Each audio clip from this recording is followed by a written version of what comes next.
good weekend. Mine was pretty fun for a number of reasons. Hello.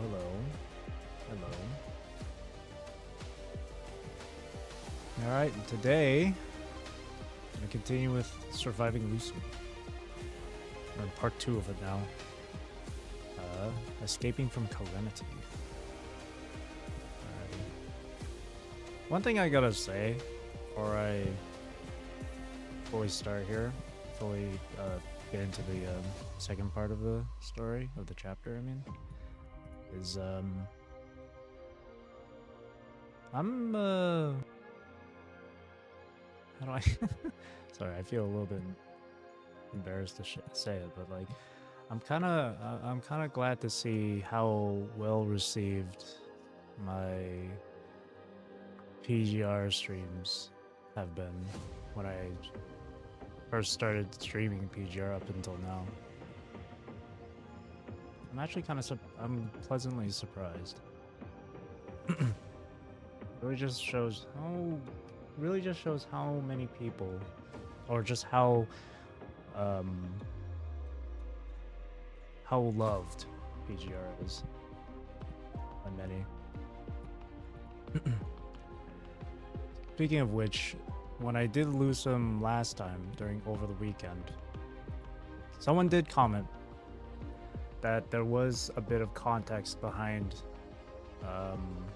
the character Shrek during the first part of Lucem, which I did check out actually.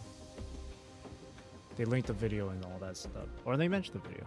Trauma, and more trauma. Oh no. The first part was trauma, second part is it's gonna have trauma, third part's gonna have more trauma. No boy. I feel like at some point I'm gonna start breaking down in one of these parts. But yeah, someone commented last time on this first part of surviving Lucem that there was context behind that character Shrek from the first part, which I did look up actually. In fact, I actually did take the time to go back into Fake Ascension and do some of Explore mode, and I did go through some of the stuff that was locked. One of these had something to do with Shrek. I think it was Voiceless Self. And wow. Man, I'm in the middle of going through Lucem and then going through that afterwards? Jesus Christ. Last time PGR, come fly with me. Oh god. Yeah. As for the other hidden stuff in Fake Ascension, I did actually go onto the Grey Raven's website, which I do regularly use just to see, just to go in order of patch release for these live readings that I do for the story. But I did quickly go through a summary of the hidden stuff from Fake Ascension. I found out Roland's true intentions from the hidden collections and stuff, which was really interesting. Alrighty,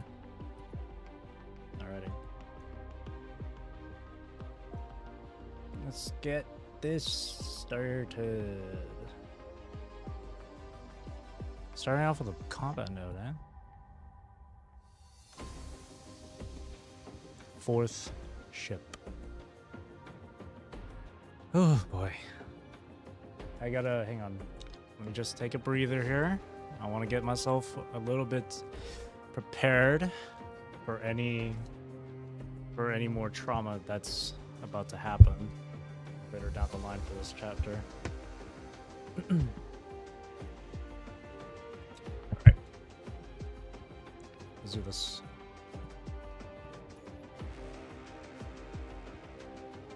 Last thing we went through was Fantine having her child. Okay. What can I do now? Well, I need to keep treating the wounded. What else can I do? There are people who get injured every single day, and supplies are scarce. If the source of the catastrophe is removed, all the problems will be solved, right? On her way back to the Conservation Area 46, Liv is reminded of the Omega prototype. She hadn't paid much attention to it during the test because of the hasty procedure, but in retrospect, the power of the weapon is the key to saving the world. The Omega weapon. Every time I see Omega prototype or Omega weapon, I keep thinking of Final Fantasy. If we could test it again with adequate preparation, we would surely achieve better results, right? But a weapon test is dangerous and may hurt people. With Cosette in her arms, Liv is hesitating for quite a while before she finally asks Lucia.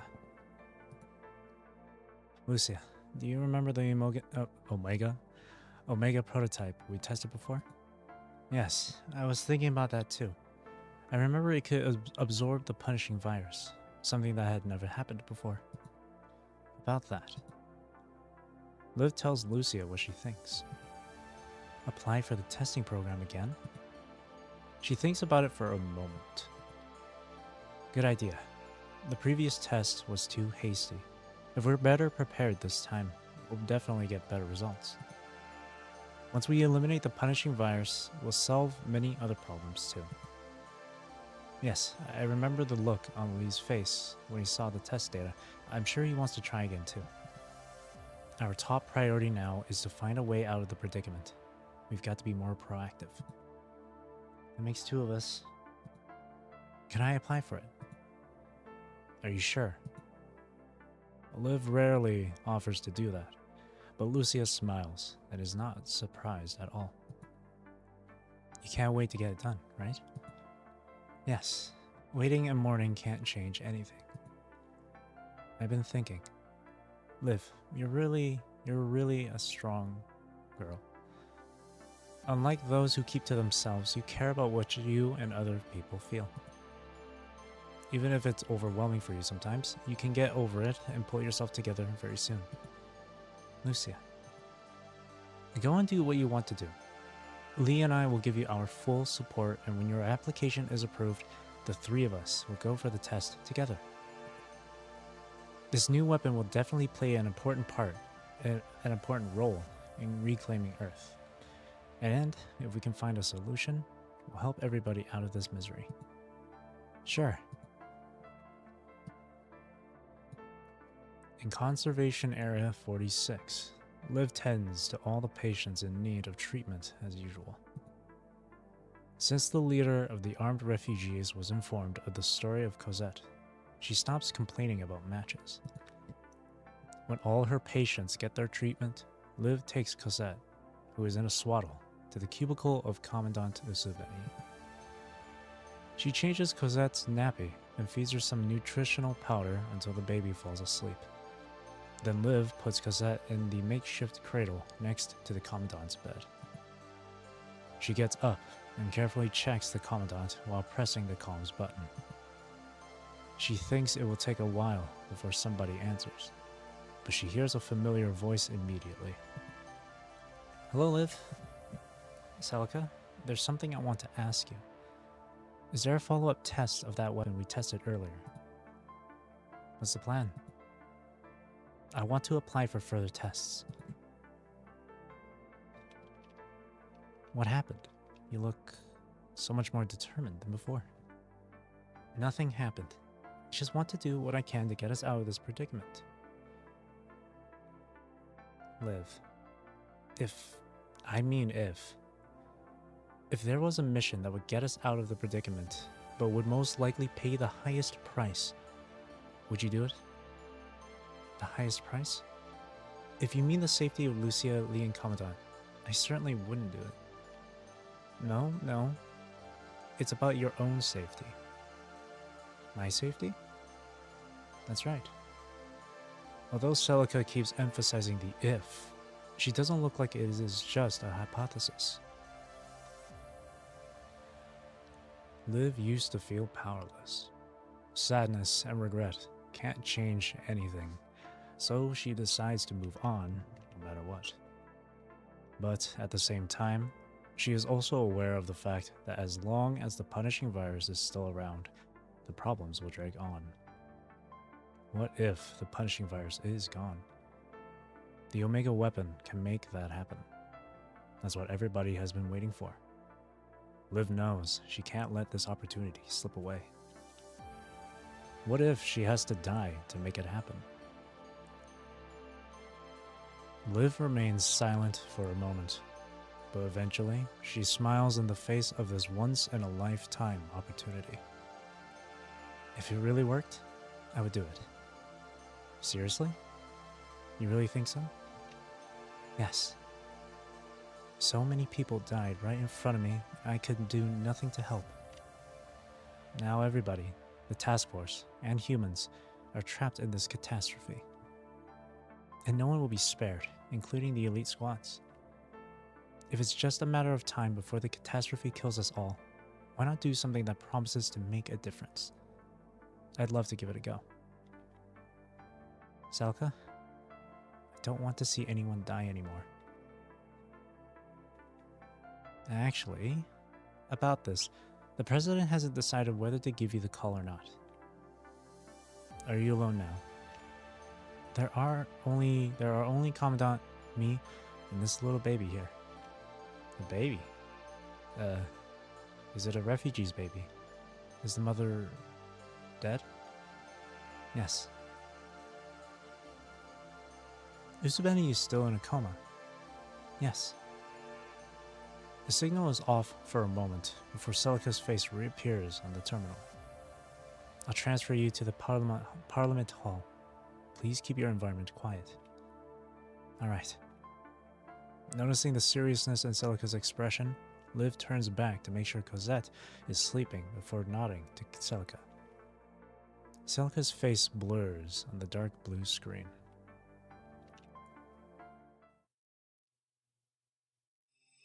BPN 0... the music. BPN 08, Liv, Grey Raven, Task Force. On behalf of the Babylonian Parliament, I send an invitation to you. The cold, mechanical female voice echoes in the darkness. Oh, female. It is uttered by nobody, yet it can be anybody. I imagine like a deep sounding, booming voice. In the war against the punishing virus, humans have never won a true victory. According to the calculation of Gestalt, no one will survive this catastrophe if effective measures are not taken.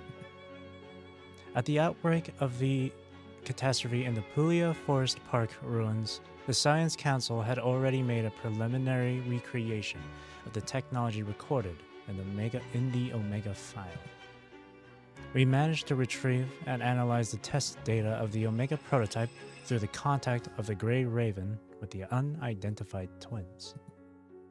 The weapon's effectiveness in absorbing the punishing virus has been confirmed, and with its help, the infected mechanoids and constructs can recover too. Even the corrupted. Due to technical constraints, it's not yet possible to achieve all the research objectives at this stage. BPN 08. We need you to support this technology and put the Omega weapon into use as soon as possible.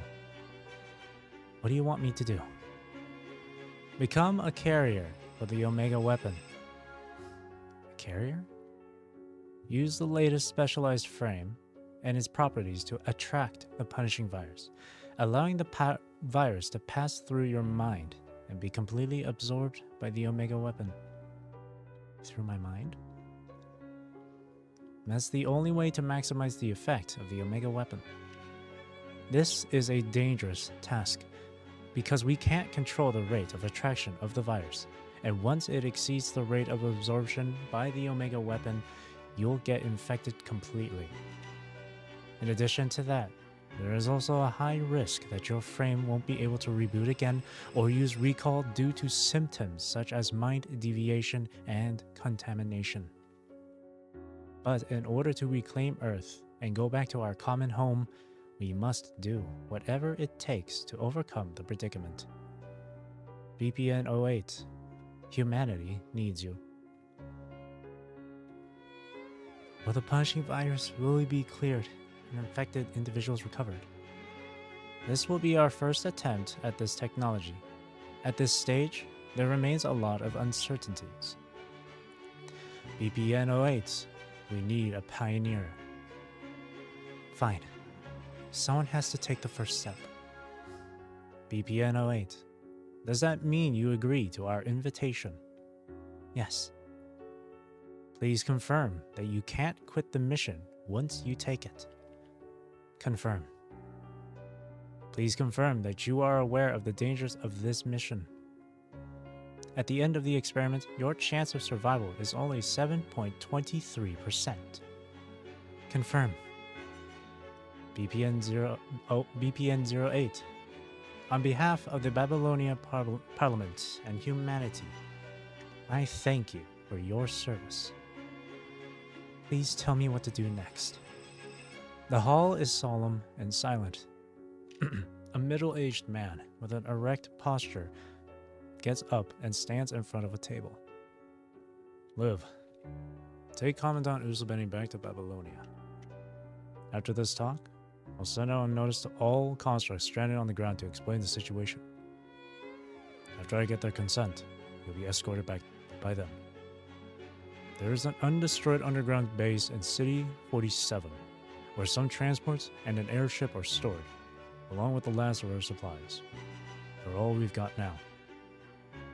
I'll let you open the base. We'll talk about what to do next when you return safely. Hold on. I have one more request. Please, let me take a baby with me.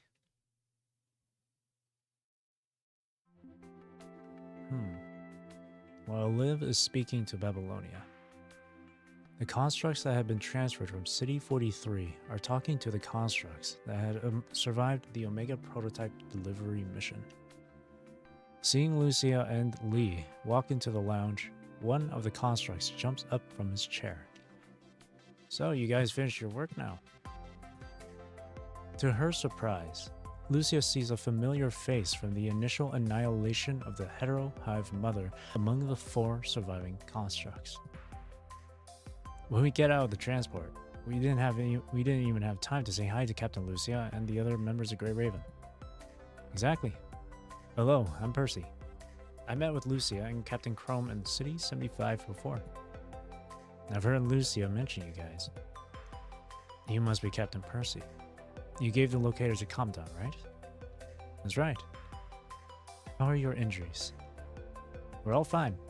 My people are now taking a break inside the cabin. We want to check on them. Not now. Let them take a good rest. Why did you come down here? Why did you come down in the first place? We volunteered. Too many people have died. The strong have important work to do, and the rest have their own concerns. At least we volunteers are not forced to come here. Besides, Captain said we were blessed to have survived the accident last time, so we need to make good use of our luck, right? Reyna. It's the truth. We survived again. I'll tell you a little secret. Captain's the only one who has survived all those missions, so he... Hey. Well, strong people usually have problems like that. Come on. I've got your back here. Reyna lets out a loud laugh while patting Percy's back. His cheerful laugh is so reassuring and relaxing for these weary and battle-hardened fighters. During this brief respite, the terminals of all the constructs start to beep. As Liv leaves the dimly lit cubicle, she notices that all the constructs are watching their terminals. The familiar voice of the president comes from the screen, wrapping up his short speech. I had no idea that Omega weapon could be incorporated into a frame. But such a specialized frame would be a serious burden on one's mind, just like Chrome's glory. There's no misinformation in the Parliament's announcement. They just told Liv, and only Liv, the worst case scenario. Liv, did you see the message? President Hassan said they wanted you to use the new specialized frame. Well, actually, they told me they had the plan because I volunteered to do the test. President Hassan is very concerned about the Commandant's condition. He would like to take the Commandant to Babylonia for thorough treatment. As long as I can go back, take the Commandant with me. I see. The Commandant does need to go back to Babylonia. It's just that... Liv, are you sure you can do it? Specialized frames are nothing new to us, but with the Commandant still in a coma, I'm a bit worried about you. Lucia. Lucia looks terribly worried, which makes Liv a bit anxious too. But we finally have a chance to reverse the catastrophe. Liv tries not to show too much affection. If Lucia and Lee knew the consequences of this mission, they would have done all they could to stop her. It really bothers me. I need to go with you. Lucia looks at Lee, who nods without saying a word.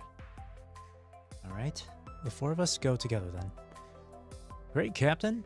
We're going back. This is a voluntary escort mission, not a return mission. We may die on the way. I'm aware of that, but I'm sure we'll make it. Don't say that. I want to be an escort too, even though we're very likely to be killed. Still, this is the only way to return to Babylonia. Besides, without Liv, I would have been killed already. It goes for me too. Everybody in this room is alive thanks to Liv. Alright then, who's going to? Everyone in the room raises their hands. Thank you. You don't have to thank us. Sandra is interrupted by a beep from her terminal. Sandra, are you still with the Grey Raven? Yes. Both of them are Sandra's teammates and are in charge of different areas during the mission. They have been keeping in touch through comms. How's it going? All 7 of us are going to check over there. How many of you are leaving? We're all going to. Looks like there are going to be a lot of people. Why are you all joining the mission? It's not really about the mission. Do you know that the underground base in City 47 was left behind by Corona? And there remains a lot of supplies as well as transports? I don't know why they suddenly figured it out and decided to give the Parliament permission. The Parliament now wants to use the supplies in that base for disaster relief. That's why so many people are going to City 47. And we can take this opportunity to go back to Babylonia. It's now or never. I agree. Since you're going to, we'll meet up in the underground base in City 47, alright? Yes, see you there. She cuts off the call. Hold on, guys. I really appreciate it, but we promised the people here to protect them. If we all leave, who's going to take care of them?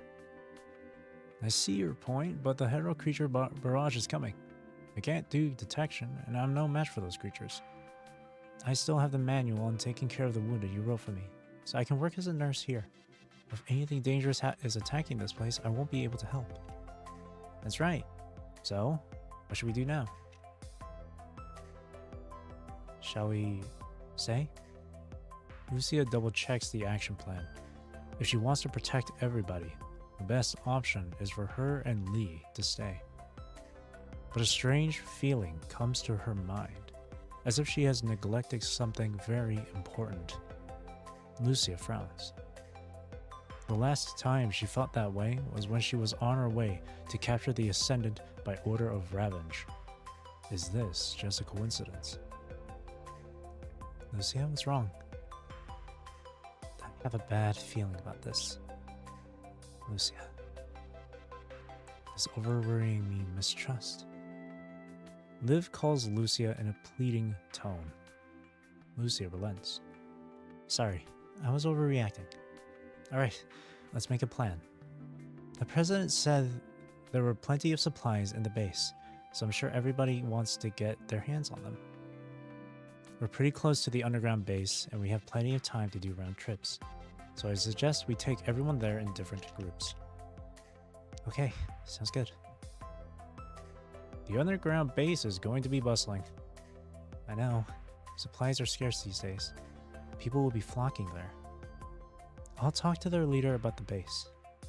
Okay, it's not going to be a dangerous trip, but we need escorts, just to be on the safe side. I'll stay for now. 2 vehicles can't hold everybody, so I guess we'll have to make a few more trips. I'll stay here with you, Ray. Okay. Let's hit the road.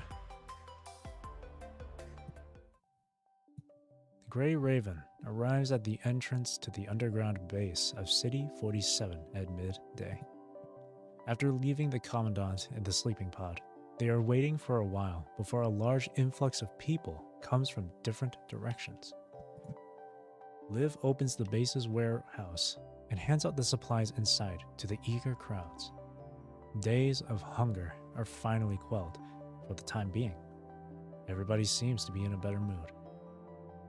I like how there's like this traffic cone just on the pole right there at the bottom right. I just noticed that. In the evening, even the refugees who had been relocated to City 44 arrive in their cars. After an exchange of pleasantries, they go back with supplies. Somebody shows up as the moon rises. Oh! Hey, we meet again.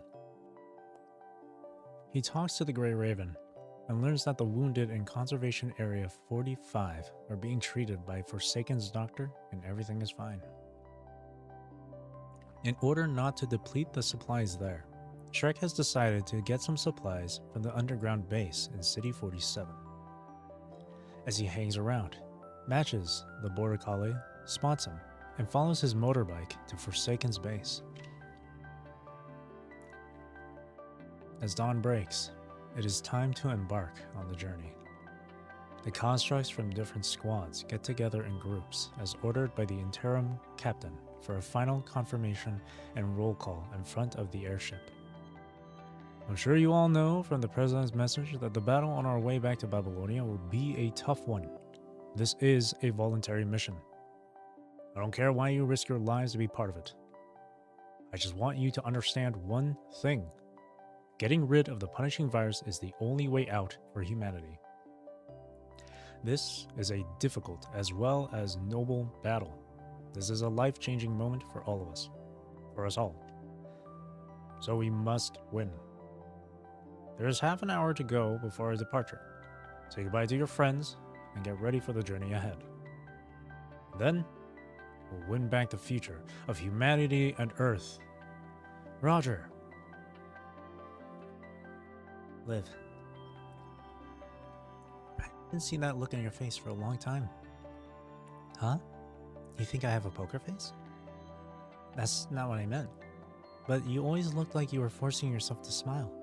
And while your facial expressions looked natural, your shoulders were always tense. Maybe it's because it's a relief to finally see some hope. Matches, Stanley, Fantine, Cosette, whether they're people, animals, or constructs. I hope they are all safe and sound. Just because you're weak doesn't mean you're useless?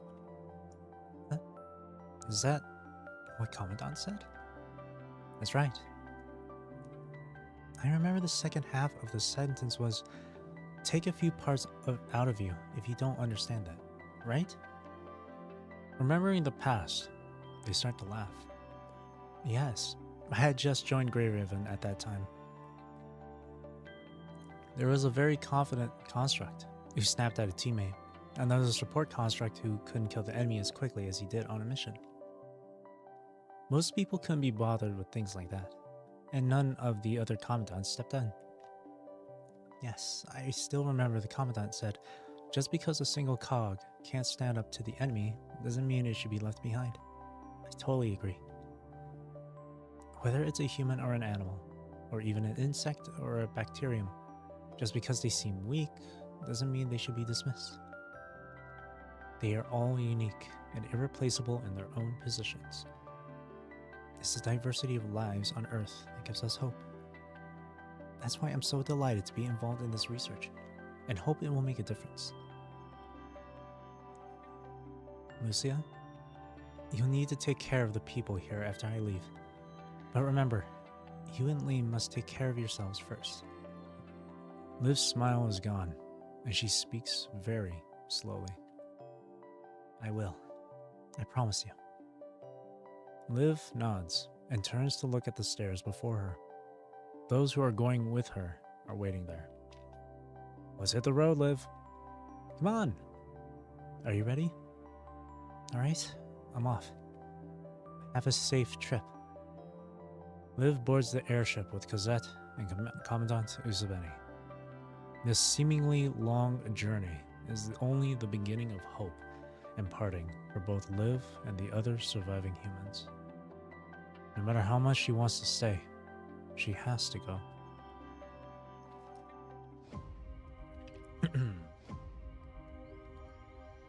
After the horde of corruptor ravaged the entire world. Day 55, 8:30. AM? PM?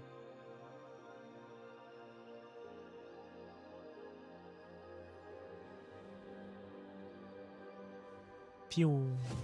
There's no sound effects. as per usual. Oh, what the fuck?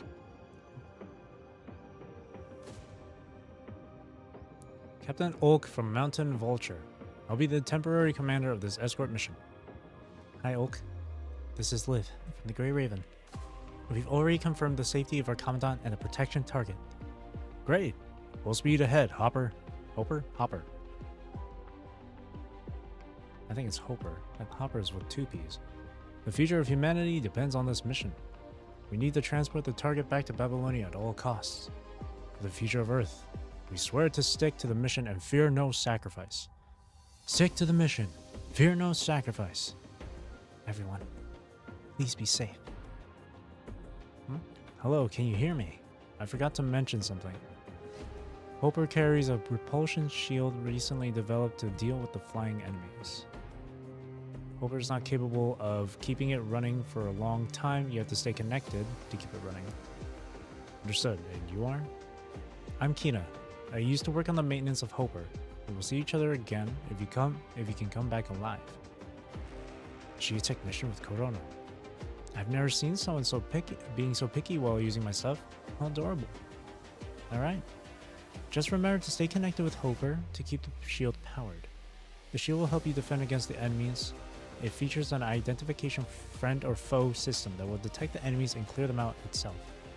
Now Liv is in Hopper. Please turn on the shield and activate power connection channel. Roger. Turning on the shield. Confirm. Activating the channel. Confirm. Establishing power connections. 3, 2, 1. Connected. Punishing virus reaction detected ahead. Multiple units are approaching fast. We will take care of the escort mission. You are a support construct. Stay in Hopper to scout enemies for us. Understood. I'll share the detection signals to everyone to adjust the formation accordingly. Red orb signifies attack formations. Blue orb signifies defense. Yellow orb signifies speed. All out. Interesting. Pew pew pew pew pew pew.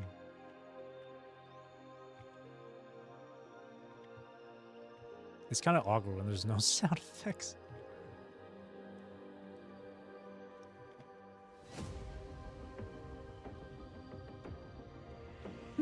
They're so slow. Oh, I see. Oh, well, there goes one. Whoops. Great start.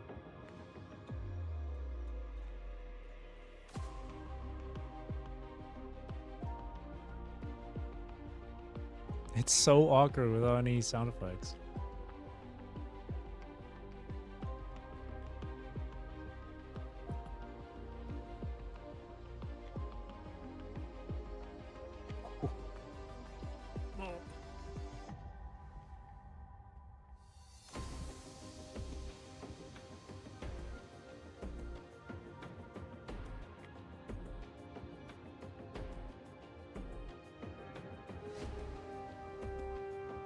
This is attack formation? I would have thought X was attack formation since they're all at the front.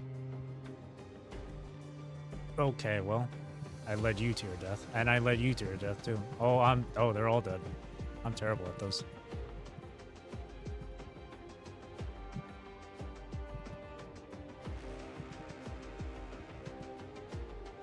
Oh shit. Uh-oh. That's not good. Oh. Enemies have boarded on the deck. I'll slow them down to buy some time. Okay.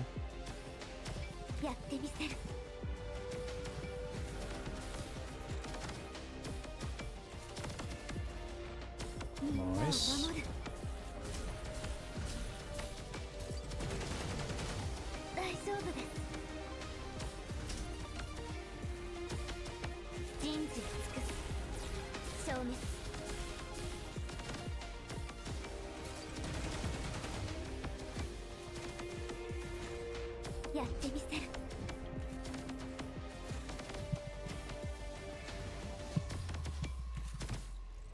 Shield has been activated and eliminate all enemies from on the deck.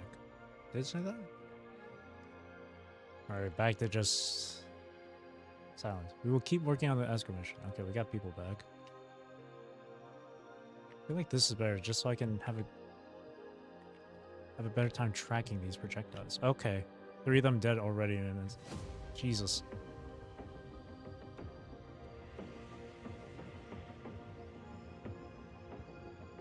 That one's tracking it? Oh no.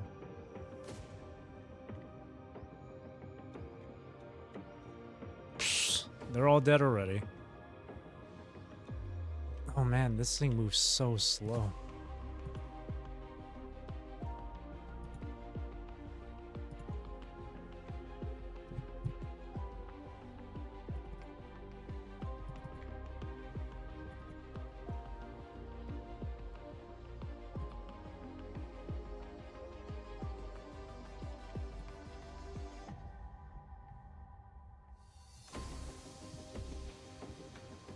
Oh, I hate how slow this thing moves.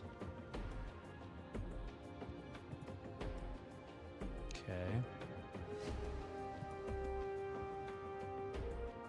Those two didn't die.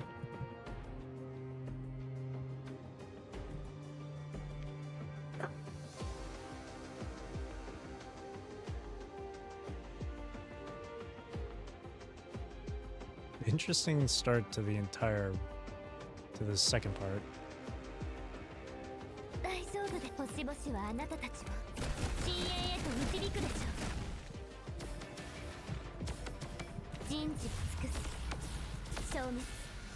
Let's just switch my camera here. It'll be easier.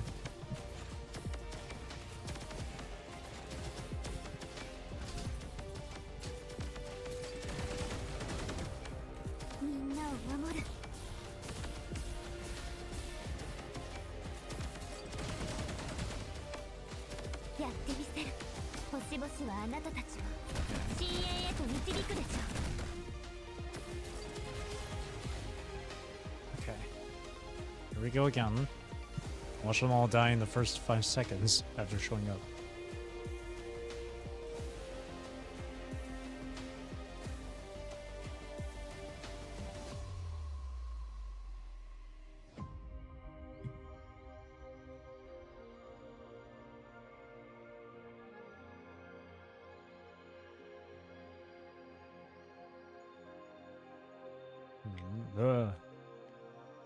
Nope.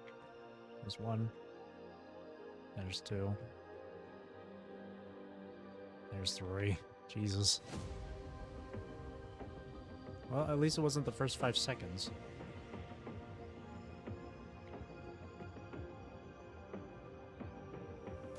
That to me, that's a win for me.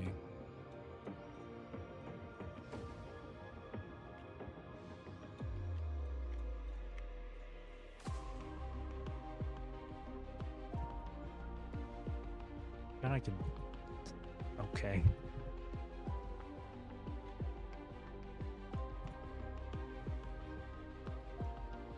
All enemy signals are away. We're safe now.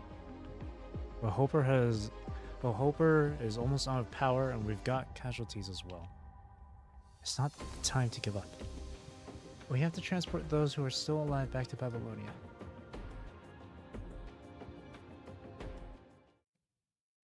Alrighty. The airship and transport is escorting Liv are disappearing into the sky. Beneath the fiery red clouds, a girl is walking alone in the wilderness, enveloped by a giant black shadow. The high concentration of the punishing virus in this area has deterred even the best equipped constructs, but it doesn't affect the girl at all. It took a lot of effort for me to become what I am now. I really want everybody to see this. But I have more important things to do right now. Mecha Babushka, give me the coordinates. What you do will not change this catastrophe. I'll do it even if it's in vain. I don't want humanity and all those beautiful creations to perish. The girl doesn't look so carefree as she usually does. Instead, she is firm and serious. I'll help them realize their wishes. In exchange, they'll help me too. She feels a pang of nostalgia as she looks up to the sky and waves goodbye to her home beyond the clouds. Goodbye. I figured it was Nanami. Don't forget Nanami. Yeah, that was one of the, as I mentioned, I did read through the hidden, like, stories and collections from Fake Ascension. Like, I read the summaries, and it did involve Nanami. One of them involved Nanami, where she had a conversation with Gestalt once, and Gestalt told her, yeah, humanity has a really low chance of survival. And Nanami's just like, not on my watch. So she set off with, along with the two polar bear robots, I forgot their names, but along with those two, to try and find a way to stop humanity from just going kaput.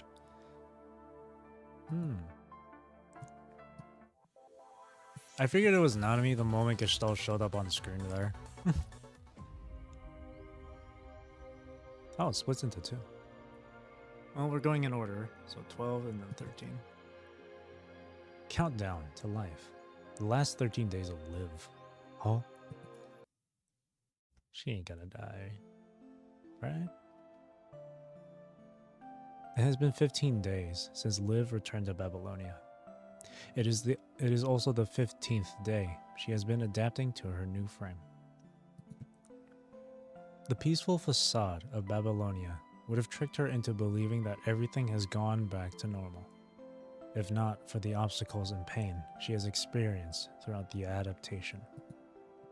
The constructs that returned with Liv either have been sent to Star of Life, are currently being treated, or have their names recorded in the casualty list.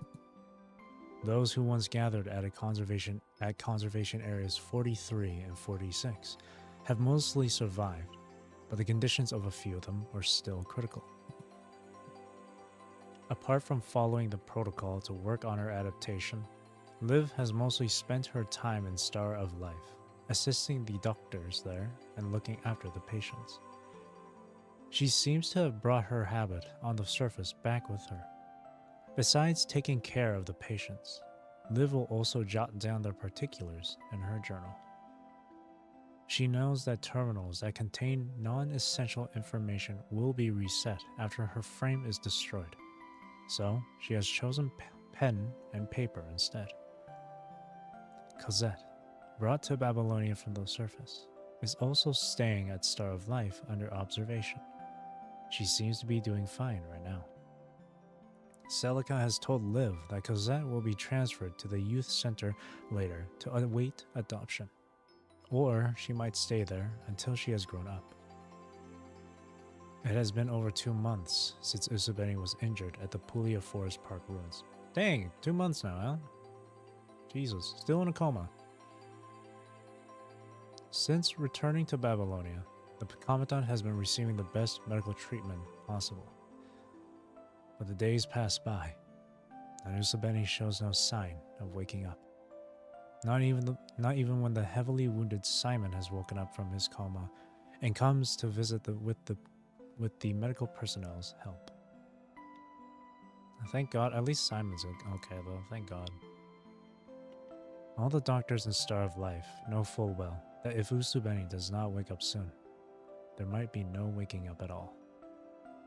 Being in a coma for over 3 months will create irreversible complications in a human's body.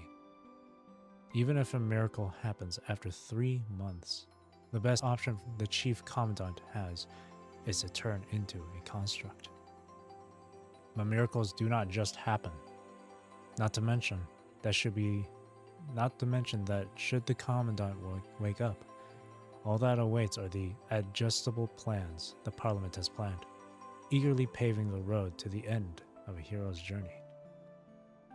Whenever night falls, and most of the patients and nurses are asleep, Liv will still be busy working in the halls of Star of Life. The only time she stops is when she receives the daily mission report from the surface, and she will take a brief rest, eased by the images of the figures and relative safety. She is a sparrow, trapped in an hourglass.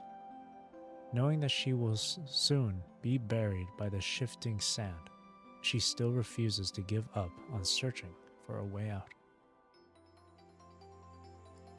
As noon arrives on another busy day at Star of Life, Liv departs briefly for the Science Council.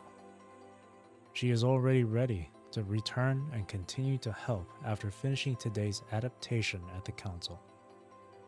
As long as she can offer an extra pair of hands, she can give everyone else a little breathing room, and more patients can be treated. But she finds someone she has not seen for a while in Asimov's laboratory. I understand the details. The specialized device you requested has been approved as well. It'll arrive here tomorrow. Seeing Liv enter, Bianca simply nods at her without saying anything. I'll be going if there's nothing else. Of course. Looking at Liv, Bianca seems to have 1,000 words left unsaid in her eyes. Still, she remains silent, nodding again and bidding farewell. Take care. As she watches Bianca leave the laboratory, she hears another familiar voice from the door, one she has not heard for a very long time. Hippocrates. Good afternoon. Huh? What? Do you have to look like you just saw a paralyzed patient playing football? My apologies, Professor. I was just surprised to see you. I heard that you left Star of Life to focus on academic research and you're no longer teaching or practicing. You're not wrong. I applied for early retirement to concentrate on things and research that I actually care about. But in times like this, no one gets to stay on the sidelines, I suppose. So here I am. She shrugs, smiling. Asimov has told me what happened to you on the surface. I've also checked on the Grey Raven Commandant. Not an easy job to bring someone with a brain injury like that back in one piece. Don't be too hard on yourself. Choices were made and the die was cast. I know what happened down there. You did your best. Hearing the words the professor used to say to comfort her students, Liv shows a hint of bitterness in her smile. Where is that you're making an extraordinary frame here? You got me curious. Tell me more. It's classified. I've submitted my request and signed the NDA. Here, see for yourself. She opens her terminal and shows Asimov the notice she just received. Unless you don't trust the doctor that delivered you? Right as she finishes saying that, the sound of containers being knocked over and a little girl gasping can be heard from a cubicle inside. The notice just says you're allowed to join. I don't think you've agreed to do it yet.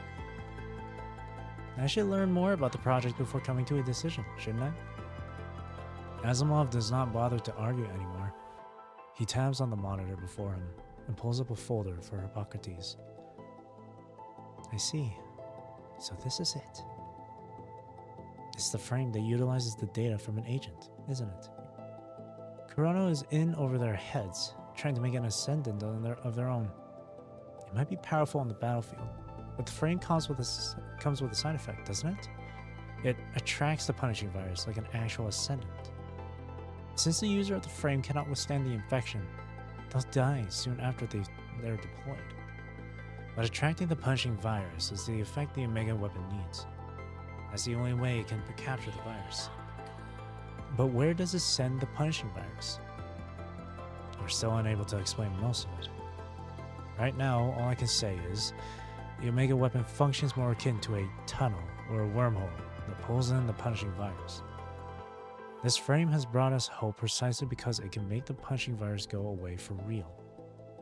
With proper control, we can even cure the corrupted. You won't be looking like this if things have been going this smoothly. This specialized frame cannot control the rate it draws the punishing virus. Given the current virus concentration on the surface, it is very likely that the Omega weapon cannot keep up with the amount the frame is drawing in. What will happen to the virus that the Omega weapon cannot capture?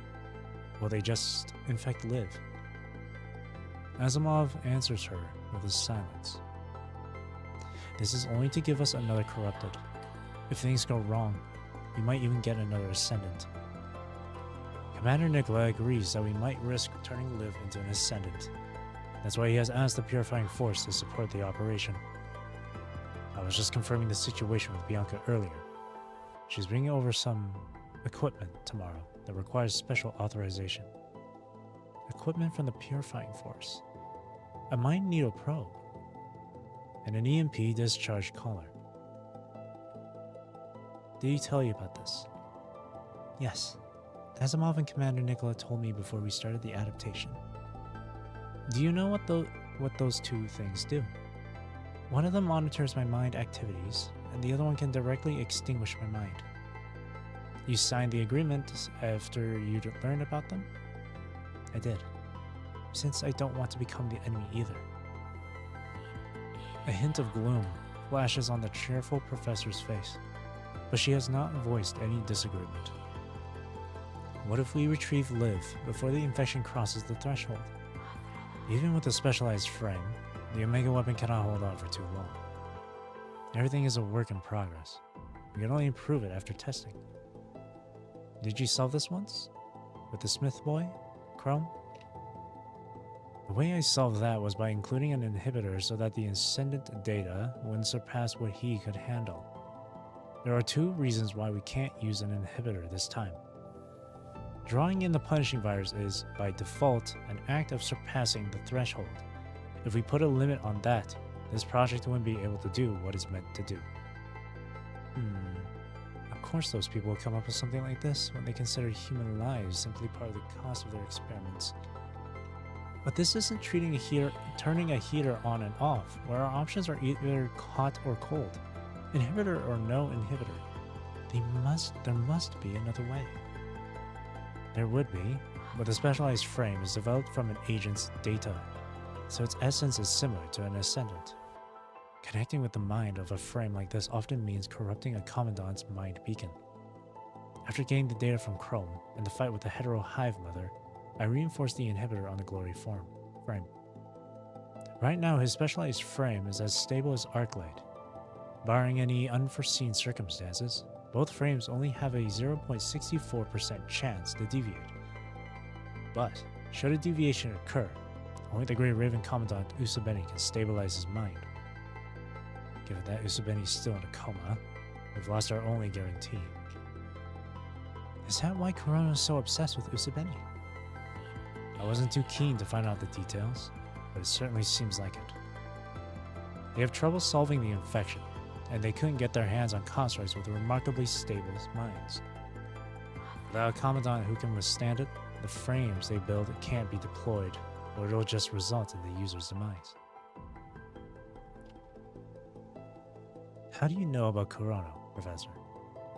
That sweet young man promised I'd be interested in Usabeni and Project Winter, so I let him talk. He said he wanted the project to continue smoothly, so the frames they could make could improve and stop hurting the users. That's why they need my help. Oh, how passionate young people are nowadays. I didn't even give him an answer, and he was showering me with praise for over 10 minutes. And I thought my old researches were all but forgotten. People often ask me how I stay so young, but no one listens when I say it's healthy diets, enough sleep, regular exercise, and staying away from cigarettes and alcohol. Are you enjoying the research? Hold on, one more question. Why Liv? That was my choice. But I've heard that they were eyeing you before you applied. No one could avoid the outcome, even if it weren't Liv. Save that kind of speech for someone who hasn't seen her share of death. When the number of lives isn't a factor, I'll always care for those I care about. The most important factors we considered were mind stability and strain. We have to exclude those who have their minds damaged by a specialized frame. It would require something more stable. Among our top 3 candidates, Liv is second on the list. Oh? Who's first? Lee, who is also from Grey Raven. Still, this frame is just our first attempt. There is still a lot of uncertainty, but someone out there has been trying to suppress it. Someone, huh? I can hazard a guess who that is. Who knows? Maybe we're talking about the same person. Were those the only things you considered? The other factor was the fact that Liv applied for the program herself. Hippocrates lets out a deep sigh, switching to a more comfortable posture on the chair. Alright, I agree to join the operation. The agent's data would have caused all kinds of issues, even from the simulated connection during adaptation. The migraine you feel would be the most obvious one, yes? Yes. Right, you wouldn't have said anything if you weren't asked. Although frames aren't my specialty, we can still help when it comes to mind stability. I'll also be the attending physician of your commandant. If we can get Usabeni to wake up, we'll at least have a shot at tackling problems regarding the mind. Thank you, Professor. Of course. If you have any requests, now's the time. Hippocrates taps the monitor in front of Asimov and presents the design of the new frame to Liv. I'm not the one who does the modification, but the more the frame matches what you want, the better it is for you in your future battles. Looking at the pure white frame on the schematics, she was reminded of a similar piece of paper she once held in her hands. Wings. Whether it is Usubeni or the people who are still struggling, if only the Eclipse frame could fly, Liv would be able to travel over the hills and the flood, through the danger to wherever she is needed, to help those she could have saved. I need to be able to fly. There should be wings. And thus Imperia was born. My god. Liv is so brave. Assemble again. Ooh. Grey Raven, Strikehawk, and Cerberus assemble. Awesome. Gang. The squad. That's awesome. It has been 15 days since the transport craft vanished into the sky. Time is a pot that brews misery from the hunger and pain of those who have remained on the surface. After the twins were hurt, they have since changed their course, heading north once again. This time, they are approaching from the plains on the east. With the south returning to momentary peace, many without shelter have started gathering at the underground base of City 47. Even with the many resources stored there, they will run out one day. Having been informed about the presence of the barrage of hetero creatures, most people want to depart the area to avoid exhausting the resources. Still, they are apprehensive about the regions without constructs. While everyone is at a loss, Grey Raven coordinates with the other elite squads and has Strikehawk and Cerberus meet up with them in City 47 as the two teams switch their posts with other constructs who have stayed behind. Although they have not seen each other for a while, most of the three squads are in no mood to catch up, save a quick confirmation of each member's status and conditions. Given the situation they are in, they can tell what each other has been through without needing to say anything. Still, one person has remained blissfully cheerful. Psst. Hiya! Two of the three Grey Ravens. How are you both doing? Are you here to say that you've been doing fine? Shouldn't I be fine when I see my buddies alive and well? Who knows why Lee stops answering Kamui? Who knows? The day after the catastrophe, Strikehawk and Cerberus were both assigned missions to escort the transport crafts traveling between the surface and Babylonia. In the beginning, the rate of successful rescues was high, with the elite squads leading the charge. But even they could not withstand the many attacks mid-flight. Although they managed to protect the personnel, they could not save the transport craft from crashing to the ground. They tried multiple times with little to no results, and so their escort missions turned into rescue missions on the surface. At least the constructs remaining here are safe, as well as Liv, who managed to return to Babylonia. That is all they can ask for. There's no time to waste. Let's assign the upcoming missions. Understood. Having checked everyone's status, the three captains assigned the 687 people in City 47 into 8 platoons according to their expertise. Each member of Grey Raven, Cerberus, and Strikehawk will form a new squad with 2 other constructs who have stayed behind, each squad leading a platoon to head for the different conservation areas. In smaller groups, they are more capable of handling unexpected situations while reducing conflicts for scarce resources. If worst comes to worst, the loss will be minimal. With everyone's agreement, people begin to collect their belongings before waiting outside the base, ready to follow the constructs and leave. Hold on! Noctis suddenly stops everyone from proceeding, pointing at Kamu, who is standing 800 meters away, reachable only through comms. Seems like one of us hasn't been assigned his duty yet. My apologies for not explaining earlier. Because of Kamu's unique quality, he is not able to work with others by himself. He will be following Wansha in the upcoming mission. There are more wounded in Wansha's platoon. He would have been too occupied with them to fight. Kamu won't enter the base. He'll be patrolling outside. This guy. Once they complete the mega weapon, he'll be able to get rid of his unique quality, won't he? About that, we did talk to Kamu when we received the notice. Even if the Omega weapon is really capable of that, he has no wish to change who he is right now. Not to mention, there are still a lot of uncertainties regarding the weapon's power. Does he enjoy being excluded? Better to be excluded than to include myself with a bunch of idiots. He just wants to make sure he can still work in dead zones by himself. I remember him saying, the dead zones are too dangerous for the rest of you, but someone has to do it. Shut up. Captain's platoon also has many wounded. No one's helping her. That's why I have taken in most of the armed refugees. Is everyone ready? Let's confirm the mission one more time.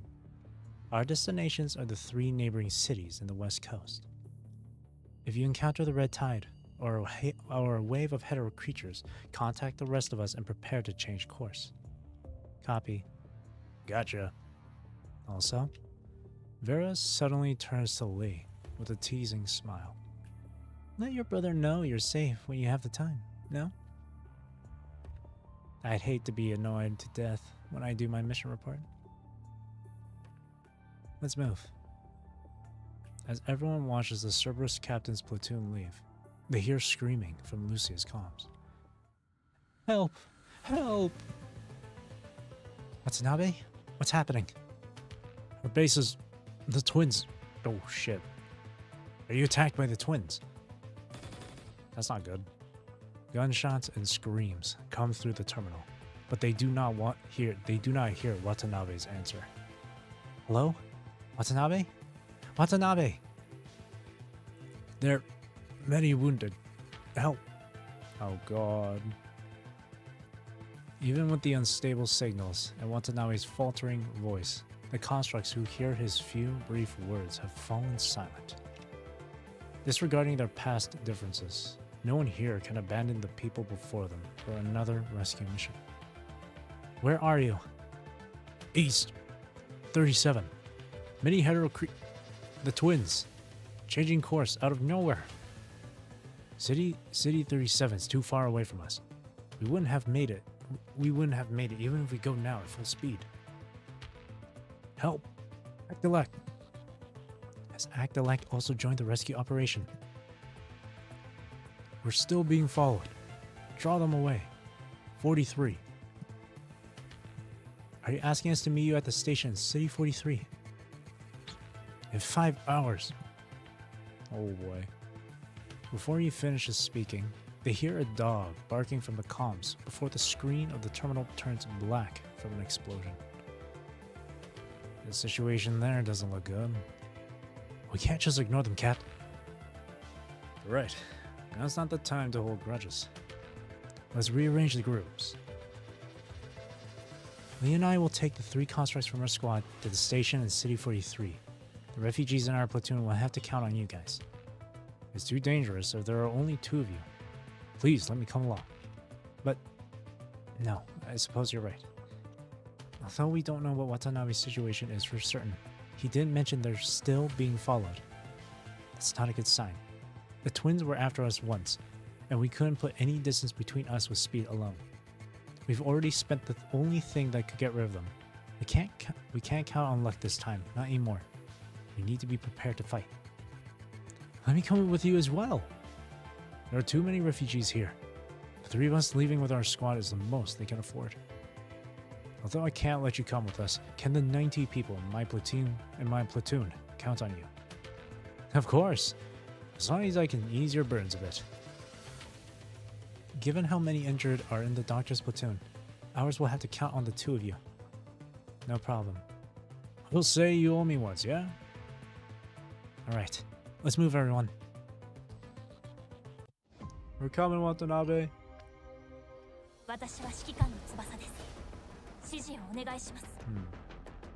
It's almost the time to meet up with the other guys. Wait, the corrupted nearby are coming over.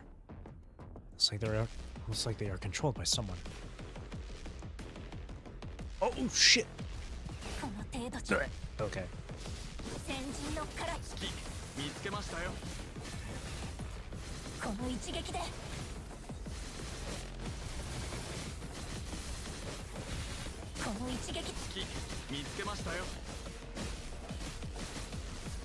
Nice.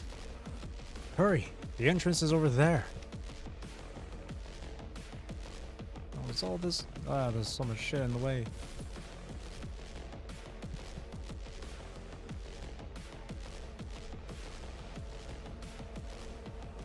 Switch camera on.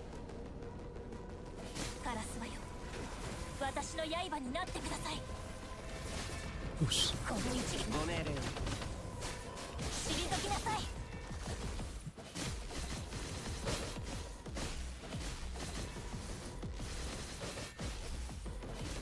We have a few other constructs helping us. That's nice.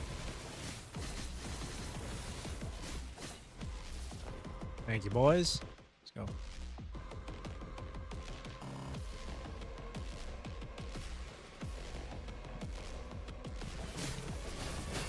Ooh. Oh my god, I'm getting wrecked. Okay, switch. Gotta switch.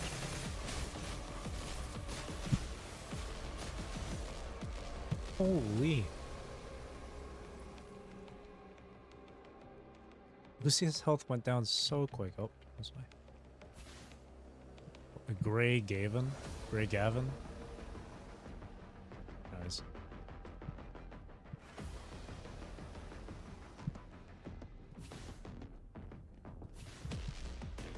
It's like there was a fight. The corrupted and harrowed creatures are everywhere. No one can survive this. Oh god. Oh.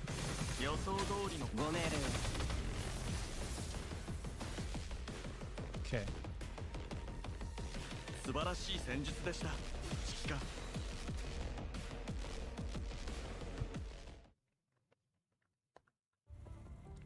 Oh, shit. The twins have left, following the train. Good. They need to learn and grow on this journey. Otherwise, there would be nothing but food for the red tide, even with the world at their back, unfit for their names. What are you expecting them to grow into exactly? Tigers that hunt, or sheep that follow? The red tide is inevitable. We should let it grow unrestrained. Should we let it grow unrestrained, it will only bring chaos, disorder, and consequences uncontrollable. As I have mentioned many times, we need friends in the brave new world. I have no preference for whether they are predators or prey. After all, it is a lesson to learn, a reflection of humanity. If that's the case, why did you tell Cinderella the story about the demon who saw that humans were weak and greedy and decided to reshape the world? I also said to let her witness humanity's potential. What would happen if the demon woke up to something other than greedy adventurers? Where there is shadow, there is light. I don't dismiss the existence of light just because of the many shadows in the world. If all the twins see is how despicable humanity is, then humankind shall die to its own reflection. Should there be speckles of light, however, the twins shall react in kind. Does that mean you still believe in some of the humans? All I believe in are the constructs. Even if some of the humans' consciousness were fit to ascend, their bodies wouldn't survive the filtering of the punishing virus. Even if I were to feel pity, I could not make their choices for them. Huh. I suppose luck is part of the filtering process, isn't it? After all, only the lucky ones get to become constructs when they want to. The unlucky ones can only wither in their misfortune. Having said that, nothing's stopping us from trying something new. The dark figure turns around and gazes at the departing Aslam with a barely noticeable smile. The ones they call the twins are going after the train. They have quickly adjusted their pace, all set to challenge the colossal vehicle before them.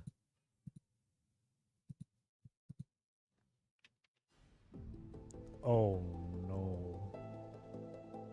The sturdy, moving castle shrieks, having been forced to cut its tail to escape the twins' combined attack. Countless people and goods in the back are left behind along with the carriages they are in, and soon swallowed by the red tide. Oh no. They do not know them. Those who survive will ride to their end with Aslam.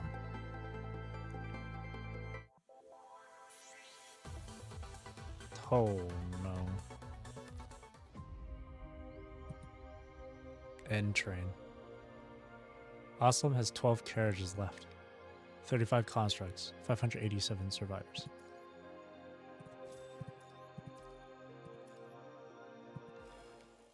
Well, that's just the worst. The twins have stopped their attack since Aslam severed its carriages. They simply followed the detached train from behind with their unique movement. They watch, curiously, the inside of the train through where the carriages broke off, as if it is a headless rooster still moving about. Countless hetero creatures and hetero sapiens converge at the sides of the twins, replacing the two observers as the assailants who attempt to breach the carriages. In the beginning, people try to block the opening, stopping the amassing hetero creatures. Yet, every time they succeed, the hetero creatures will launch a new wave of attack and tear their defenses apart. The passengers have lasted one day and one night in this relentless struggle. Both constructs and humans have grown weary in this intense battle of attrition, but the hetero creatures have only been picking up speed as if they are guided by masterful instructors. Only when the sun sets once more does the company fighting on the front line of the train have a chance to rest before night falls. How are you looking? 12 carriages remaining after the split. Sophia and Lee are repairing the damaged equipment in haste while keeping an eye out for more attacks. Seeing the fight was temporarily ceased, the scared refugees hiding deeper inside poke their heads out. How are you all doing? Where are the folks who are in this carriage? I've placed most of them in other cities' conservation areas before meeting with the Forsaken. Jamila sits on her chair elegantly, her expression unfazed, as though she has long been used to the confronting danger. Still, some of them refuse to leave despite the situation, and you have witnessed their fate. The refugee immediately returns to his seat after that. Actolek has suffered a great loss in this rescue. After this is over, the Forsaken will not forget what you've done. Also, a leader himself, Watanabe, however, just looks exhausted. Everyone the Forsaken has taken in has witnessed the torments that Watanabe and the Forsaken went through. The pain has long passed what one could reasonably bear. Yet the Forsaken are still standing here, like a lighthouse in the storm, unyielding in their oath to not leave anyone behind. Don't worry about that.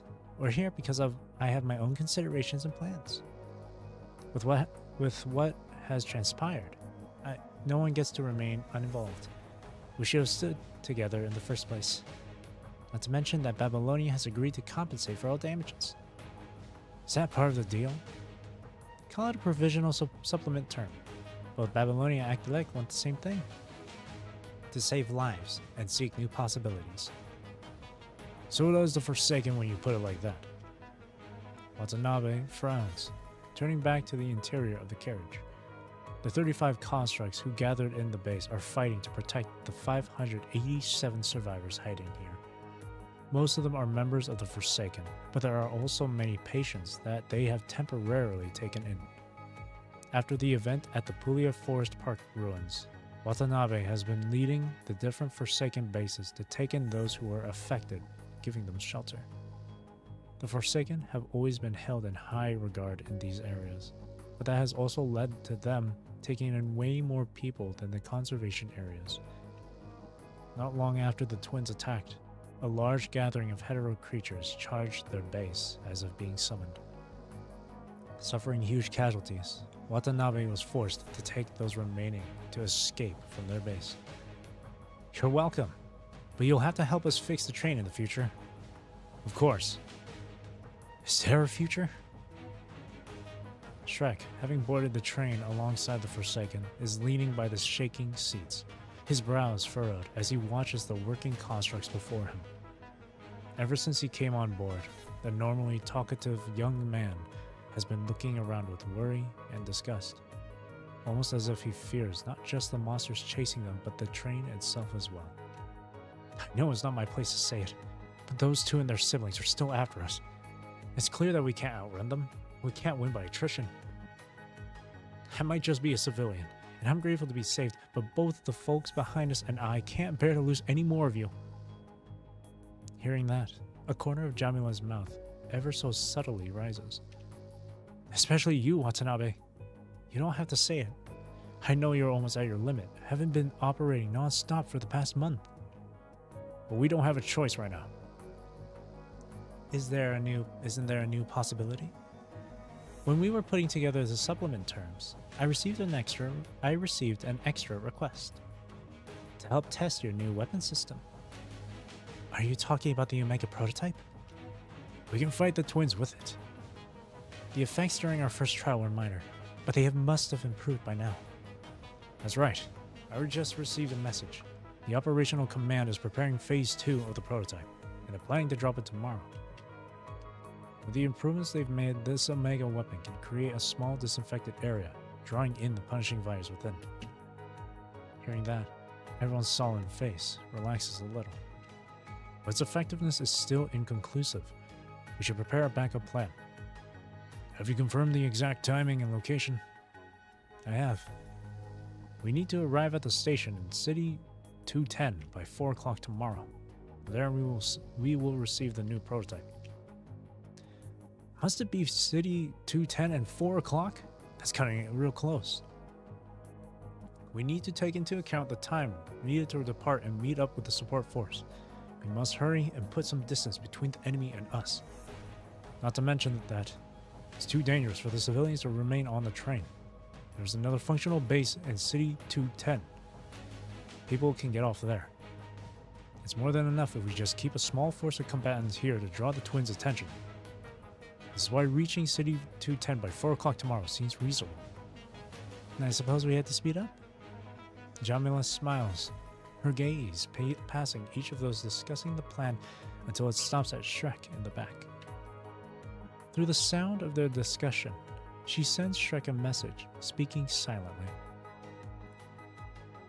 Welcome back. Interesting. I'll go help. Given how dire the situation is, the constructs have not noticed the expressions of the two humans, not to mention what Jamila was saying. Then we'll stay here to take care of the minions. The boy's fist connects with the corrupted that is clinging to the broken edge, snapping its neck. But it only falls into the crowd of corrupted behind, still in pursuit. Back together again? What is this, a march for unity and friendship? Watch out! They're about to attack. Here they come.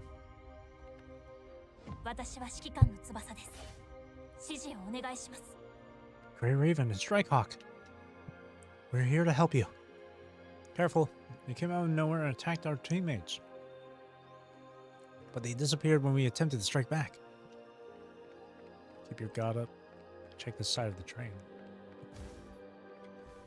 Oh.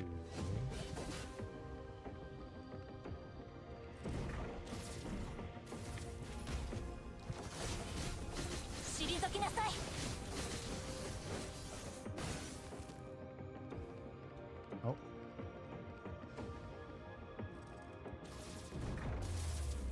There seems to be enemies on the other side of the train. Understood.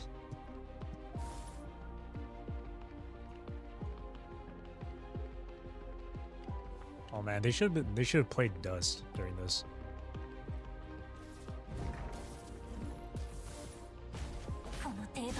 What the heck hit me?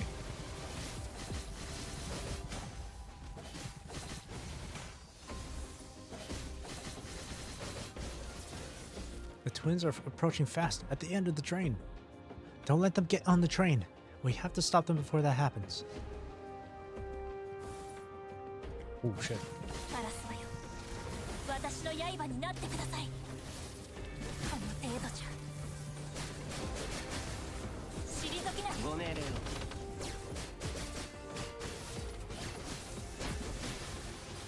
Oh jeez, I couldn't even dodge.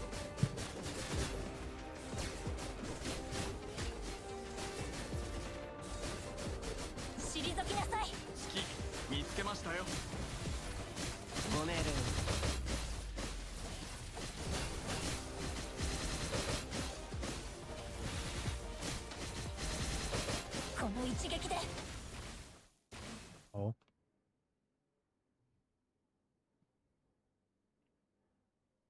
Oh no. That dude that dude was freaking out. Watch out. Oh, they just popped out of nowhere. Oh, they got okay. Time slows down in the twins' visions. With ease, they approach Aslam, leaping into the air and launching a deadly strike at the fractured carriages once more. Bodies of flesh and blood fall off the train amidst desperate cries, like scattered paper in the wind. Before despair can tear him apart, Watanabe charges into the crowd of hetero creatures, his two blades drawn. As the red tide threatens to devour everyone, the surviving humans and constructs all take up arms, unable to stand aside. Give me my family back! Help! Help me! Stay behind me! It hurts! Changyu! Jamila! How many more lives are you going to take? Oh damn. They're going crazy over there. God! Tears and prayers. Howls and vows. Blood and the red tide intermingle along the train tracks, drawing a crimson scar across the earth. As thunder roars in the sky, the cacophony of the crowd's cries composes the symphony of the inferno. Right now, they are still 12 hours away from arriving at City 210. People still believe then that hope awaits them ahead.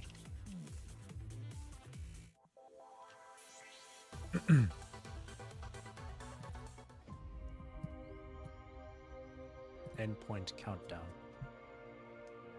Ooh. Oh my god. We had like 500, over 500 survivors, and now it's down to 151? How many carriages? Wait, how many carriages did this one say? 12 carriages. Now we're down to 5. Oh god. Oh, Lee's not there. The slaughter lasted a whole night. Of the 587 survivors who boarded the train before it departed, only 151 have survived. 23 constructs remain, including those from the elite squads. To rid the train of the hetero creatures, they have launched 3 suicide bombings. And yet, the lost lives and the destroyed tracks have traded but a brief moment of peace. A new wave of enemies quickly surrounds them again. Hello, Xyz. Hello. Welcome to the stream. By the time the haunting nightmare disappears from their sights, and the blood no longer paints an unending line along the tracks, it is already 2 p.m. of the next day. Shielded by a devastating amount of casualties, the people finally managed to get some breathing room. But everyone who has endured the night knows full well that they have survived only because the twins have almost not participated in the fights at all. They are still in danger. How far are the twins from us currently? The geological feedback suggests that they are about 130 kilometers away, which would take them at least 9 minutes to catch up, even with their speed. I can't promise that this isn't delayed. This isn't delayed information. Only 9 minutes. Inside the broken carriage, the survivors are patching themselves up in tears. Most of the 151 survivors are only lightly wounded, which indicates the unfortunate fact that none of those who were hurt badly lived. Just as the train cannot stop, these people cannot afford to stop and grieve. They know full well that, should they pause and mourn the departed, they will likely be the next ones lost. We're almost at our destination. We should come up with a plan first. That's right. We have to find a way to get the survivors off the train as quickly as possible. Everyone's injured, so they ought to be moving slower. Leaving the station in 9 minutes is the best we can hope for. Chang Yu pauses, withholding what he is about to say. Still, everyone understands what he is trying to point out. Most are only lightly wounded. Does not mean that everyone is only slightly wounded. Not to mention that they cannot guarantee the lightly wounded would be able to evacuate from the station in a mere 9 minutes. We still have 5 people in critical condition. Jamila is also badly hurt. Take her with me. And you, Chang Yu? I'll go with Jamila too. There'll be a lot of fights on the way for sure. Seeing that we don't have any medics here, we can only take 1 more. We've lost too much already. After a whole night of loss, the light in Watanabe's pupils is almost gone. The corners of his eyes are still tinted light red. Is it tears? Perhaps sweat or blood? Or could it be a painful mixture of them all? We're still a while away from the station, Watanabe. You need to rest and repair so you can keep fighting. I'm fine. He shakes his head. We're so close. We have to get everyone out safely. That's the only way they don't die in vain. What was intended to be a world of comfort has only made him frown even more. Will you go with them? You know City 210 better than us. You'll be a better guide. Of course.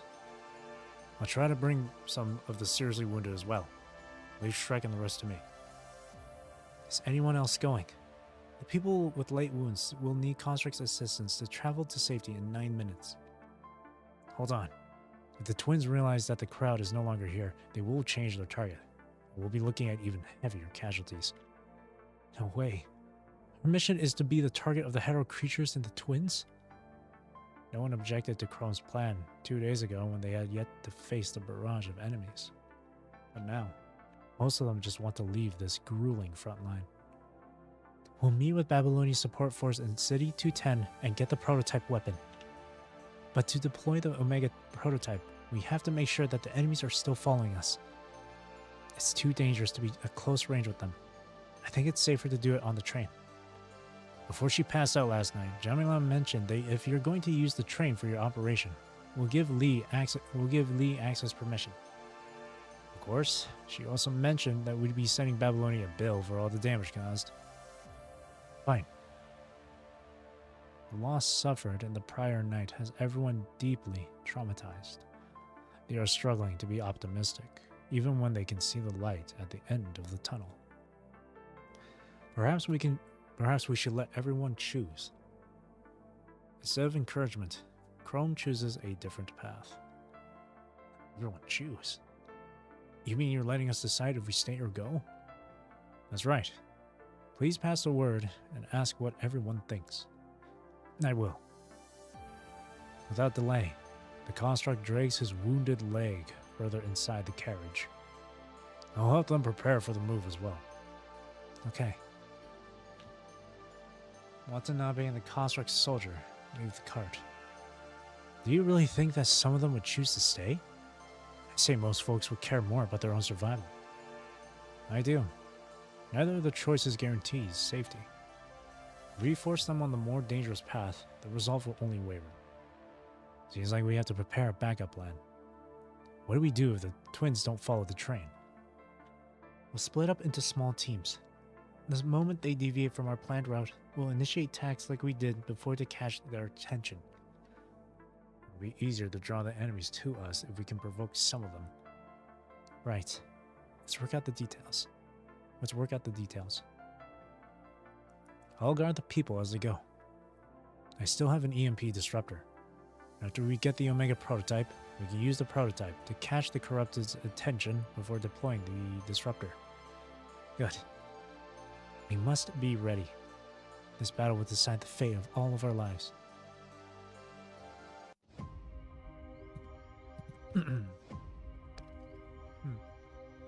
Aslam, you finally made it. I'll leave the Omega 2 prototype here. I guess you're gonna need it. That's right. We have to turn it on to attract them, and to buy some time for the crowd to retreat. We must get the wounded to the train for treatment. Alright. Prepare to activate Omega 2 prototype. Here, Lee. Leave it to me. Protect the crate. Interact with it?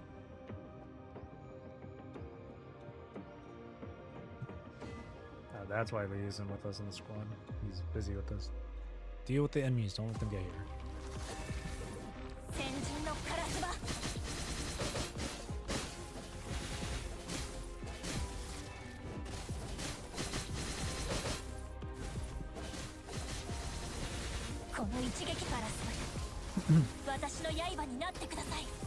Yes.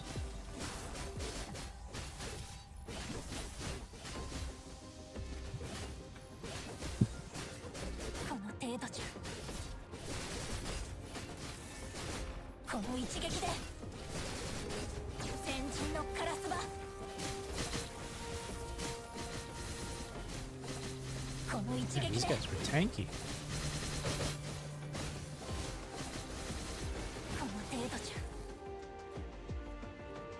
Is it ready? Activated? Now it shouldn't be a problem to kill these hero creatures. Good. Oh, they're just dying in an instant.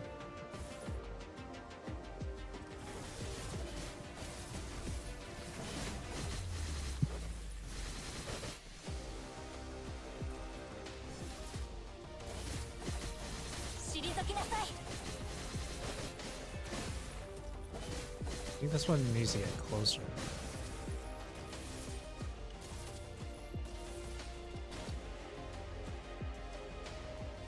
Yeah, it has to get closer. There we go.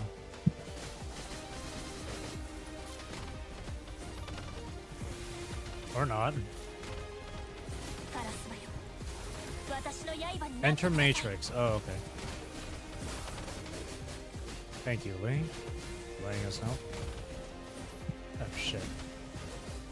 Dodged way too soon. There we go.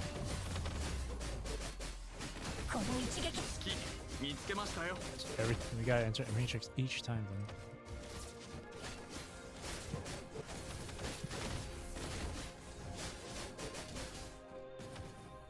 Come on. Come on, dude. There we go. We're already attracted. The twins are coming over. Prepare for retreat.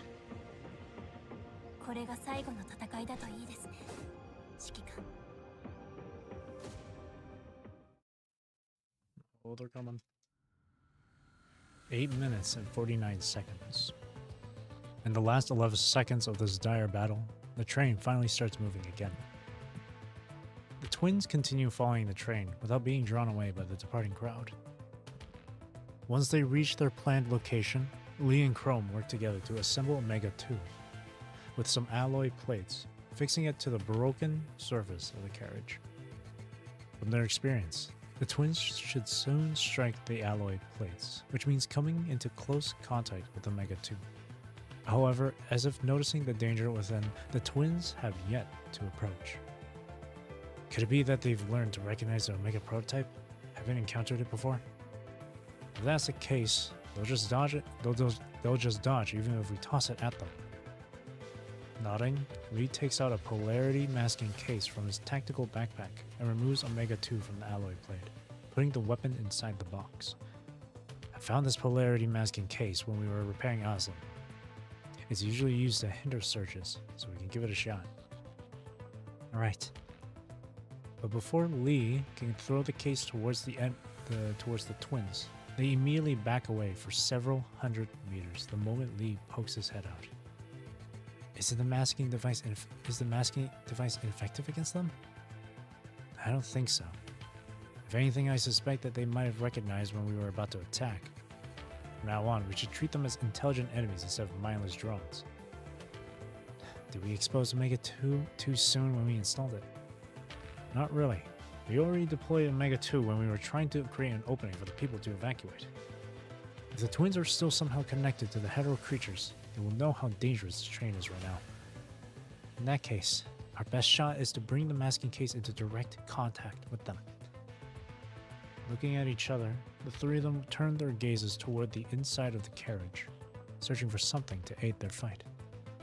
Apart from the 9 constructs who chose to stay behind and the 3 constructs from Support Force who delivered Omega 2, they are surprised to find 2 more humans there. Why didn't you leave? Neither of us could move anymore. He moves his motionless legs with his hands, explaining his situation. 1 wound on my left lower leg, another one on the outside of my right thigh. Both my tendons are ruptured. My legs are practically numb now. I might not be a medical expert, but this seems like the kind of injury that would leave me impaired even after surgeries. Still, I don't know how to perform a surgery like that, and no one here does. Not that we'd have the means to do it. He puts down his blood-soaked legs. The tourniquets around them covered with written records of time, erased and updated. The last update was 2 hours ago. Perhaps he was hurt for too long, or maybe he realized help would not arrive in this time, but Shrek has given up on releasing the tourniquets on time to ensure his blood flows and prevent his leg muscles from being damaged. I'd only slow the group down had I followed them, so I decided to stay. As for Garcia, he nudges the pale young man next to him, but Garcia is already in shock from losing too much blood. I checked. I think his liver and kidneys are punctured. Some arteries somewhere are damaged too. The train has run out of medical supplies long ago. I thought we could figure something out when we got off the train, but it was too late before the train was stopped. So we let Watanabe know and had him prioritize those who could still move. Right, and Match is left with them as well. The 2 of them know full well what it means to stay behind. Yet here they are, so that they would not burden the others.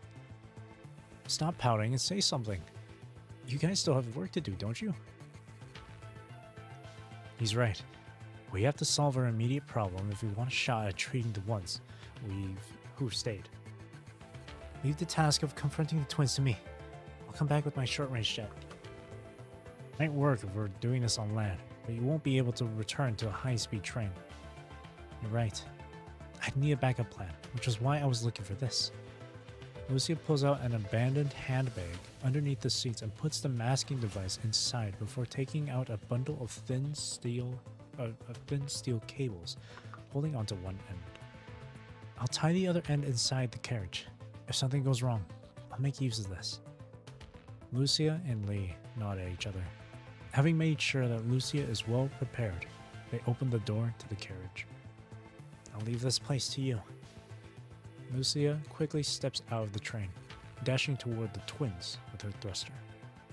Right as she is about to reach them, the twins' movements suddenly hasten, and they retreat behind the many hetero creatures. Watch out! Lee holds onto the steel cable yet to be fully unfurled, and he pulls it back with all his strength.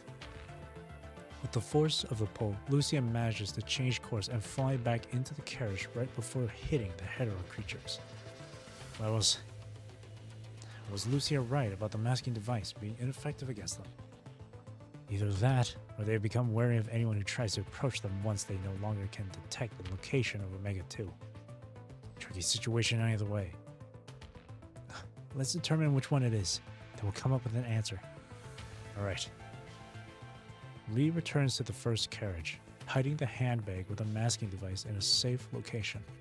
He then takes a similar bag and places a piece of rock of similar size inside.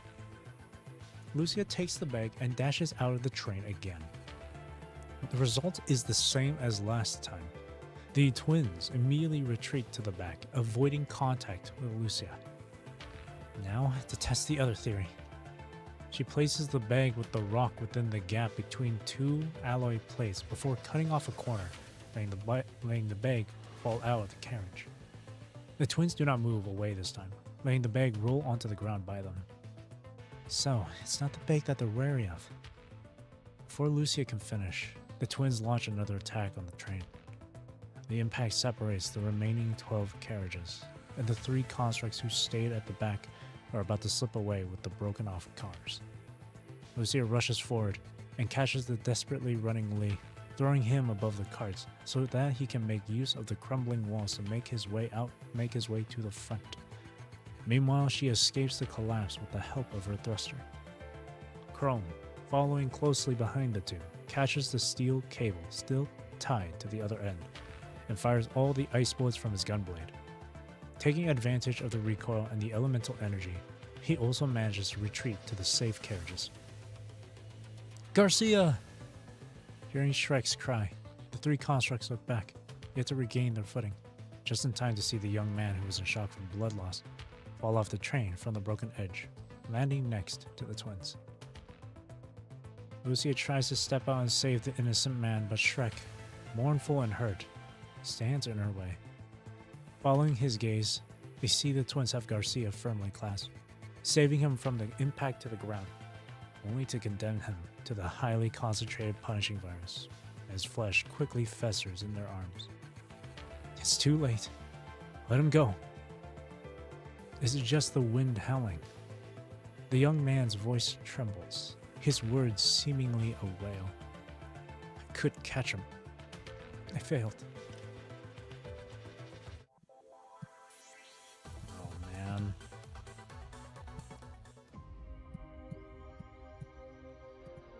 I really know how to make you feel despair, huh? Smile. One survive. No.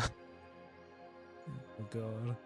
12 constructs, 1 survivor, the 1 being Shrek.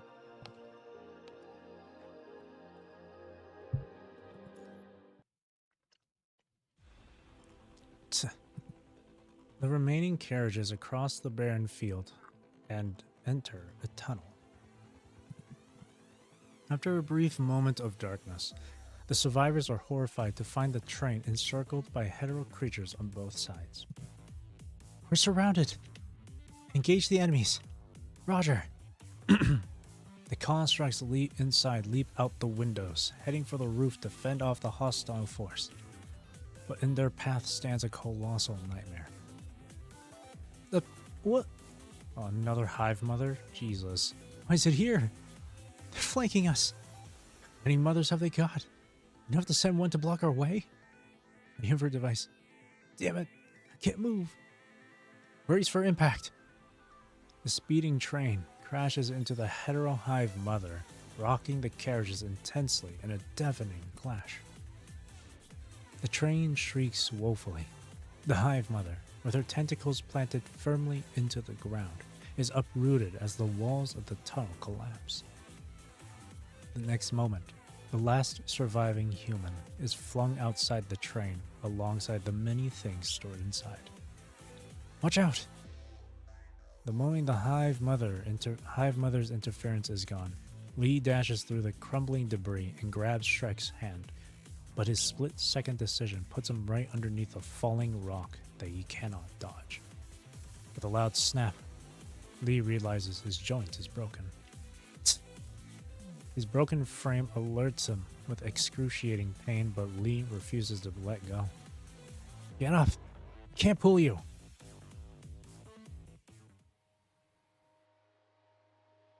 Oh man, don't look at me like that, Shrek.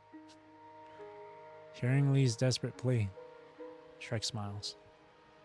I was thinking, if those two monsters didn't avoid the handbag or the tumbling human, it stands to reason that they wouldn't duck from a guy with a handbag like me, no? No one. Wait, this is no one?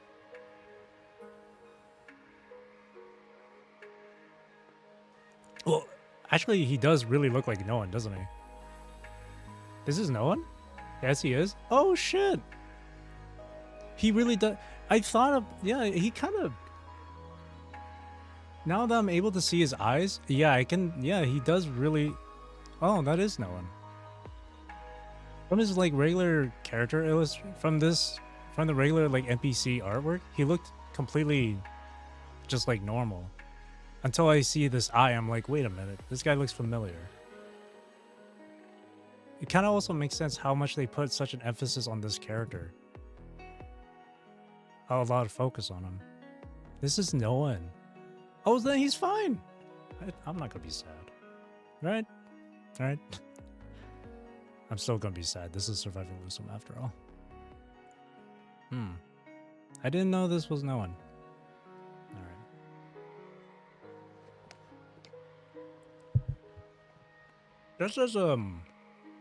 Just as a heads up, Igzies, try not to spoil that sort of, try not to spoil me on that sort of thing again. Cause like, revealing no one like that, that's cool and all, but I would have preferred if I found out later down the line. I'm sorry, it's okay. Just try not to make that sort of mistake again. I'll let it slide this time. I'll let it slide this time. Hearing that, Lee finally notices that Shrek is holding onto the handbag with the masking device that Lee hid in the carriage earlier. Enough with that nonsense. Yep, I got it. Really sorry. It's okay. It's okay. It's okay. I forgive you. I forgive you. I forgive you. There are still other ways we haven't tried. Get up first and we'll figure it out. The time's running out, isn't it? They've noticed the potential danger, and they're hesitant to mingle with us anymore. Get up and we'll talk. We're surrounded. I can't pull you up with my broken arm. Standing at the edge above the speeding train, Lee is struggling to keep himself safe. All he can do is kick the approaching hetero creatures away while pressing Shrek to save himself. It's meaningless. You die and you lose all possibilities. You're right. I had someone once. I lost her, and it was meaningless, like you said. But her death changed me, you know? I became a novice medic, because I regretted not being able to save her. Yeah, Bella. When I read that hidden story involving him and Bella from Fake Ascension, that was sad. Man, it kind of hurt my soul to know that she just chose to jump into the red tide. It really hurt my soul. I couldn't change the past, but I've saved a few people since she's gone. It's meaningless for the dead, sure, but my death has to amount to something for the living, right? Enough! I told you to stop that nonsense. I don't need your sacrifice for a mere chance. Lee, you ought to be more honest with yourself. Otherwise, you're gonna regret it one day. What are you talking about? Let me tell you a secret. Although I always bring bad luck to those near me, I'm unbelievably lucky myself. Even if you drop me here, I'd still be able to walk out of this place in one piece. Who knows? I might be standing before you with rainbow hair in a few days as a construct. Lee spends an extra 0.53 seconds to come up with a reply in the face of Shrek's absurdity. I don't think the technicians are interested in making rainbow hair. The wind breezes past them to somewhere beyond reach, chuckling like the young man hung by the edge. See? You're not dismissing the construct part, impossible as it is. Shrek begins to loosen his grip. I've been hoping to reunite with my friends since they passed. Not because I've decided to give up the possibility they gave me. I'm just making the same choice they did. I'm passing this ticket to the future to someone else. Finally understand. Winter does not take, for some would light fires with their souls. Small and frail as their flames may be, they are enough to light a fuse. All possibilities stem from a big bang, after all. Stop talking! Get up now! Thank you, Lee. But I think I've done almost everything I wanted to do. There's just one thing left. Forsaken, Babylonians, you all deserve to live. You live, and you save more lives, yeah? It's my genuine pleasure to have spent this time with you. So, this is my last wish. This is the reason why. Shrek smiles, and he lets go of Lee's broken arm. Shrek! Until next time, kind stranger. As the twins catch the tumbling young man unsuspectingly, Omega 2 finally unleashes its unmatched rage amidst the cries and roars. The tunnel fully collapses at its impact, blocking out the barrage of hetero creatures completely. Countless charging monsters crash into the fallen debris, disintegrating into dust as they enter Omega 2's domain. The leaders of this mad tide of calamity wail as they examine their festering bodies. They flung the bloodied human in their hands toward the debris before them. With twisted, frightened expressions, they stare at the blocked tunnel, the exit beyond their reach. On the other side of the collapse, the train has already safely sailed away. The gusting wind departs the tunnel, making its way across the abandoned city. Specks of sand are swept up, smacking the shelterless sojourners, I don't know how to pronounce that word, striving to seize them at a standstill. Weary the wanderers are. They watch the way they walked on the whim withheld by the will of the... That's a lot of W's. I like that though. Weary the wanderers are. They watch... How many is that? Weary wanderers watch, way, walked, whim, withheld, will, wind. That's funny. I like that. And then Watanabe. Icing on the cake. What is it? Nothing. I just thought. I thought I heard someone chuckle. Yeah, that was me from all the W's. That was me. That was me. Woof. Oh, he's howling. Who could chuckle at a time like this? I probably misheard. Let's keep going.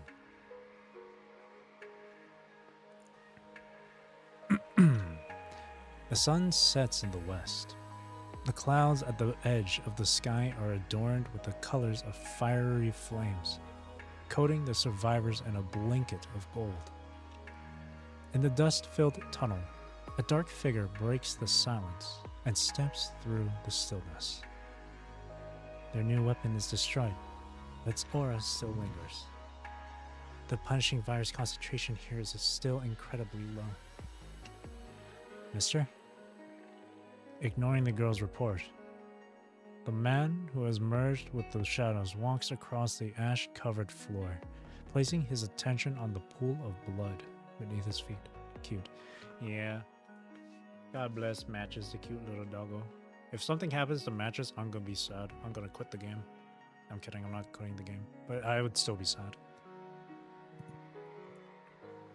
As he carries the misery-bound body of the bloodied young man, he discovers tender heartbeats underneath the ravaged flesh. Would he consider it misfortune or luck? What an incredible will to live. Interesting. I didn't expect the twins to leave a sample behind. Seems like they're starting to have a will of their own. It could be the effect of those who broke into the central purification filter. You mean the fear they instilled? The dark figure walks back and forth before the ruins, observing the giant creature that once was lying not far away from them.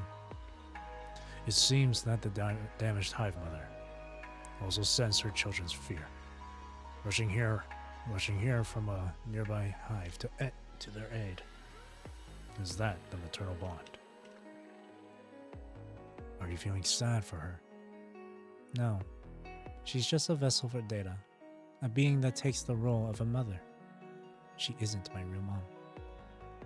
Even if she would mimic my mom and speak the words she once said, I wouldn't feel sad for her vessel. Everything we're doing is for the day real mom and Cinderella return. She closes her eyes, her hands caressing the wings that once belonged to Cinderella, in order to conceal the despair that is about to burst through her heart. Are you thinking about that day?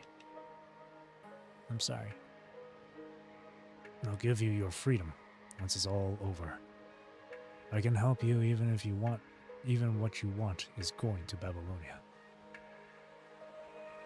You want to see him, don't you? I do. The detached girl looks up at the dark shadow before her, as compliant as a rabbit.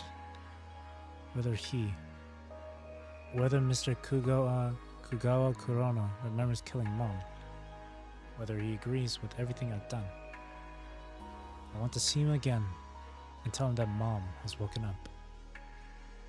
The dark figure does not comment on the girl's wish. He acknowledges it plainly before gazing at the other end of the tunnel, like the two creatures who stood here did. They're back inside the red tide, aren't they? They are. The twins will need some time to recover. But the attack command on the three constructs has yet to be lifted. The hetero creatures will be hunting for those three. Should we follow? No. We should watch from the sideline until the end. The captain that you favor is among them, too. Obstacles should clarify the current situation for him. We don't have to get involved in this game of survival. But the survivors have already left the damaged train, and they happen to be trapped at the church the Merciful One frequents. Oh, we don't have to interfere if she wants to get involved. After all, she is oblivion itself. Oh, really now? Really now?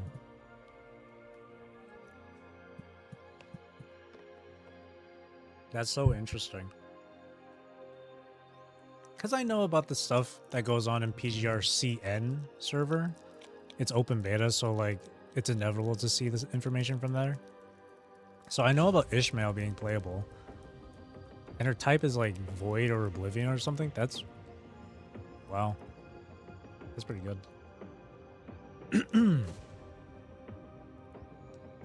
Alrighty. Cool. Smile of the Abyss. Oh, that's it for this part, eh?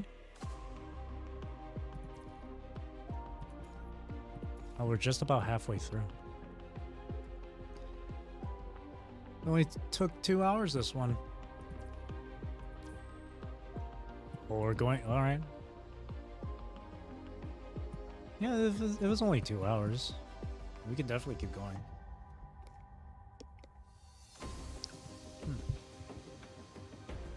Gentle Monster. The last day of Live. Imperia. There she is. There she is. Oh, shit. Feeling an intense pain as her mind is torn apart, Liv finds her vision blurred, having to lean on the wall to keep her balance. It has been 28 days since she returned to Babylonia. The more times she adapts to the new specialized frame, the more intense the pain her mind suffers. She figures it is the migraine Asimov mentioned in the beginning.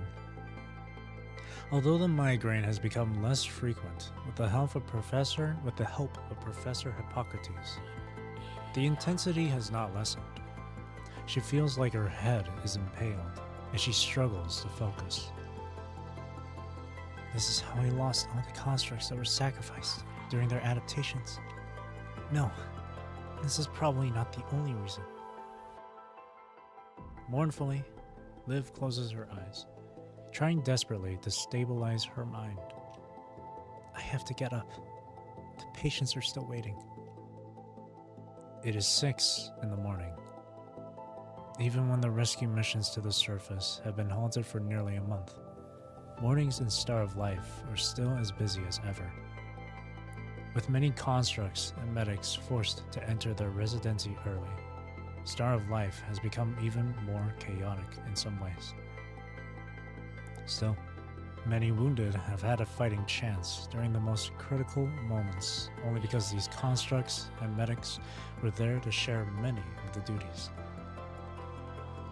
Good morning, Miss Liv. Good morning. Right, I ran into a liaison officer on my way here. He asked me to tell you that you don't have to visit him because there were no messages last night. I see. Thank you. There is still no news from her companions today. When was the last time she saw a mission report? The reports were still sent in regularly during the first 15 days she was back on Babylonia, mostly regarding the base underneath City 47. Those were hardly good days, but Liv dared not to wish for more as long as she knew her friends were safe. After the 15th day, Babylonia lost contact with Grey Raven for 3 whole days. By the time they received another report, Lucia, Lee, and Chrome had hidden inside a church with a few remaining survivors. The 3 of them were fighting in the church ruins when they uploaded the report.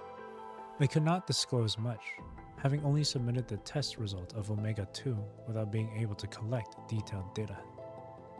Afterward, no updates has been the only answer Liv receives when she inquires about her friends on the surface. Their locators show that they're still moving. No news is good news.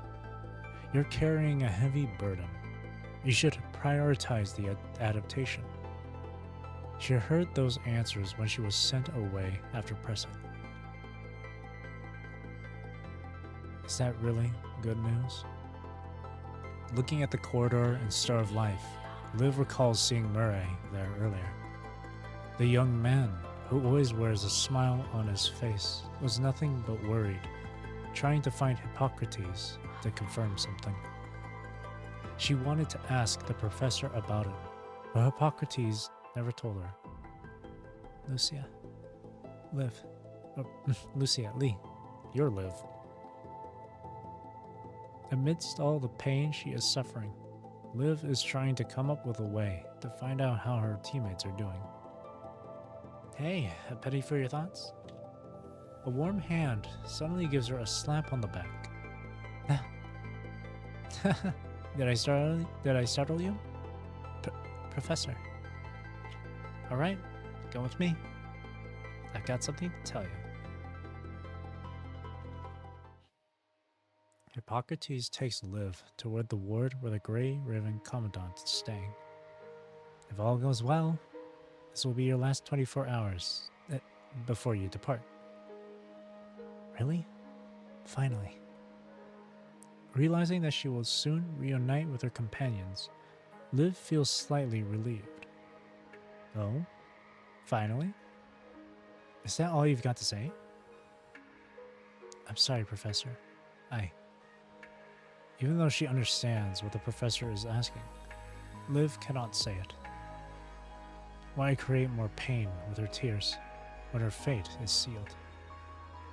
Looking at the silent Liv, Hippocrates sighs and sits on a chair by the bed.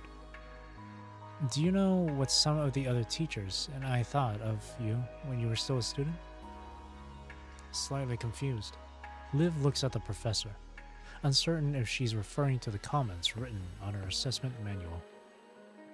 Grounded, hardworking, studious? No, you were a fool. I see. I know I often couldn't keep up with others. The teacher who taught you clinical care passed away about half a year ago. There's no need to be upset. She was old. It happens. But she mentioned you to me before she left. Hippocrates takes out a sealed bag from her pocket and drops it on the commandant's bed.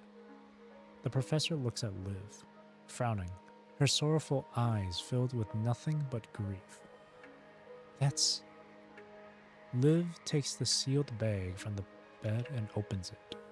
Inside are 7 medical injectors, each serving a different purpose. Yet she cannot recall where they come from. These are the things you used to treat yourself when you were a medic. She asked you why you operated on yourself. What was the answer you gave? I didn't want to trouble others, and I'd learned how painful the injections could be. This way, I can improve my techniques and make it hurt a little less. You could have used the training equipment to practice, but you insisted.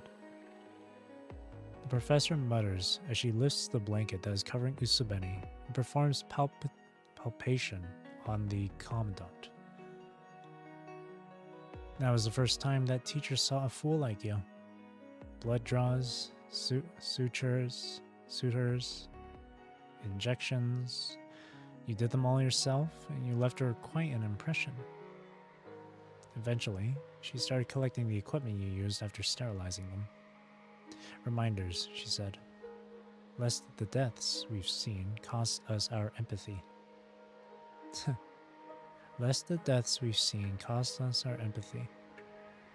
Medical procedures were painless as early as the Golden Age, but the apocalypse has returned all those intricate machine-made equipment to their original forms. Most medical practitioners were already spent after the outbreak. Students had to rely on the feedback from the training equipment to practice, and that came with many limitations.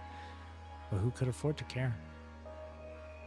Even with some of the production lines recovered, we had to prioritize the equipment needed by the military, treatment effect over painlessness. When fighting and survival are the most important factors, when we could lose our empathy for the deaths we see, who cares how much injections and sutures hurt? I don't know how to pronounce that. Shaking her head, Hippocrates retracts her hands from the commandant and places the blanket back. You care. That's why you're a fool. That's why I had to keep up with what you were doing even when I retired. I was relieved when I heard you were doing all right in Grey Raven. But this world will not let anyone leave unscathed. Hippocrates lowers her head. concealing her expression from Liv. They used to say that fortune favors fools. Fools get left behind. Fools don't get sent to the front line and die. But so many of my students are gone. And now you're going to.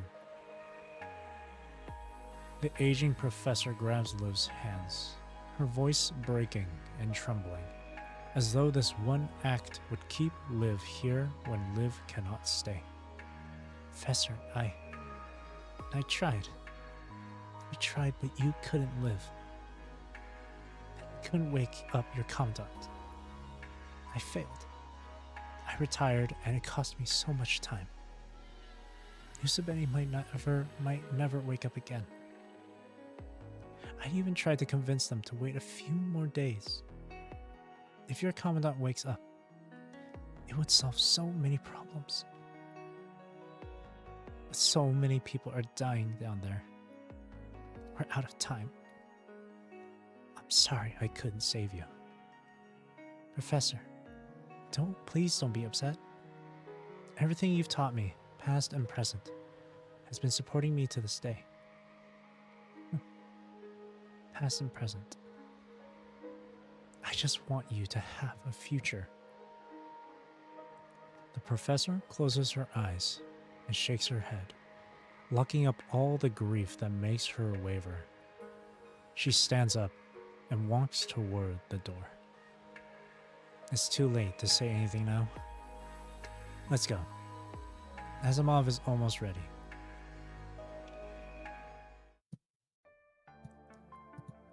Following Hippocrates to Asimov's laboratory, Liv finds it more desolated than usual. Only Asimov and Rosa remain in the room filled with monitors and equipment. Seeing Liv enter, the assistant walks up to greet her before leaving with a box of things. Our hope lies within this frame because it is capable of purifying the punishing virus. This is the first time we can truly eliminate the virus. But that also means that the procedure of changing the frame comes with classified information, which is why only Professor Hippocrates and I are here. Asimov stares at the file before him and pauses for a moment. One last thing. Since the frame is mainly built upon the data of an agent, its capabilities are also similar. Still, this is just an imitation, and you have never gone through the filtering that we know of. Once the fight begins, it won't be long before you reach your threshold and lose control. Unlike the specialized frames given to Lucia and Chrome, this time, I cannot give you any guarantee. That's okay. I understand. Now, this is just a hypothesis yet to be confirmed. But when the punishing virus drawn by the specialized frame outpaces the rate the Omega weapon can absorb it, and the infection passes your threshold, you might be able to enter the Ascension network while conscious with the help of this frame. The Ascension network? That's right. If it does happen, it will be a rare opportunity. What do I need to do? You just have to be ready to respond. With the Mind Needle probe, we can see everything you see. Our old records speak of the Ascendant as a network built among many corrupted to share information with each other. Having witnessed agents, the Red Tide, and hetero creatures, we have yet to understand how they are all related. Staring at the data, Asimov closes his eyes, exhausted by the slow updates. Technology and information are not progressing fast enough for him or the survivors living in a post-apocalypse. Let's begin, Asimov.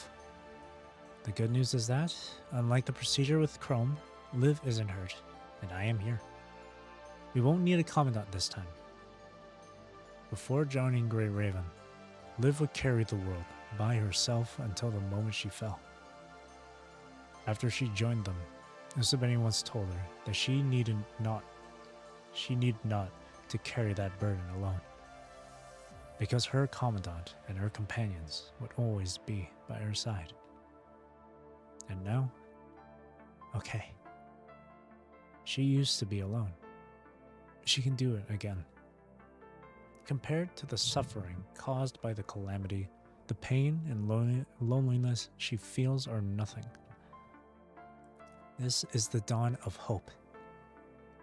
The maintenance platform takes a low hum as the signal lamps light up one by one, bringing a hint of warmth to the dark room.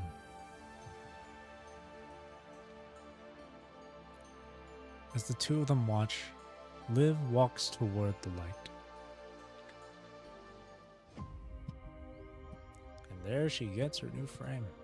Cool. Heaven of Pain. Changyu and Sophia are coming. Oh, we're playing as them too.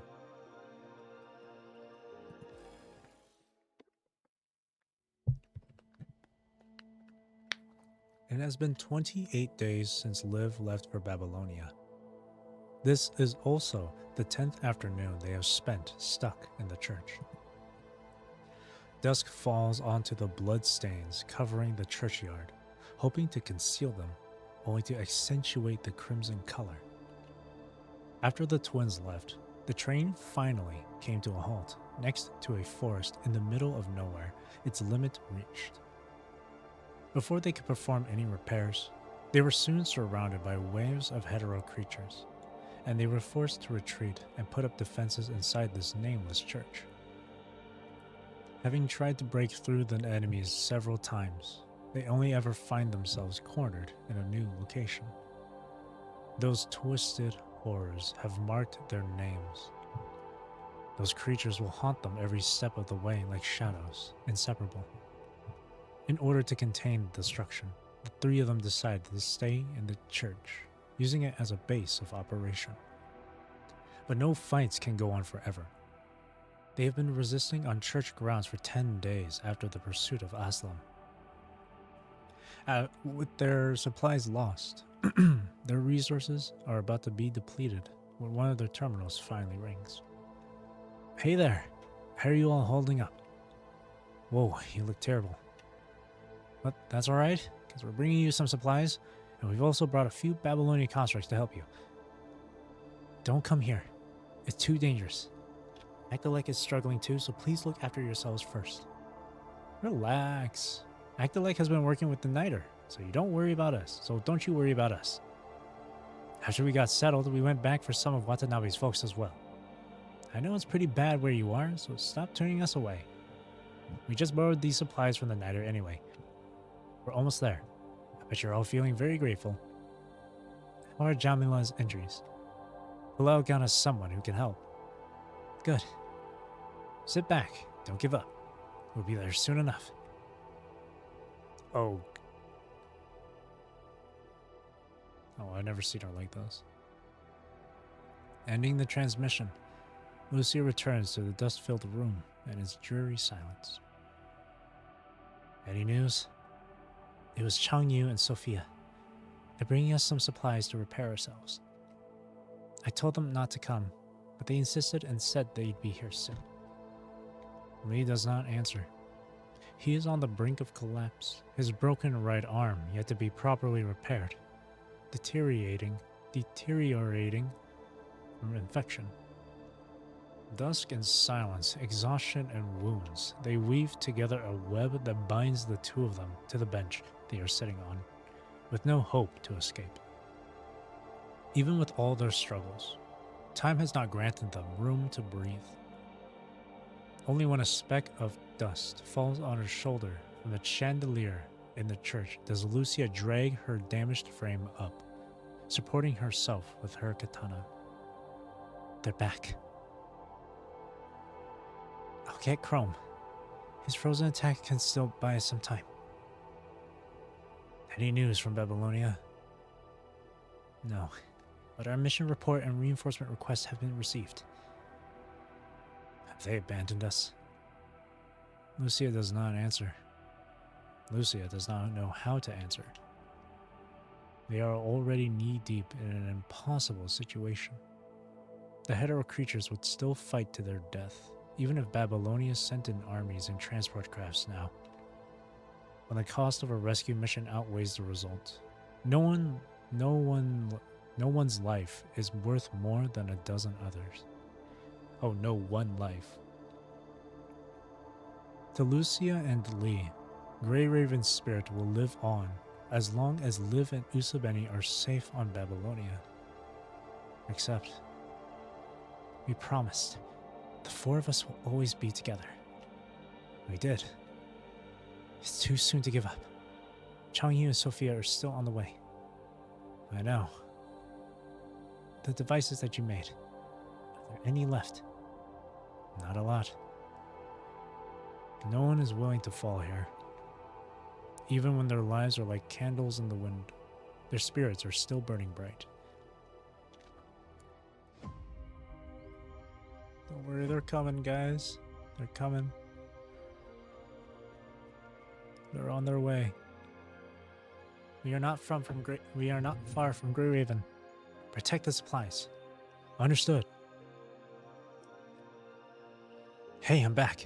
There are corrupted and hetero creatures ahead. What Lucia and the others said, there will be a tough fight ahead. They are here. Oh.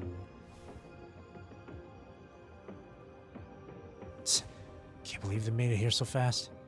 Prepare for battle. Sophia, like what we agreed on, please provide us support. Got it.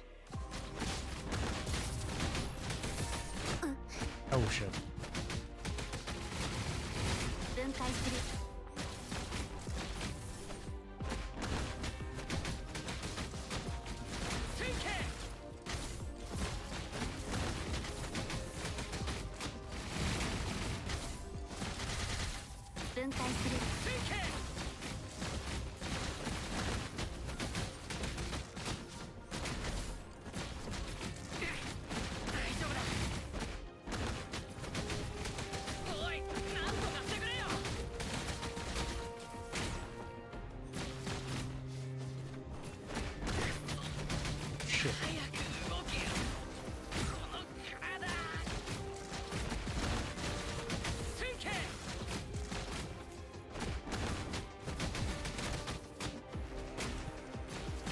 Keep using left control. That's such an awkward button to use.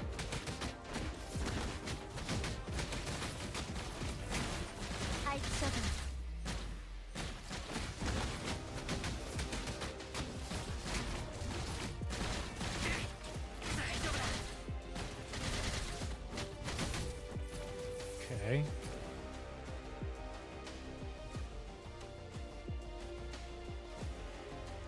Are you still able to fight, Sophia?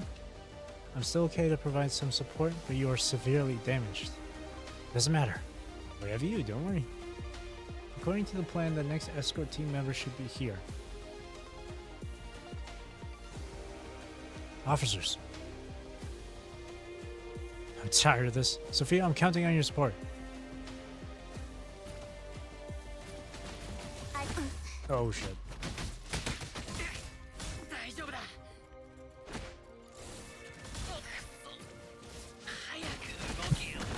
Man, when the button's left control Q is so awkward. Hang on, I'm gonna have to do this.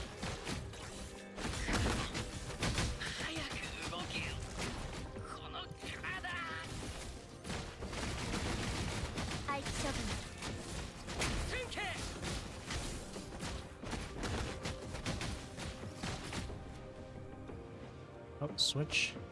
Oh, there we go. Are you alright, Sophia? I'm alright, thank you. What on earth are Lucy and the others fighting? We have to support them. And now we're playing Changyu. Okay, good. I don't want to constantly deal with the left control Q stuff.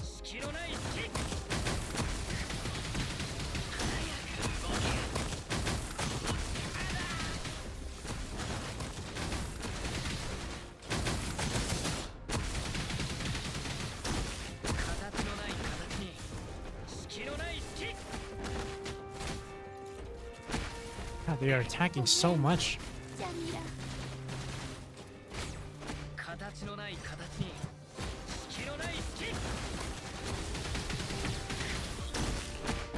just getting hit by everything.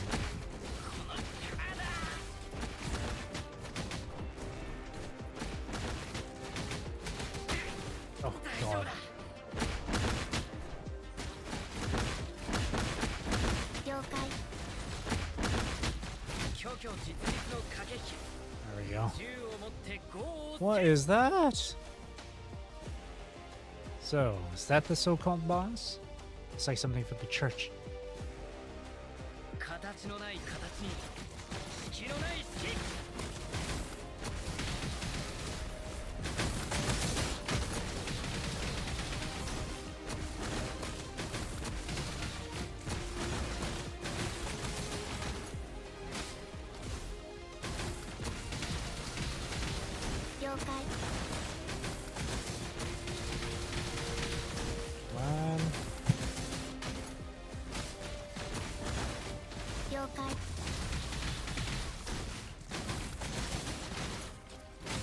We're just bullying this guy into the corner. Jeez.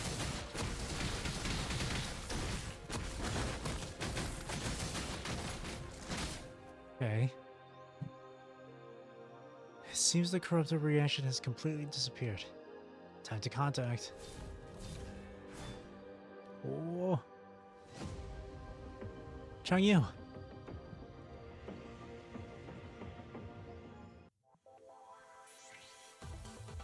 Oh, does he die here? Oh god.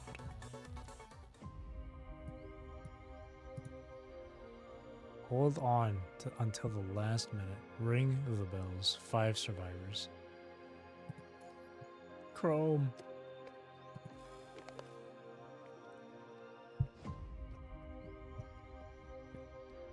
Sophia. Changyu. Finally got through. Got a big guy here. Would you lend me a hand? I'll be right there. It's just non-stop battle. Communication is down. They'll be in great danger if they get surrounded by the corrupted. There's not much time left. Okay.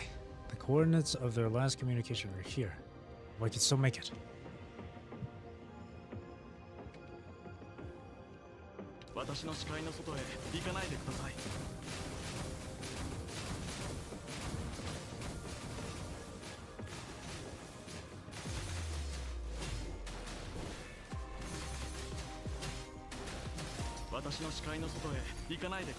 Oh, what the heck? That's...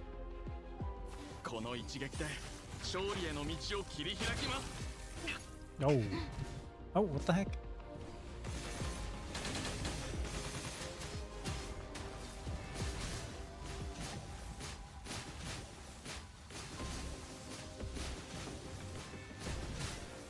I can disrupt attacks with that.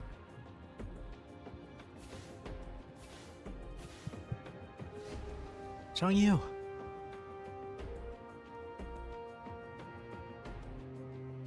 Oh shit. I won't let you hurt my comrade again.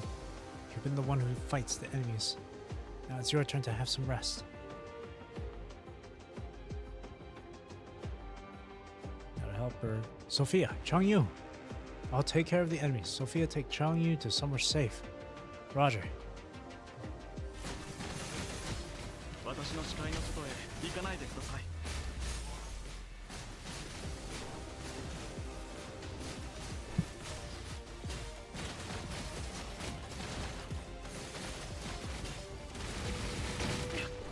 Whoops. It's fine, I got a bunch of shield.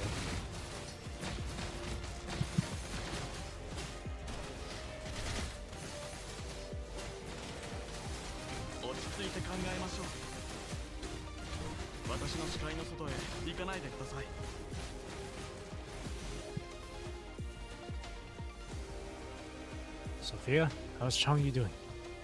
He has been severely infected. I'm treating it for him. We have to move. There are corrupted coming over from the upper level. Why don't we to meet with the escort team at the entrance? Yeah, let's go. Get them out of here. The escort team got disconnected. They are under grave attack. Do they need our support? According to the last report, it's too late. Huh. Lucia already warned us about this. But we still underestimate our enemies. Let's treat Changyu here. I'll protect you.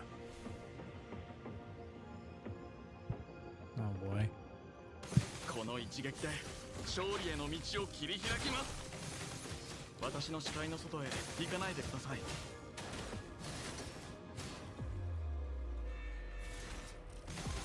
You realize there was more behind me.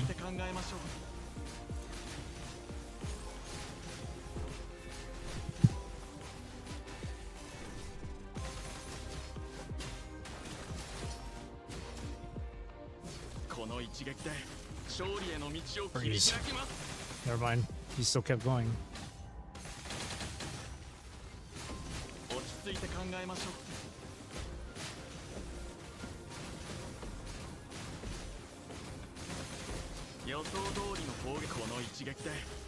Just keep coming and coming. Oh shit.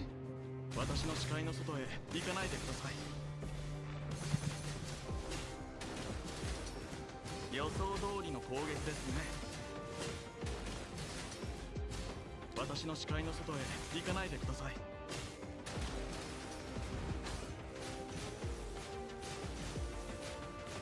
There you go.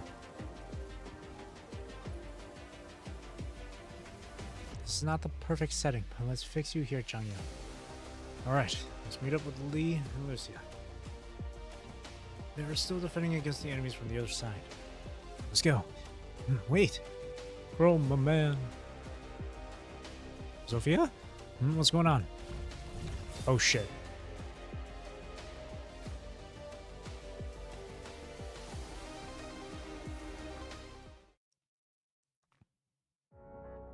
The corrupted attacking Changyu and Sophia fall before Chrome right afterward. The next wave of enemies has already arrived before he finds the time to inspect them. Like waves crashing against the shore, the enemies are seemingly never ending. To stop them, Chrome has to be a dam. But whether it is a construct, a specialized frame, or the Strike Hawk captain, no fire can burn forever. His flame will eventually extinguish. Come on. One shoe. Come on. Dad. There's the Benny. Where are you now? Are you all well? Chrome has been suppressing the urge to contact his companions during this time. Everyone is in a difficult situation. He cannot possibly ask any of them to abandon their own duties for his trouble. Not to mention that the situation here is doomed. Even if Babylonia would send transport crafts down at this very moment, they would just be shot down by the countless corrupted and hetero creatures. Is this the result of his poor judgment? After knowing Usabeni had fallen unconscious, Chrome received a call from Azimuth. Do you want to change back to the Arclight frame? Even though the Glory frame is as stable as Arclight now after the calibration, no other commandants can help you if your mind deviates now. Have you read all the interludes? Not all of them. Well, yeah, not all of them. I think I still have Selena Capriccio to read, and of course Live Imperia. And I did unlock the hidden nodes from the interludes, but I haven't read them yet. I was planning on doing that after I finish Surviving Lucem. On like a separate stream or something. Despite knowing the danger, Chrome rejected Asimov's offer. His reason was simple. The challenging situation would require a specialized frame. That was not poor judgment. Chrome would not have made it until now had he changed back to Arclight frame.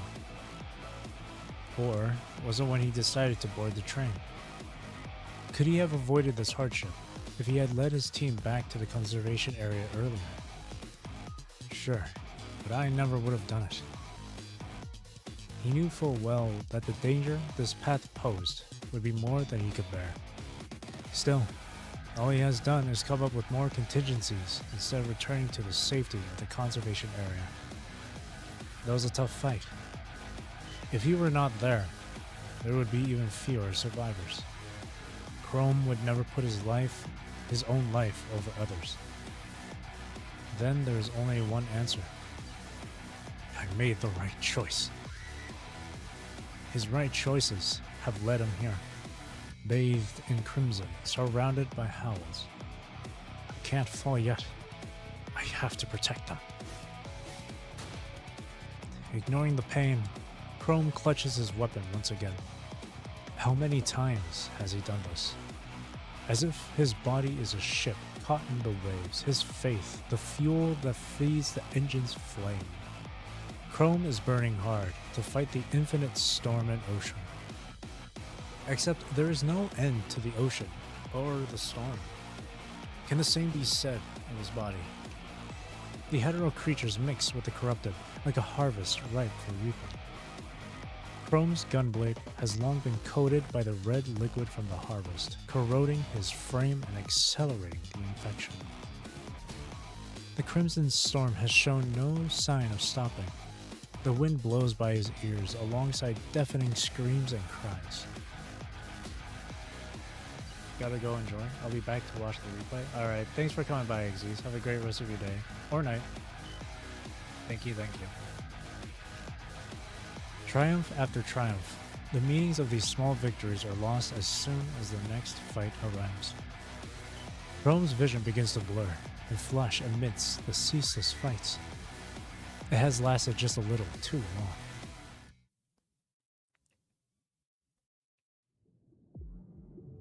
He is not sure when he realizes the wind and screaming have stopped. Before him is just pure whiteness. Is it over? No, it probably is not. But Chrome has already reached his limit, and he can move no more. Just a small break before getting back to it again. I can't fall here. There has to be a way. With that, Chrome slowly closes his eyes inside the white light. I'm sorry. Please wait for me.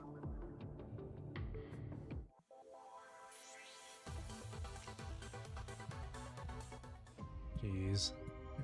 It's like reminding me a bit of like How Long Metropolis, but it's even more despair. Rage against the light.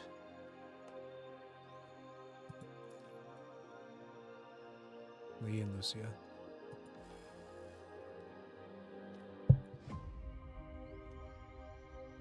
While Chrome is going for backup.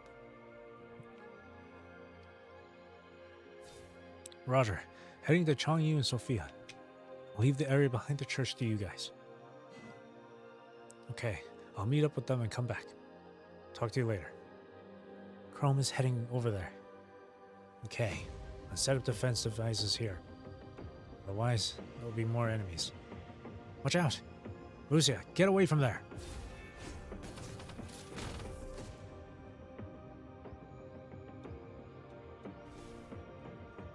There are still monsters coming over. Find a chance to meet up with Chrome and the others. There are many coming from the top of the clock tower out in the church. It'd be worse if we can't set up the defense devices.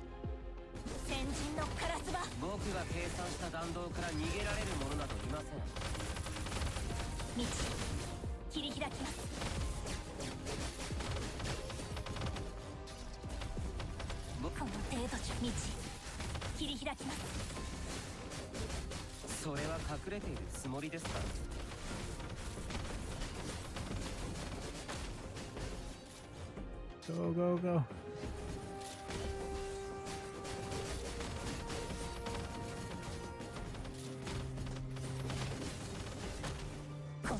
More.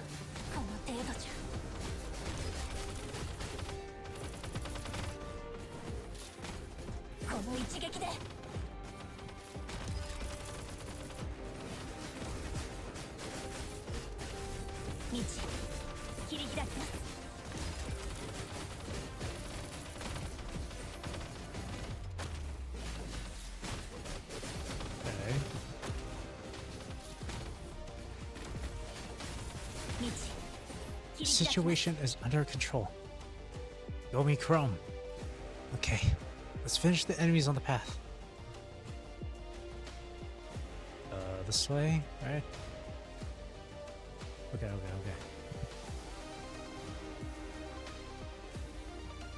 calmly.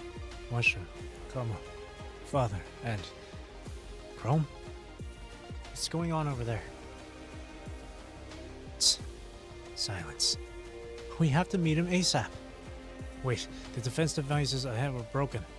We have to repair them, otherwise we will be surrounded by the enemies.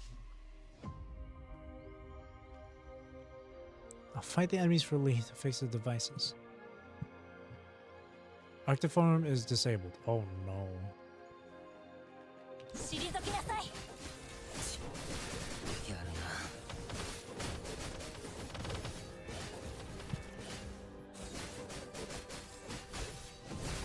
Lee!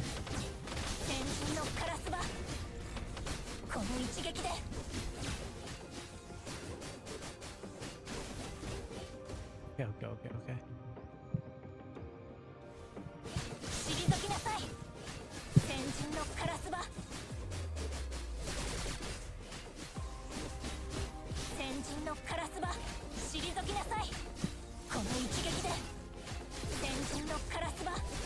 Device has been set up. Perfect.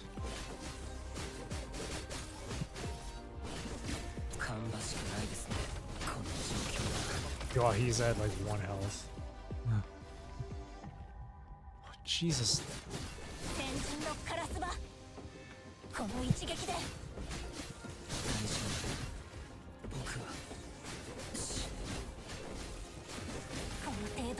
My God.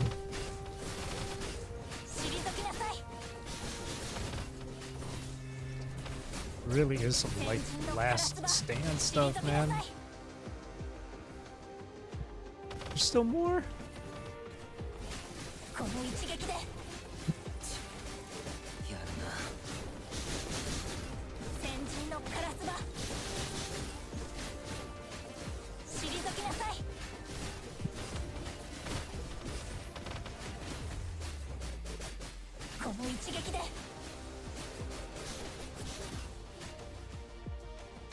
Oh God.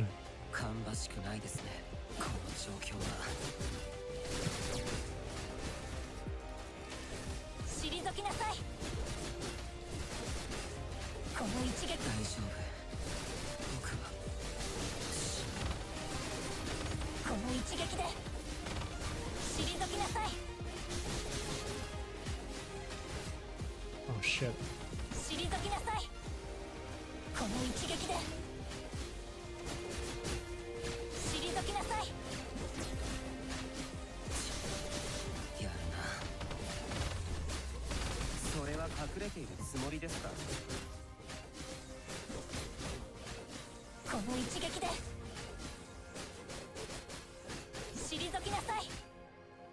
One more? Hopefully, maybe?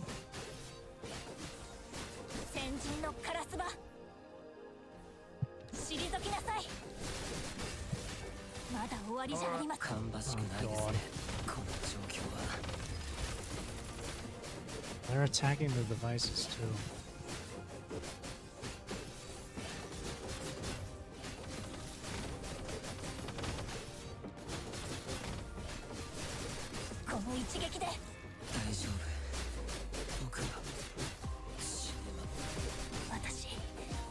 Serious damage received. Not time to give up.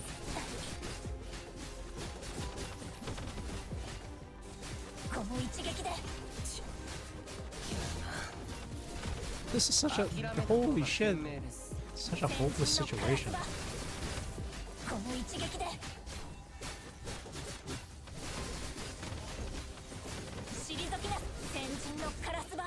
Is it done? Yes. The enemies are moving too fast. We need someone to look after these devices. We'll meet up with Chrome. Stay here. Are you sure you can handle it yourself? If we lose this area, we'll be exposed to the enemy's attacks with no defense. I'll leave the rest to you. Got it. We're all going to survive this.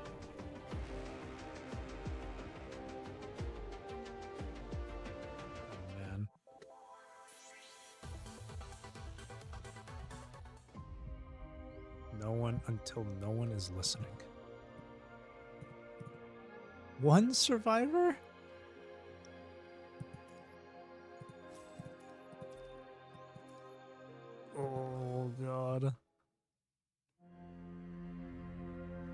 If we can't defend this place, we'll be exposed to their attacks unprotected. I'll leave the rest to you. Got it. We're all going to survive this. How long has it been since she made that promise? Now, they are trapped inside this church, a sanctum that should be protected by the gods, and all they can hear is the sound of the hetero creatures surrounding them. She knows her companions are nearby, but she cannot move an inch from all the corrupted and hetero creatures blocking her way. She tries to call for her companion, but the transmissions only return disjointed words and white noise. Perhaps it is true that sometimes prayers do not get answered in this world. In a brief moment of trance, Lucia recalls the place that sent her down the path of becoming a construct. Children clustered together, cold and hungry, lying and hurting each other for their survival. That was also a church. She lost her last family at a church. Is she going to fall at a place like it as well? This isn't the end. Supporting herself with her katana, Lucia struggles as she moves forward. We haven't. Her will is still defiant, but her frame can no longer support the fight that has lasted over 10 days. It is time to face the truth. Perhaps this is the end of the line. Did they make the wrong choice? Should they have followed Liv back no matter what? No. More people would have been lost if they had not stayed. That is not something she, or anyone from Grey Raven, would want to see. Captain Chrome has not complained about the harsh battles once in the last 10 days. He never regrets his choices because of what he is going through. How would Captain Vera from Cerberus act? Vera would look reluctant, but the truth is she would not stop fighting, Lucia thinks. Vera was casually talking about her previous rescue missions on the transport craft back from Atlantis with the Commandant. Once, Vera found herself at a place where search and rescue equipment was not operable, but a sheepdog by her side helped her find the target. It was because of that story that Lucia and Liv managed to find the pregnant Fantine at those ruins with the help of matches. As Lucia fights the endless horde of hetero creatures, fragments of her memories flash by her mind like a merry-go-round. None of us wishes to see another life lost. The other teams might not be here, but Lucia believes that every one of them would have made the same choice. Even Vanessa, whose whereabouts are unknown, has chosen this path not long ago. Each of them has someone or something they want to protect, and each of them has fought until their very last breath. We do not regret, but the world is not merciful. Cutting down the enemies before her, Lucia looks around at the more hetero creatures yet to come. Her frame is pushed to the brink, her invert device at the threshold. Lucia estimates that she has 10 minutes before she stops moving. I won't stop, even if I only have 10 minutes left. Her belief will be with her until her last moment. As if her determination is being rewarded, she hears a voice on the Grey Raven comms channel, one that she has not heard in a while. Lucia, what's happening? Why can't I see you on comms? Where's Lee? Why couldn't I contact you before? The monitor on the comms is not showing anything. Lucia cannot see Liv, and Liv cannot see her. That is because the moment she hears Liv's voice, Lucia immediately covers the terminal. She does not want Liv to see her like this. And maybe Lucia's terminal was damaged during the battles, so she cannot see Liv on it as well. But that is fine. Despite not being able to see Liv, It is good enough to hear her voice in the end, Lucia thinks. Are you still on Babylonia? I'm on a transport craft to you. Be there soon. No, don't come here. It's too dangerous. Lucia? What's going on? Why is it dangerous? It's okay. You don't have to worry about me. Do you remember the weapon President Hassan mentioned before I left? It's done. It doesn't matter how dangerous it is. I can protect you. I can do it now, Lucia. Please believe me. How long until you reach us? It should take another hour. An hour. It is too late. What's wrong? Why aren't you saying anything? If she cannot change the ending, then at least she can go accompanied by Liv's gentle voice. Can I... Huh? Can I hear you sing one more time? What? Lucia, why are you... Think of it as a countdown. I'll feel more assured if I can hear your voice when I fight. When your song is close by, I'll know you're near. Lucia. And Liv. Sing it to Commandant someday, okay? Lucia. As she realized the situation Lucia is in, Lucia can hear her gentle voice shaking. I'm sorry. It's untoward to ask you to sing mid-flight. No. It's the only thing I can do before I reach you.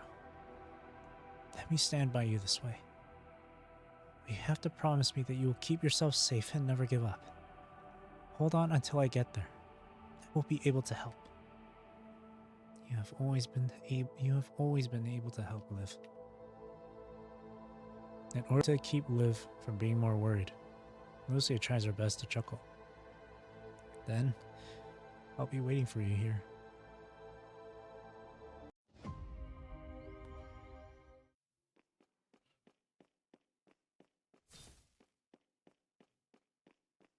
Oh no.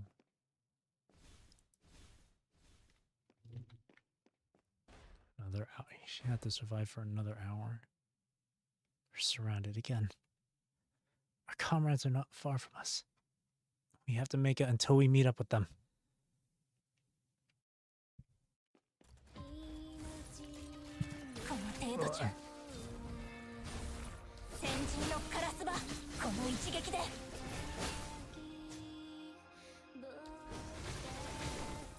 Oh God.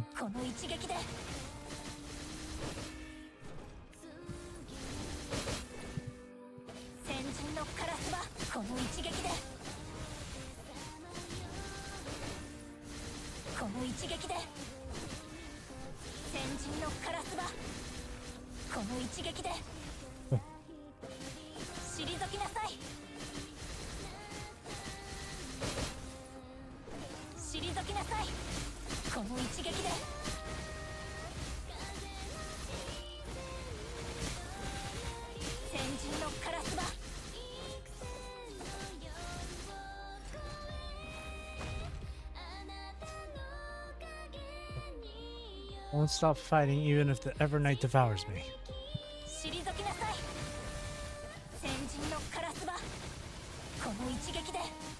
Oh, Lucia. No.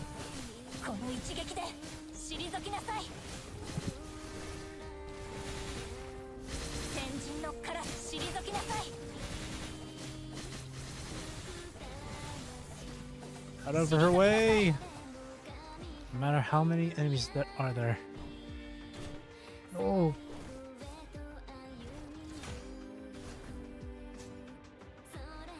No matter how many times I fall.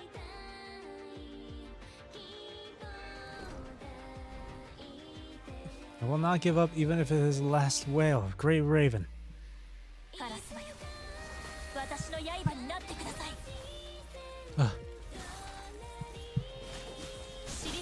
More power and thrusters, no. Oh God.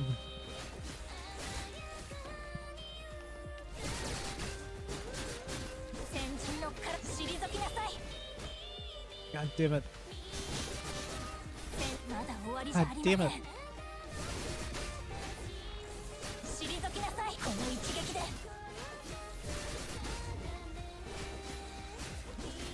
この一撃で先人のカラスバ退きなさい。この一撃で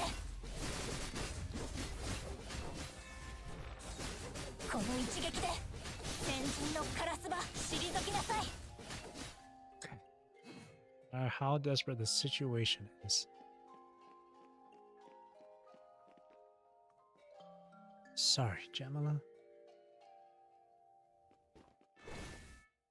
Sophia, no.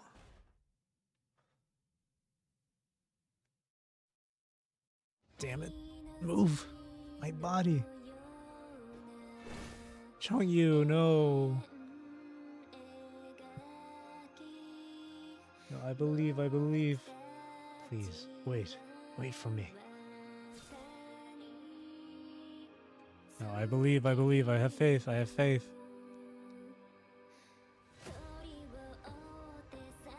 Leave the rest to you.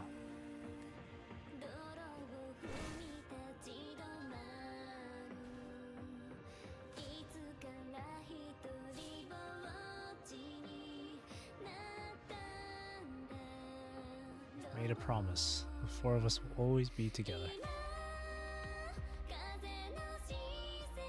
This is what it is supposed to be.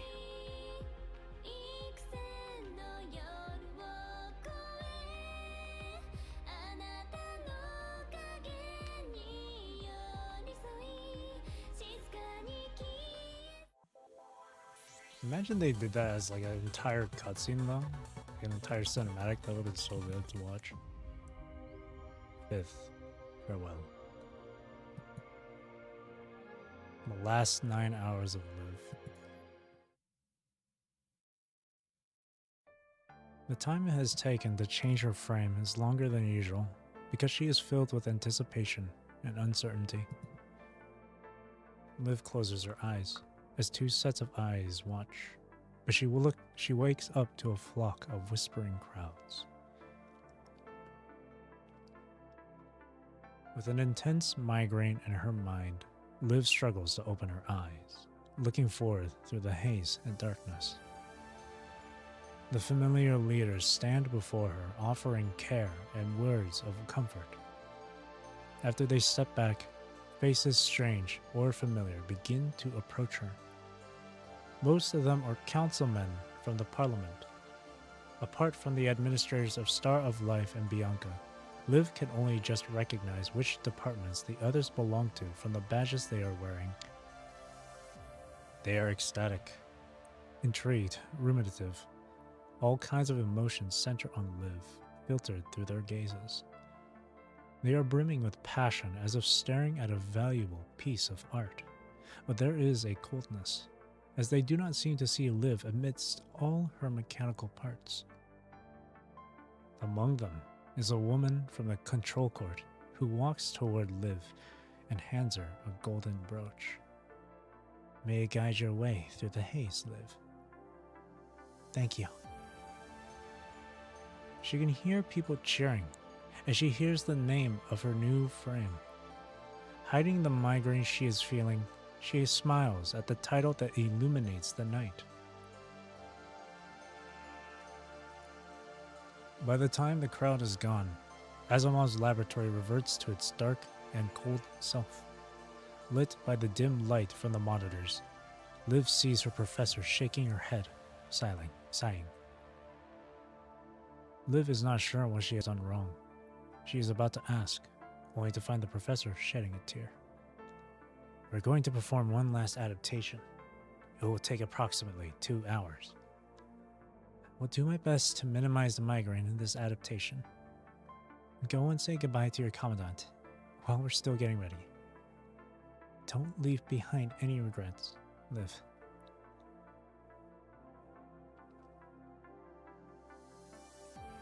But Liv does not know how to bid farewell. All she knows is that her commandant has yet to wake up. In her jumbled thoughts, she once again recalls what the kind stranger said. I hope you will not regret this decision. Grey Raven was invited to an event on the night of that day. After they boarded, Liv ran into a woman who said she wanted to chat. She talked to Liv about a possibility, asking how Liv would choose. After that, following the performance by the mechanoid puppet Yazu mentioned Huashe and Villiers, who merged there. Was that freedom? They made their choice, answered the Commandant back then. Even if it means they have to end up like this? Yes. The Commandant's answer, and the woman's words and possibilities and choices were simply casual chats. Unintended as the speakers might be, Liv has found herself reflected in the words they said. If she encounters a similar situation one day, will she sacrifice everything? She cannot be sure. She cannot bear to imagine a day when everything good she has witnessed is destroyed. But she knows that an unspeakable resolve has been planted in her heart since then. It has been growing uninhibitedly from the tragedies and calamities of the past days, like vines covering the fences and climbing over the walls. This is my choice. Liv has let go of her attachment after witnessing the countless deaths and goodbyes. She is willing to become a disposable pawn on this chessboard of tragedies to fight for the lives who are still struggling forward.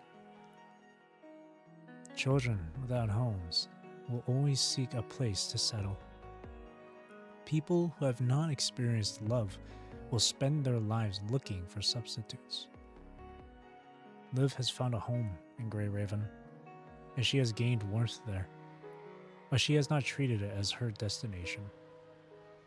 Just like how Lucia picks up her blade so that no one else has to suffer her pain, Liv has been fighting to this day so that everyone will have a home to return to. An impulse imprinted in her mind. It forces her to step on the front line, and eventually, it will witness her fall. There is no need to hesitate anymore. She just has to keep moving forward, give it all she has to offer until the moment she no longer can stand. Over and over, Liv confirms to herself her decision and the plan for the 3-hour combat. When she reaches the surface, her life is on a 3-hour timer. Every second counts. I'm ready. She makes sure, once again, that her resolve has not wavered. Her feelings have been forged into the strongest armor, building an unbreakable line in her heart. In that case, where does that hint of unease come from? Do I still have regrets?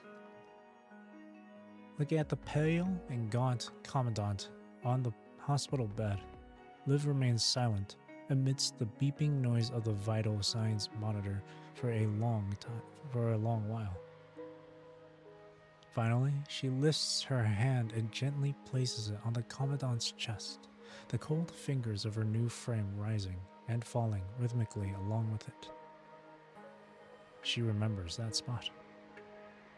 Even with it covered by the blanket and layers of bandages, Liv remembers it clearly. That is where Usabeni was fatally wounded the first time. Liv was right by the Commandant that day, but she could not stop it from happening. She moves her fingers, seeking until they reach the other side of the chest. Liv also remembers that spot. A scar left behind when a loose rock hit the Commandant in City 75. She wanted to follow the Commandant that day, but she was stopped. Then her hand stroked past the Commandant's legs, which have gone frail from lying on the bed motionless for so long. She caresses the Commandant's delicate neck, cheek, and the faded scar on the Commandant's forehead. If Usabeni wanted, all these scars could have been removed with the advancement in technology.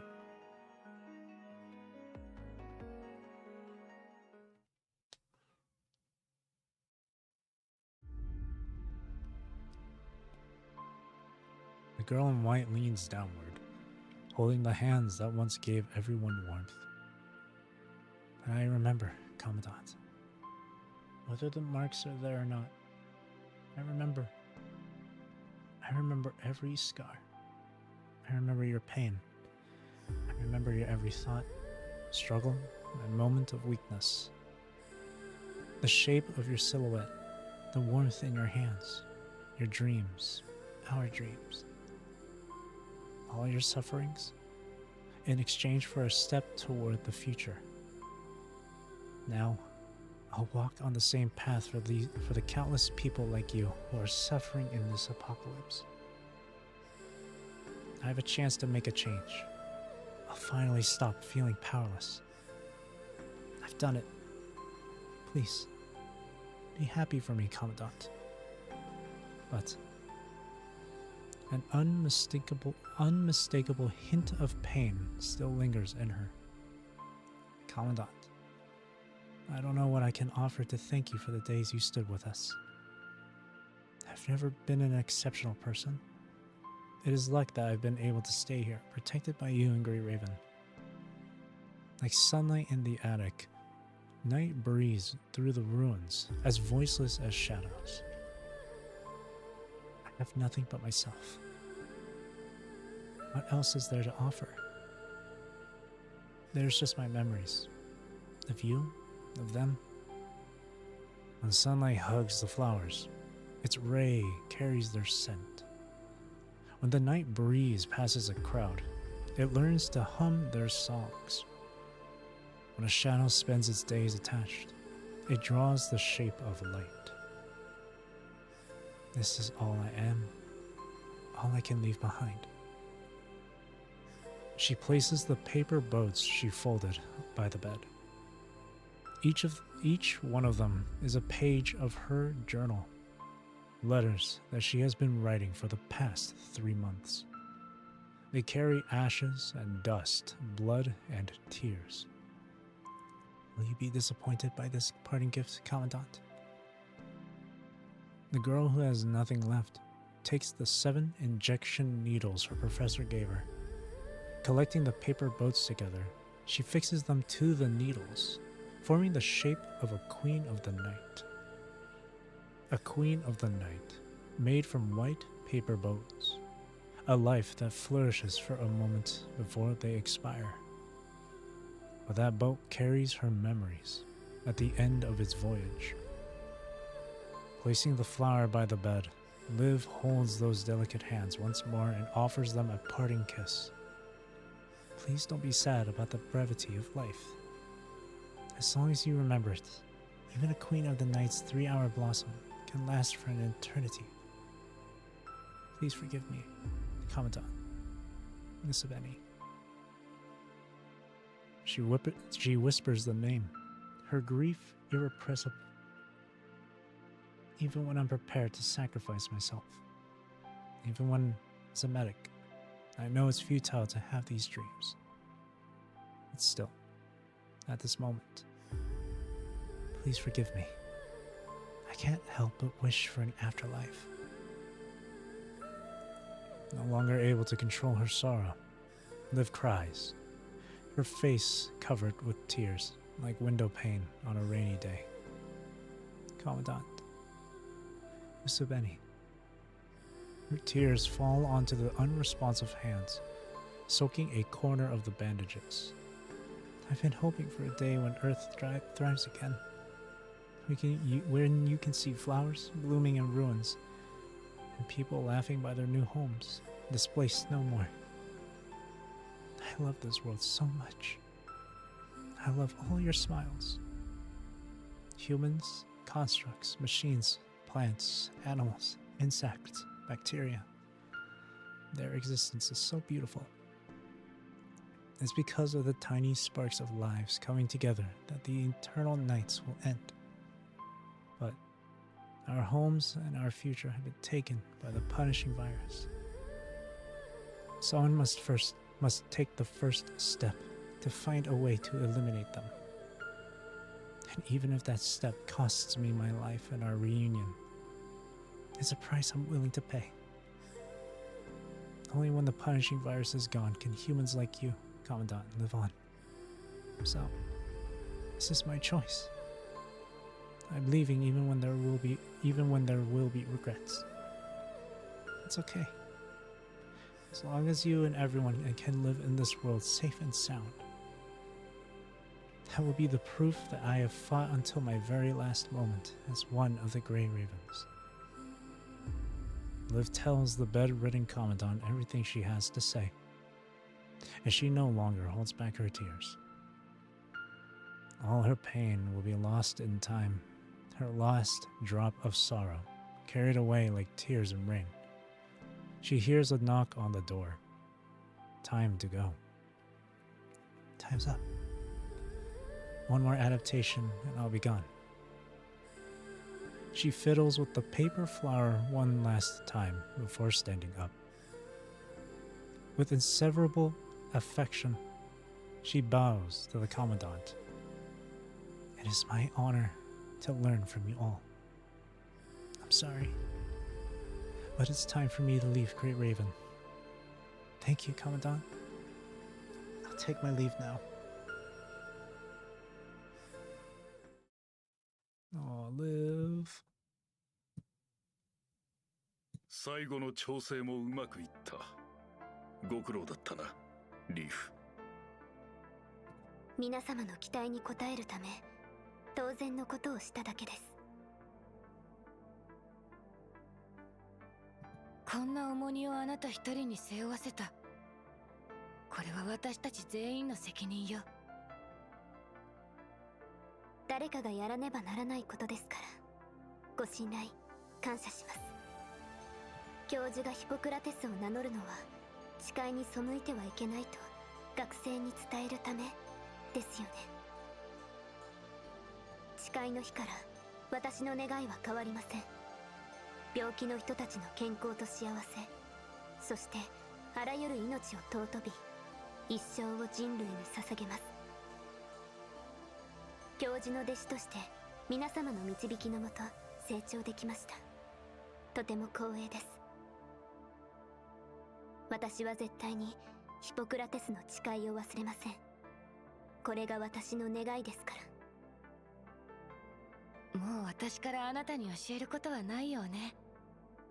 リーフ、卒業よ。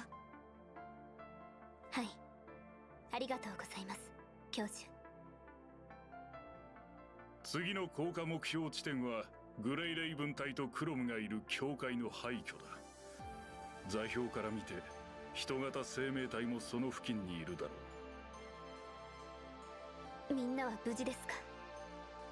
通信がつながった。輸送中に彼らと連絡を取るといい。わかりました。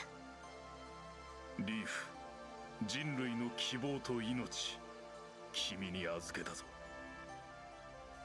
はい、絶対にご期待に応えてみせます。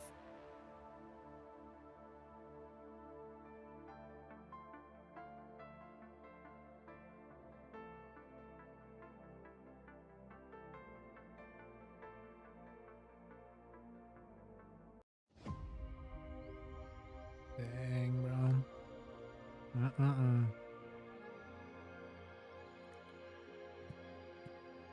Alrighty. 6th death. 5:30 a.m.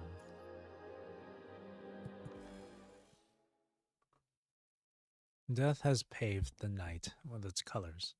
The song of the young girl, now a requiem. The dark clouds tile the night eternal, and the wails of the dead linger on. Crimson waves gather near the transport craft, once again trying to drag it to the ground. Smoke rises from the wreckage of the craft, but the flame has not taken any life. The constructs guarding the craft exit the craft safely, parachuting their way down.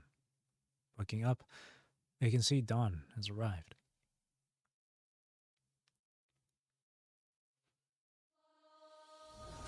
The frame, white in color, stainless and divine, stretches its wings, defying gravity and hovering by the top of the church's clock tower. This is her last fight.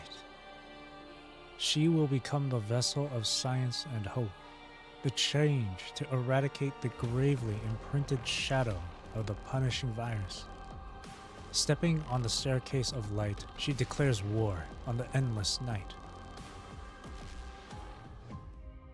Get him, Liv.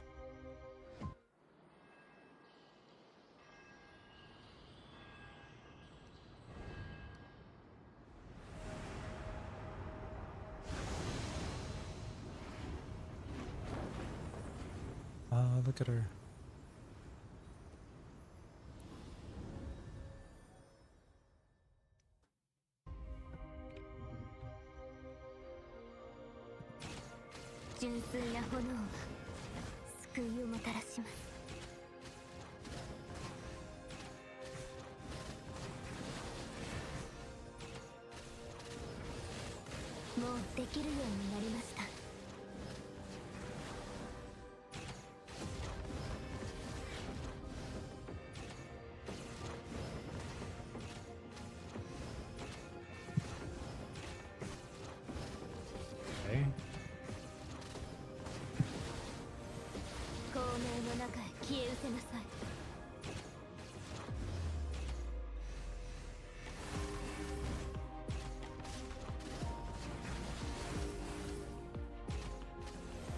Okay, now I kind of slightly remember how to use her skill, just slightly. Her dodge does something. Everyone. Where am I? What time is it? My memory's a bit blurry. I remember I was infected and lost consciousness. Why am I here? Babylonia has come up with a way to cure the corrupted. You have just recovered from the corrupted status and still need time to adjust. Leave this to me. Barrier. Elite created. It's about to be overloaded. Double tap to dodge. Enter prayer file. Enable charged prayer. Right. Oh.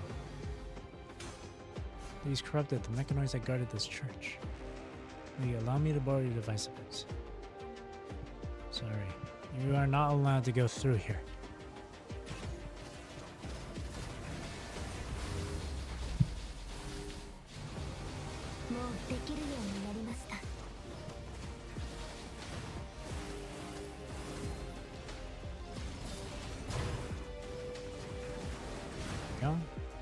Two severe punishing virus signals ahead. Twins? They seem very weak. Lee. Oh no, he's corrupted. Lucia. You've been waiting for me, but I'm still late. I can't give up. I have to take you back.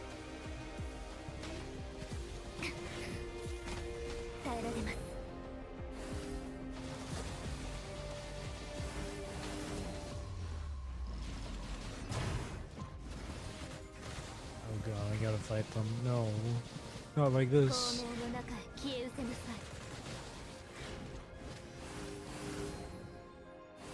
Happened. It felt like. What happened to me? They're okay. It's okay now. No matter how many lives the punishing virus has taken, how long the dark night will be, hope has been reborn from the ashes. Oh god, domain expansion. Oh my god. Whoa.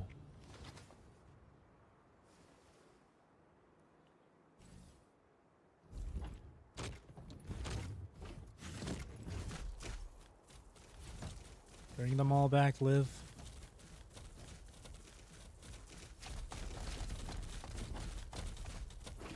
It's like a zombie apocalypse, yeah.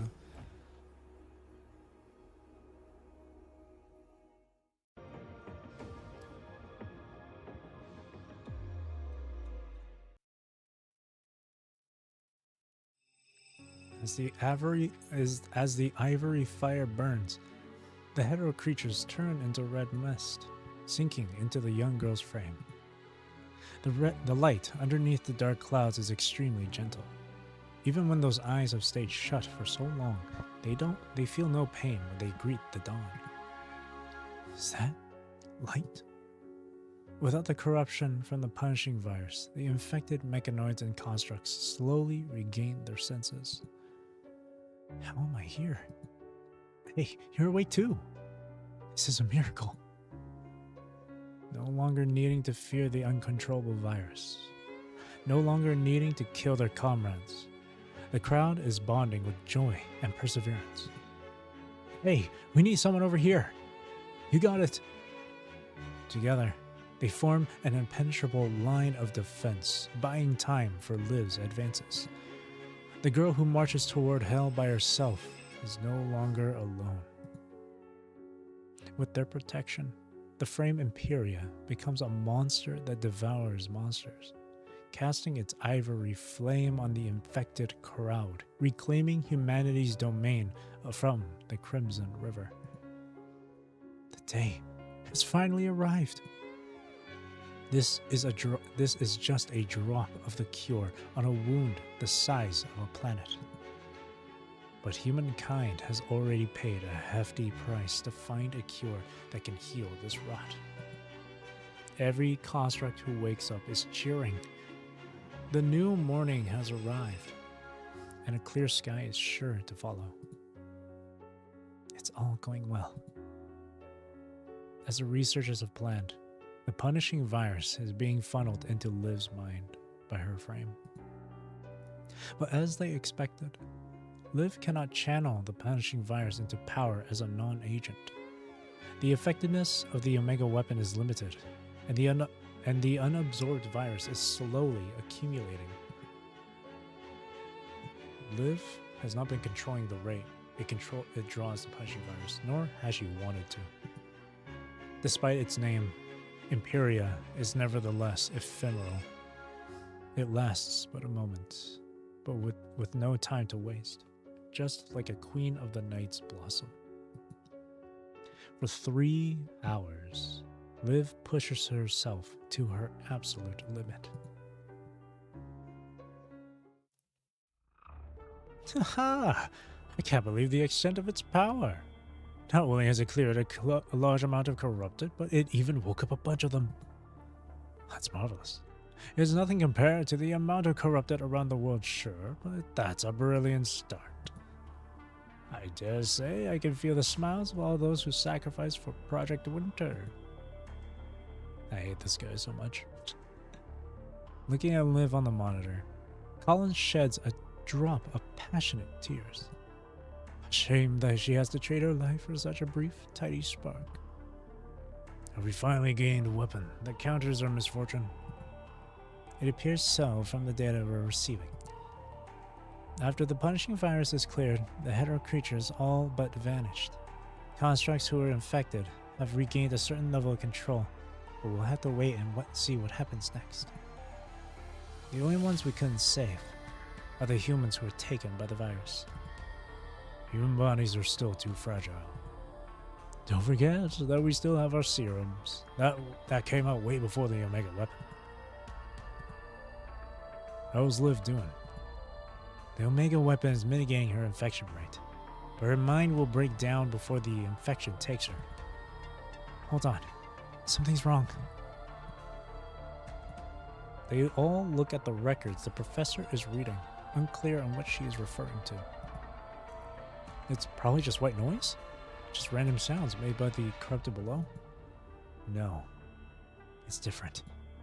Asimov expands the record details, going through each account with the professor. Those are not their voices. They're memories. I have a theory. Memories of the corrupted and the dead? Exactly. From what we know, the Red Tide stores a huge quantity of memory data from the dead. This information is recorded inside the punishing virus, providing data for the Red Tide projections and the Heterosapiens, allowing them to mimic the departed. Now that Liv is absorbing the punishing virus, all these memories are getting pulled inside her mind as well. We never noticed this in the corrupted. Have we only managed to decipher this data because Liv's mind is more stable? We can only confirm that after we retrieve the frame for analysis. That is not good news. Why? There's a story in Kowloon called The Butterfly Dream. Have you heard of it, Mr. President? I don't know enough about Kowloon's culture. All I know is that it's about a dream where you believe you're a butterfly. Am I dreaming? Am I dreaming I am a butterfly? Or am I a butterfly dreaming I'm a man? Unlike the Ascendants, Liv cannot control these memories of the dead. Those data will be mixed with her own memory, corrupting her sense of self. She will consider these memories her own. How would you feel if you had to experience tens of thousands of lifetimes all at once? All those deaths. And there's just Collins giving that goofy ass smile. Will the test results be affected? If you're talking about how compatible specialized frames and the Omega weapon is, it's already a success. But we still have to destroy the twins, don't we? We got what we wanted. Even if Liv destroys the twins now, the Red Tide will just grow new ones sooner or later. What we should do now is retrieve our assets and work on improvements. The only way to avoid repeating our failures is to develop more stable frames. Can we still stop the memory invasion? It's too late. This is going to damage her mind substantially. Even if Liv survives this, she will spend the rest of her life not only with an intense migraine, but the shadows of all those memories and deaths. Liv. I was hoping you would live through this. But now, I should be glad that death will set you free. Liv has awakened her trapped companions in the church, as well as the corrupted constructs whose minds are still fairly intact. Flying through the church and the streets around it, she soars freely, seeking those who can still wake from the vile curse, trading every last second of her life for someone else's. However, just as what those researchers have discovered, when the large amount of punishing virus enters her mind, Liv begins to hear muted cries. Those voices become more and more apparent. Then the memories hit her. Just like how those unconsciousnesses merge with the red tide, Liv is slowly fusing with them. Their cries pierce through her mind like spikes nailed to her heart. The volume gets louder and louder, almost as if she were there experiencing what they felt. Then she begins to feel the torment the victims felt before they died. Help! It hurts! It hurts so much! Help! It feels like having a blade skewered her finger. It feels like having a blade skewered her fingertips, or having her artificial skin peeled off alongside a swinging pendulum. Everyone is dead. I'm all alone. It is as if the tip of a pen has slit open her eyelids, engraving all their parting words on her eyeballs. You said you were going to protect her. You killed her. What else could I do? She was infected. Those words are familiar, even when the voices are not, because their tragedies have been echoing throughout the world every moment. Why is she experiencing their deaths so intimately? Is it because the frame possesses the power of an agent, but she cannot control it? Or is it because she has wished to bear the suffering of others? Even when the answer is unclear, Liv does not stop. That's okay. You don't have to be afraid anymore. Let me take your pain. In the brief moment when the present crosses paths with the past, memories, the girl holds the dead in her arms. She, a construct, hears a deafening explosion before seeing her frame shatter into pieces. Vital fluid spills out from her abdomen, and a violent pain floods her mind.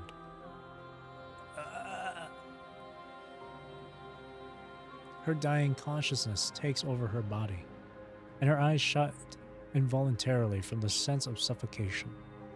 But in the darkness, she sees a city in ruins. She, a construct, is running through an alley covered with rubble. The exit that would have led her to her freedom is guarded by fully armed researchers. The full moon hangs in the sky, cold and indifferent, mocking her, a construct, futile struggles. Let me go. I'm not going back to the lab. Her cry is overlapping with the weeping from the memory data. She crawls near the garden, where the summer flowers are dyed red with human blood. Number 3079. You like this place. Protect it. The incomplete data has not recorded the full conversation, but she really should focus on stopping the bleeding from the wounded before her instead of what has been said. Hoping to grab the bandages, she, Gardner bot, unintentionally swings the chainsaw in her hand.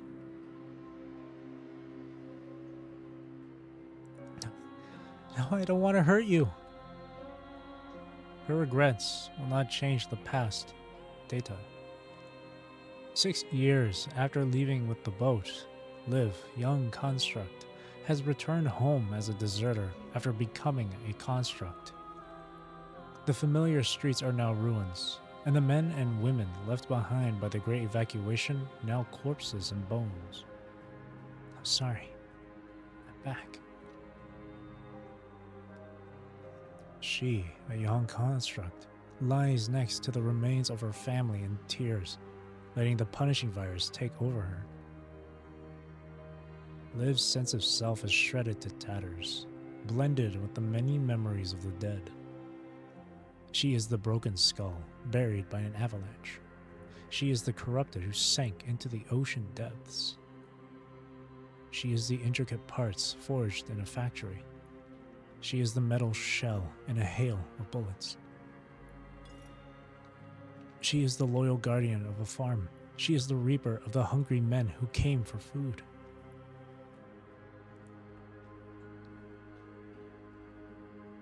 She is the nurse who holds a sleeping baby. She is the gravedigger that brings them nightmares. She is the one who destroyed the corrupted that attacked her companion. She is the companion who killed the infected her. She is the one who lit the charcoal in a sealed room with her family. She is the one who fought to her death with 78 other constructs. She is the one who holds a baby above the water during the flood. She is a construct. She is the corrupted, held up by a human, delaying her corrupted from slaughtering others. She, we, is forced into the eternal night of death. Inside her bright burning flame, she, we, might speak a different language, and she, we, might have a different body, but she, we, cries with the same fury. She, we, engraves on her skin joy and sorrow. She/we searches but fails to find freedom. She, we, hold nothing back when it comes to giving. She, we, abandon the land for a ship. She, we, ignite her soul after a last farewell. She, we, burns before greeting death. We struggle, did not yield. We hate, will not yield. We regret, cannot yield. All those emotions and deaths converge on her body, turning into an elegy composed of lives. This is our choice. If it is possible to protect that small spark from the darkness, she, we, is willing to give everything for the world that brought us life.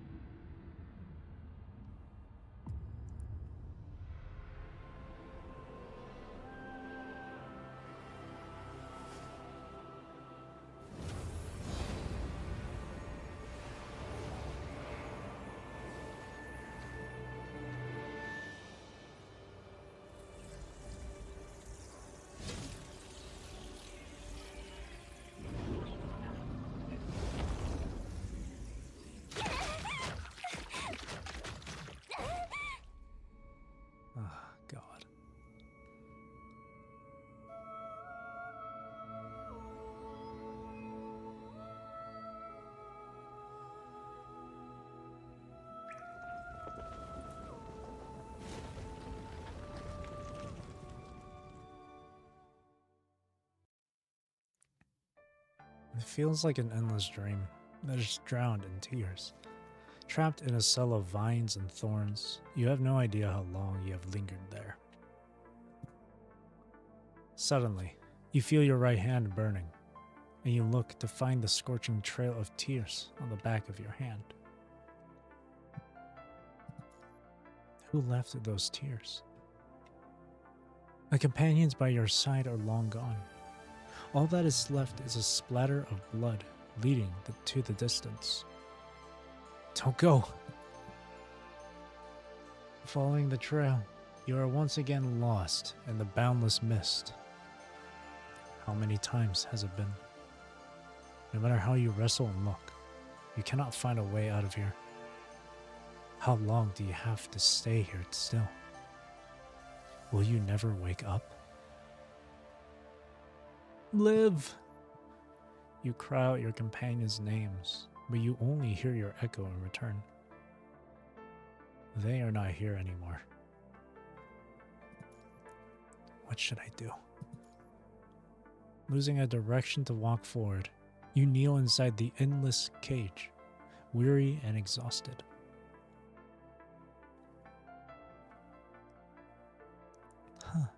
So you're the one who's been crying out.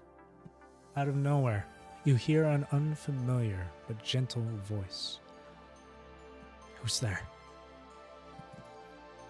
Do you want to get out of here? A few more days and their efforts will finally break this cage.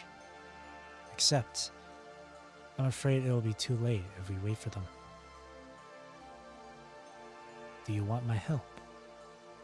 To wake you up when your decisions still matter, so that you can forge your own path and make your own choices. Until the day of the eternal winter. Please help me.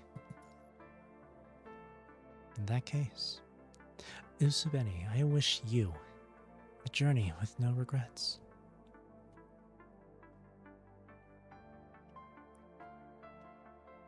Waking from your delirious nightmare, you find yourself lying on a bed in Star of Life. An origami queen of the night sits by your pillow, its paper emitting a subtle hint of dirt and blood. You struggle to shut off the alarm on the nightstand, trying to get up, only to find your body incredibly heavy, where every simple action requires a tremendous amount of strength. You look up at the clock projection, and you discover that it has been almost 3 months since the mission to the Puglia Forest Park ruins. Almost 3 months already. With great difficulties, you try to adjust to your bedridden body and stand up, moving out of the room one step at a time. You are almost at the door when a young doctor suddenly pushes it open and enters. Oh, finally up, Sleeping Beauty. You are not sure why the woman before you looks angry. Does something happen? Tell me, please. After she tells you about what has happened to Liv and the others, you look back at the paper flower by the bed, finally understanding what it means. Please let me return to the field. In this state? Yes. Even when your body is now a burden, you will lose your only shot if you stay here in defeat. But regrets are not a good reason to be reckless. You have to plan accordingly. We'll establish a remote connection first. According to the professor, Lucia, Lee, and Chrome are all back on their feet and able to communicate and connect with you remotely. I'll put on an exoskeleton before heading to the surface. She still looks doubtful. Is she uncertain about your plan? There's no time to waste. You have to convince her. Maybe it's too late. But that doesn't mean it's hopeless. The only way to find out is if we try. She suddenly smacks you on the shoulder and your back, almost causing you to fall. Hold on.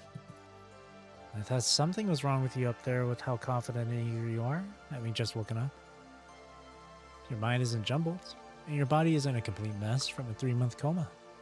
I guess I wouldn't be able to stop you. So you smacked me to confirm that?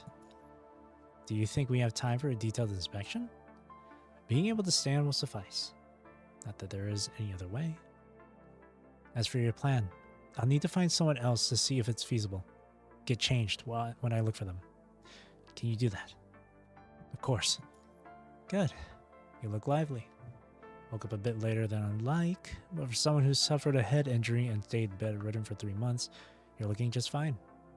How should I phrase it? She ponders a bit. I'm lucky.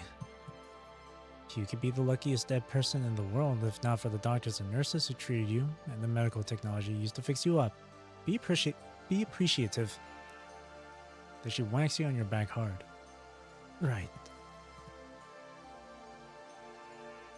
Having finished changing, you part the cubicle curtain to find 2 familiar faces standing by the door. Asimov, the president has said.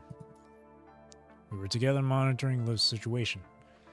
We saw the signal alert to your crystal light up, so we had Professor Hippocrates check on you first. You look good, all things considered.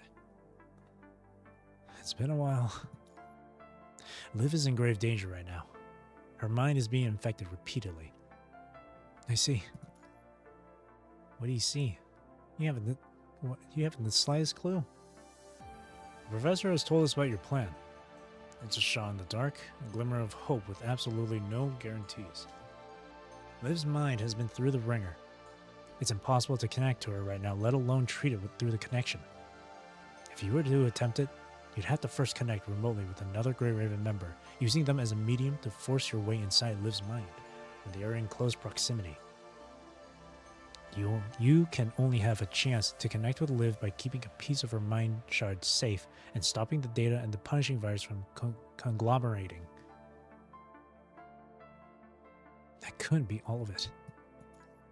Forcing your way into an infected mind will result in your consciousness flushing into the data stream. You will be at risk of infection from the punishing virus and disruption from an information overload. It could result in both you and your medium getting infected. You'll have to get close if you want a connection to her deep mind. There is still a large amount of hetero creatures gathered down there. You just woke up, and your mobility will be limited, even with your exoskeleton. Please, allow me to bring some companions with me. I'm planning to send in a huge fleet of transport crafts to bring the recovered constructs back. Of course, I'll send people to guard your way to Liv. Are there still other concerns? A lot. For example, Liv's EMP discharge collar is counting down while her infection rate is climbing. Even if it all goes smoothly, her mind is a jumbled mess already. You can't fix it with a connection. Is there a way to treat it? Yes, but there will be lasting after effects. Look, I'm glad the patient I've been looking after has woken up, but please consider again whether or not to save Liv. The effects she will suffer are worse than what we anticipated. Surviving could be a worse torment for her. We'll let her decide when she lives and returns. Mr. Benny, as the president, I am inclined to keep Babylonia's elites alive. I hope you'll reconsider your decision. This is an extremely dangerous battle with a very low chance of success. Failure could spell your doom. You will be risking your life for a chance. Just a chance to save her. You're a commandant with a bright future. Now is not the time for you to fall. There won't even be a chance if I stay. Do you still insist on going after knowing Do you still insist on going after knowing the threats you will face? I do.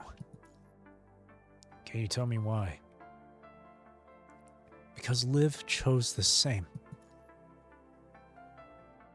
You feel the same, don't you, Mr. President? Despite what you've been saying, you haven't stopped me with a direct order. You even promised to send people to protect me. Perhaps I'm also waiting for a miracle. Mr. President, It's not like you to give up without a fight, Professor Hippocrates. The younger you will be kicking and screaming. Prepare to depart, Musabeni. We'll continue when you're on the transport craft. Otherwise, it'll be too late.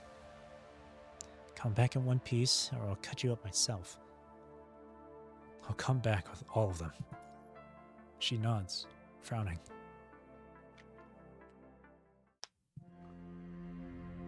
Traversing through the countless deaths, the girl finds her body and mind broken beyond recognition.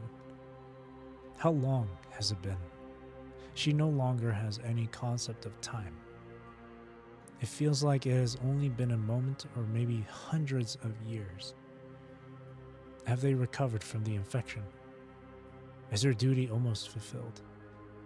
The girl, walking alone, cannot see the countdown of her life. She can only use her muddled mind to absorb the punishing virus instinctively. She just wants to hold on for a bit longer. If she can help one more person than she expected, she will feel a little less regret in the end. With that thought in mind, she walks to the finish line, one step at a time. Difficult as it may be, it's time to go. Live! In the dark void, a voice drowns out all the mournful wails. Who is that? Come back! The familiar voice cries, heart-wrenching and harrowing. Come back! Look at me! Live! Live! I don't want to lose anyone anymore. Being drawn to the unrelenting shout, Liv tries her best to focus, turning toward where the voice came from. Because of that, her muddled consciousness finally gets a chance to breathe, breaking away from the suffocating infection. In the next moment, the disordered memories of the deaths form into shapes, parting before her into a cityscape. This is... The inverted city is littered with non-Euclidean geometry. Within its projections, Liv notices a lot of familiar figures. Now, this is just a hypothesis, yet to be confirmed. But when the punishing virus drawn by the specialized frame outpaces the rate the Omega weapon can absorb it, and the infection passes your threshold, you might be able to enter the Ascension network while conscious with the help of this frame. Is this what the Ascension network looks like? Metaphorically speaking, when presented with something beyond comprehension, humans won't be able to perceive its true form, like how three-dimensional beings cannot understand four or more dimensional spaces. Now, all you can do is interpret what you can from what you cannot. Whose voice is this? Or is this the memory of someone once here? This voice, it sounds like... May it guide your way through the haze, Liv. May you return unharmed. Constructs who connect with the Ascension network for the first time will usually find data that belongs to them. Consider a visit to the fortune teller. Why am I hearing this? Because you... Well, this is going to be weird to read here. If you desire answers, because she wants to know secrets. Many voices combine into one, seemingly answering Liv, or perhaps repeating a conversation that once happened here. Their cold, emotionless tone reminds Liv of another voice she heard not too long ago. Is the Ascension network something similar to Gestalt?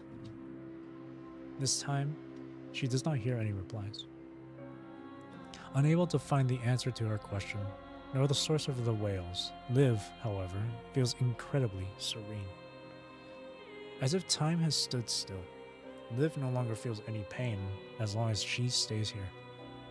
It's like death. How about she just stay here? I think I fulfilled my duty now. Then stay here. When she closes her eyes again, She hears that heart-rending cry once more. Don't go. No? Having experienced tens of thousands of deaths, the girl is completely broken. Even so, she cannot let the heart-breaking voice go. Can I hold on for a little longer? She considers, incapable of choosing from unknowns. The dark void seems to respond to her doubt and splits into two paths that lead somewhere in the distance. A road leads ahead, with a sign that says future appearing out of nowhere. Another road leads back, marked by a sign that says past. Is this where I make my choice? Or are you letting me see the outcome calculated by your algorithm? If this is an algorithm, then you're really similar to Gestalt. Maybe the form of Gestalt is the only way I can interpret you. In a brief moment of pause, Liv hears once again the strange but familiar voice echoing throughout the space. I hope you will not regret this decision.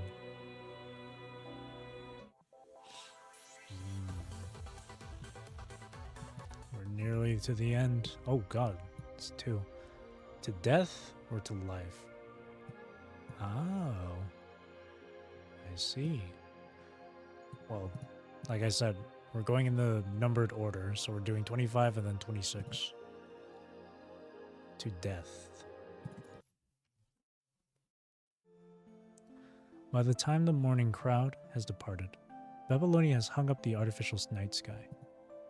Liv's name is marked along many others within the code on the war memorial, allowing the visitors to learn about their stories. The lives behind those names, both humans and constructs, have used their bodies to mend the rifts caused by the war, paving a road for humanity's future. The brightest day will eventually dusk, the river of time flowing toward a new night. History of the world, then, goes back and forth between light and darkness. It had been this way, and it will be this way. Underneath the bright, artificial moonlight, all but 3 remain before the monument. They stare at the familiar name in silence, sharing neither tears nor words. If the human among them had not passed out before dawn due to having just recovered, they would have stayed there until noon and beyond. Heartbroken as they are, they will still visit tomorrow, even when their battles leave them no time to grieve. The girl will lie in the eternal winter with countless others, dreaming about what could be as what once was. There ends her journey. From then, it will be someone else's story. Becoming a name on the memorial, building a future with her past. History never changes dramatically because of one person, but everyone can use their power to help lay the foundation of a future. If the future is filled with difficulties, perhaps it is easiest for her to depart at her most glorious moment, no longer having to suffer any pain. But her heart still worries for her companions. The algorithm responds to her question and extends the scene onward. A few days later, she sees a familiar figure. It is Lucia. Lucia places a sheep plush in front of the memorial before sitting down, as the place is empty at this late hour. You look more like a wanderer than a soldier now. Is that how you are sometimes? Lucia? Lucia cannot hear the past calling for her. She just sits there, talking to herself. Liv, this is the second time I lost a teammate unprepared. I'm sorry, but the day you left, I was so angry. Not at you. I was angry at myself and those who withheld the truth. I could tell that it was part of Project Winter. but I only heard the truth about it when I brought you back here. But what happened to you? I don't know a better way. Commandant woke up a few days after you're gone. If you waited a little bit longer before coming for us, would you have lived? Lucia shakes her head, answering herself. If he had done that, we would lose Li, Chrome, Changyu, and Sophia, and me. They were more injured than I was. I was the last one who could still move because they were guarding the way to me. And, in the end, you helped us destroy the twins. I've been thinking these past few days. If I could go back in time, what could I have done to protect you? But I can't think of anything that would save you. Not unless I trade your life with others. But you wouldn't have wanted to see that. Liv? Do you know that, Lee? Lucia does not continue. A while after Lucia has left, another construct stands before the war memorial. Liv. He greets her before falling into a long silence as if all he has to say is being said wordlessly. He only moves when the timer on his terminal rings, and he looks down, frowning. I'm here to say goodbye. He goes quiet again after that, considering for a moment. In the end, he chooses to leave those words unsaid. Farewell. All he thinks and feels are distilled into a simple goodbye, drifting away into the light, casting in the square. He never returns after that. Has he disappeared? Or is his path too far removed from what Liv can anticipate? Time passes day after day. Every time the Commandant and Lucia come to visit together, Liv can see the marks time leaves on the Commandant's body. Later, people begin to mention a snowstorm on the surface. It seems that a very difficult winter is coming. After that, the Commandant's name is put next to Liv's at a memorial service. Then, their names are joined by Lucia's. Many winters later, a young female construct stands before the monument, someone Liv does not recognize. Hello, Liv? Aww. Do you remember me? I'm Cosette. You saved me when I was a baby. They told me that my parents thought I'd be a genius. That's why they risked their lives delivering me to you. No, it wasn't. All they wanted was for you to be happy. They wanted to give you the chance to choose your future. But the young construct cannot hear Liv. She continues. But what have I achieved? I'm just a support-type construct that can't do anything well. All of you must be so disappointed if you were here. Of course not. This is not what they wanted. What were my parents like? Why did they bring me into the world? Tell me, please. Cosette has lost everyone she held dear this long winter. She no longer has anyone to talk to. The young construct, all alone, talks before the monument until her words turn into tears. As the construct cries, the scenery around her slowly fades into a thick, white fog. This is as far as Liv's prediction can reach. Is this the future I've been looking forward to? It is easier to rest eternally in death than to bear all those sufferings and pains. But I find it colorless and cold. A more painful way, then. If you have your answer, I hope you would not regret this decision. No, I refuse. To life. Not to death, but to life. We did it! The last target is eliminated. Please wake up, Liv. Why did you do something so dangerous? Let her rest. After this, there's nothing left to fight. How can you be so cruel? Cruel? Who's cruel here? There's nothing left in this world for her, is there? How much longer do you want her to suffer the mind migraines and the death mirages? Cap. Perhaps we should be glad that even Cosrex can welcome death. The sound of people crying slowly dissipates, and Liv walks onward toward the direction of the past. At the end of the road, the world turns into an ocean of flowers. Liv touches the wound on her chest, only to find it turns into a rose, scattering into the wind. Liv! Hearing a familiar voice, Liv turns around and looks. Even with a badly damaged frame, Liv still recognizes Lucia. How come you're also... With a wry smile, Lucia shakes her head and pulls a young man standing nearby toward her. Oh, is that Lee? I like how Liv remembers him. The man before her is a black silhouette, like a cutout in three-dimensional space.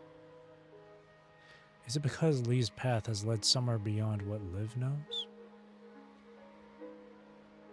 Why are you... It's a specialized frame, isn't it? Lee does not answer her. Let's go. You don't have to worry about anything anymore. Commandant is waiting. Sorry, I couldn't help but get like a little smile when Liv was like, that's a specialized frame on Lee, isn't it? Makes me think it's Lee Hyperreal, right? That's his Hyperreal frame, right? Commandant? Look, right there. Looking at where Lucia is pointing, Liv sees a human standing in the middle of a flower, nodding and smiling at Liv. Commandant! Oh, Lucem looks so much older than she remembers. It's been a while. Hearing that voice, all the walls Liv puts up around her crumble into nothingness. What is this place? Are they momentary mirages? Or are they the consciousnesses and data that remain after death? It does not matter anymore. The companions Liv has missed so dearly are now with her. Have you been waiting here for long? The Commandant nods, still smiling, and Liv finds the pain in her body has been feeling slowly melting away. This time, no one can separate the four of us. What the hell happened to you? There's a hole in your chest. The familiar professor looks at Liv with a kind of frustration. I don't exactly remember. Probably went to protect some jerk, I bet. You always do that, putting yourself in harm's way. As if treating a patient, the professor holds onto Liv's shoulders, her fingers inspecting Liv's wounds. Incredibly, Liv does not feel pain. You've suffered all this time. Liv, I'm sorry. All this time? Right, the mind migraines from your specialized frame never stopped. It's as painful as arthritis or bone fractures, but it's localized in your head. Plus, the death mirages from that memory data must have been tormenting to Liv. Death mirages? I pleaded with them to let you go gently and quietly before it got worse. Every one of them was riled up. Although we managed to solve that problem by enhancing the deep mind connection, a human can only live so long. The professor points at Usabeni, her brows furrowed. After your commandant was dead, the migraines and the mirages returned. And they wouldn't go away even when you changed into a new frame. I wish I could make them feel it once more, especially your commandant. If you think that's necessary. You won't feel a pain here anyway. Feel? What, once more? Liv. With a wave of the hand, the commandant takes out a paper flower, like doing magic. Now, it's our shared memory. Taking the flower, Liv finds her memories rushing out like a flood. Standing in the present, Liv can see what her future memory holds. I remember how this will happen. Memories, as well as pain and the crimson mirages, return to her body. She recalls the time when she placed the Queen of the Night by the Commandant's bed. Commandant came for us. The twins reached the church the moment the transport craft pierced the dark clouds. She survived that battle, at the cost of her companions and the Commandant being badly hurt. But it was mere survival. She could hear the professor and the Commandant arguing as she went in and out of unconsciousness after they returned to Babylonia. Even if you let her live, the mind migraines and the death mirages will be there all her life. At least let her wake up so we could hear her make the choice. You know how Liv is? She would do anything you ask if you just beg a little, even at her own expense. Words are meaningless. I'd rather have you feel the mind migraine so you'd know. Fine. If that could change your mind. Like this, when you can barely stand? Yes. Alright then. What happened after that? Liv seemed to have had a long and wonderful dream afterward. In the dream, she discovered herself and what she was after. But every dream ends. When she woke up from immense pain, Liv became Grey Raven's burden. Even after Liv returned to her eclipse frame, the mind migraines and death mirages followed her. The after images affected Liv still, making it difficult for her to participate in normal fights. After the technology on the deep mind connection got refined, Liv volunteered to participate in a difficult and long rehabilitation to get used to these effects. Separated by a sheet of glass, Liv and the Commandant, who also required rehabilitation, smiled wryly at each other in their own training rooms. Not even a day of rest. There's always a next fight. Even when we find a way to eliminate the punishing virus, there will still be other troubles. Years passed by and Cosette had grown up, learning about her mother's wish after talking to Liv, and she ended up as a remarkable support-type construct, working hard to save the wounded. Both Cosette and Grey Raven had found new friends and lost old ones on the way. Together, they tackled many problems of the past and discovered new obstacles. As Lee said, there was always a next fight. Gestalt predicted that there was a 0.031% chance that they could find a miracle. They could not, and humanity was forced into a new calamity. The world has always been this way.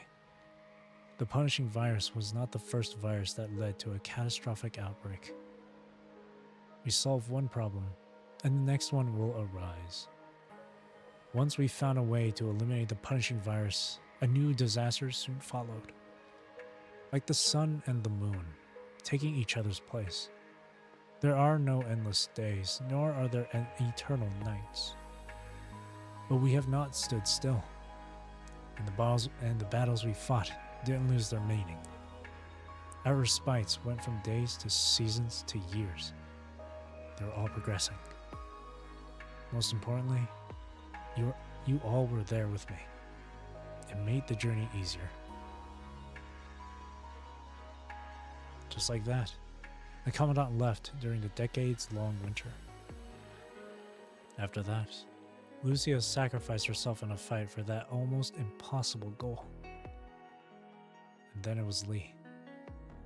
The scars on their bodies connect into trenches, building safe passages amid bullets and rain.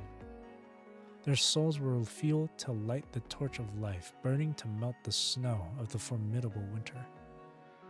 When spring arrived, Liv also fell onto the last bit of snow. Do you want to meet the others? Yes. Let's go. They're on the other side of the flowers.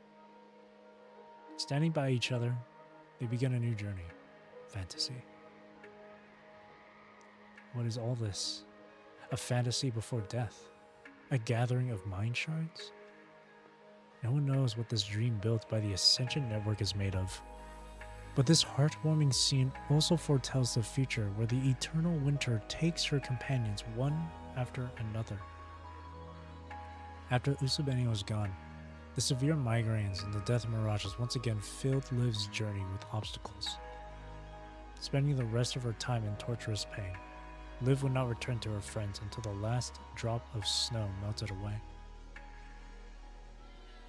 This is surely not the past you were hoping for. But I felt warm. Once again, in a brief moment of daze, Liv hears that voice again. If you have your answer, I hope you would not regret this decision. Scarlet Reflection. This looks like to be the last one. Wait, let me double check. Yep, that's the last, well, the last combat node. I don't know if there's going to be another dialogue one.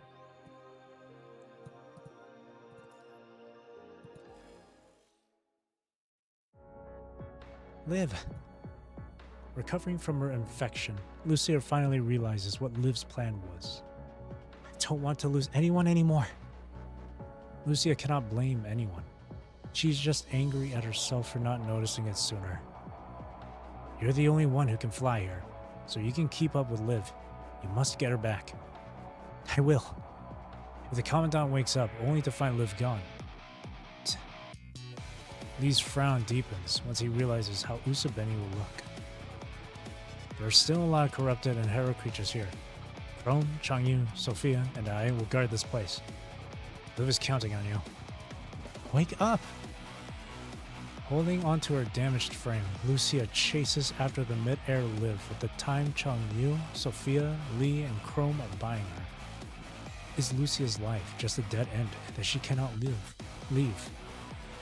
Once again, in a similar church, in a similar way, she is about to say a similar goodbye. It happened to the old Grey Raven as well. Commandant Ravenge led them on a mission to make contact with a construct immune to the punishing virus. Back then, Lucia did not have the clearance to know who authorized the mission or if their information was accurate.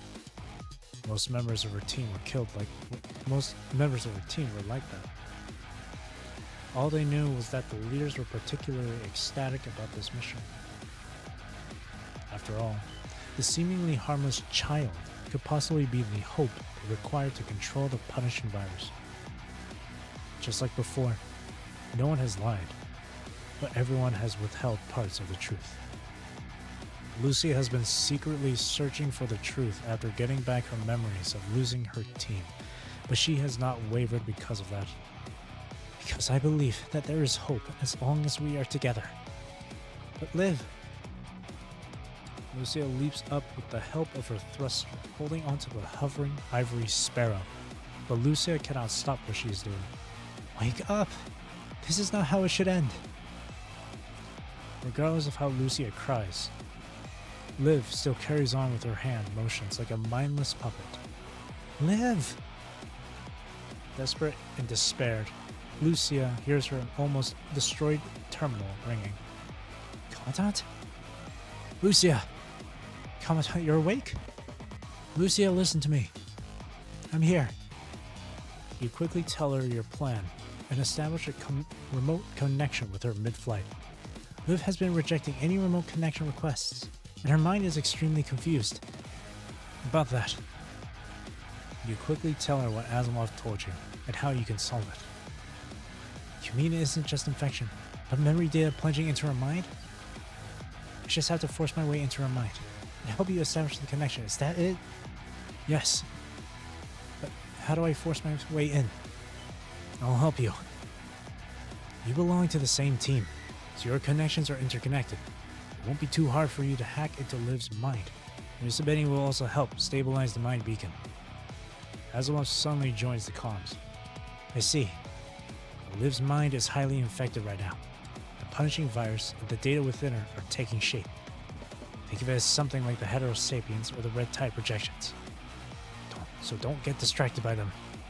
Understood. And I suspect that when an intact mind hacks into there, They will respond by changing their forms according to what you know. Don't get tricked regardless of what you see. I won't. If Liv's consciousness does not wake up, the remote connection will also fail. Wake her up, no matter the cost. Aren't you?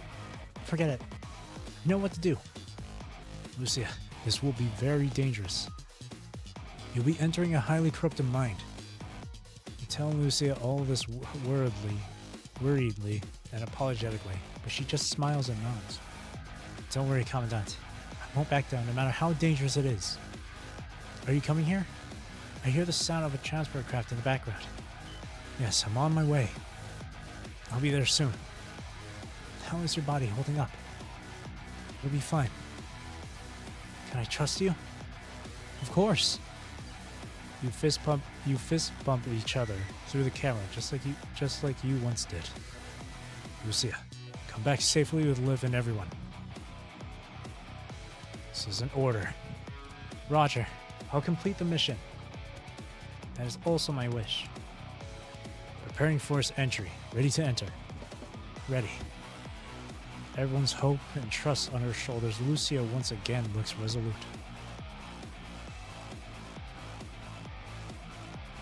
Focus. Beginning countdown. 3, 2, 1. You gotta save her.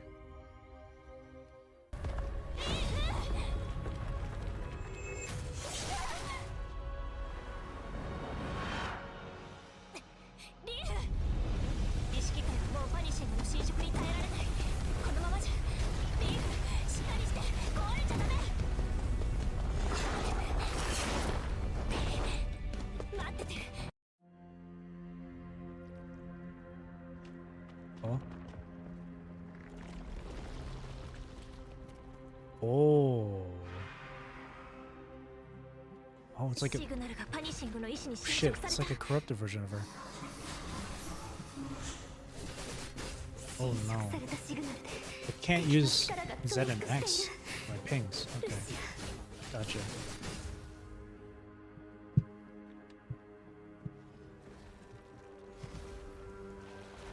Oh my god! Oh no! Thank you.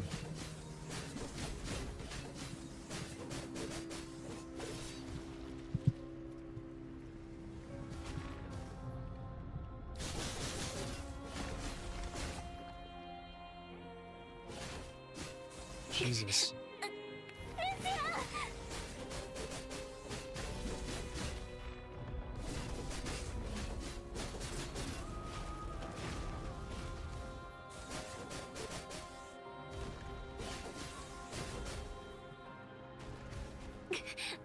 God.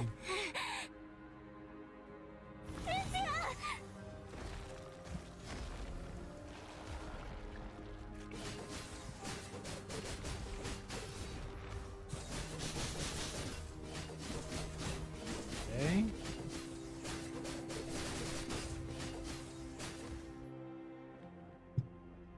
Where are they coming out from? Yes.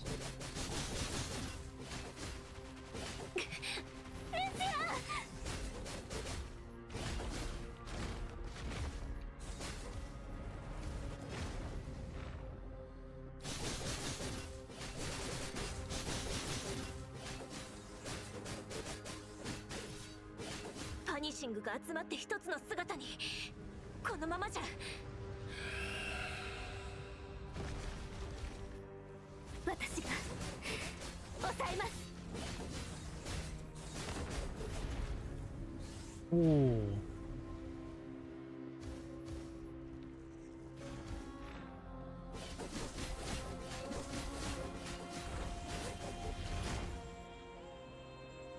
Holy shit.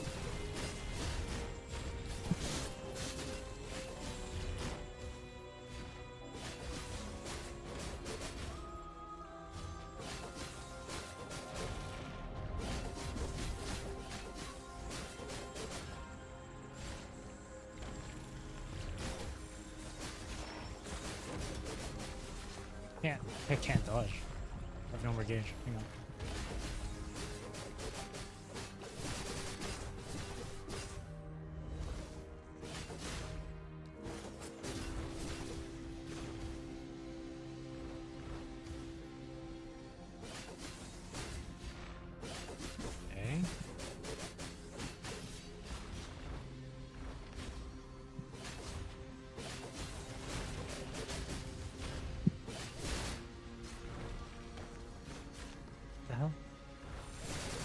I gotta change the camera. Jesus.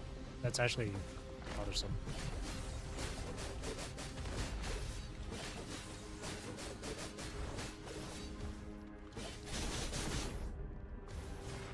There we go.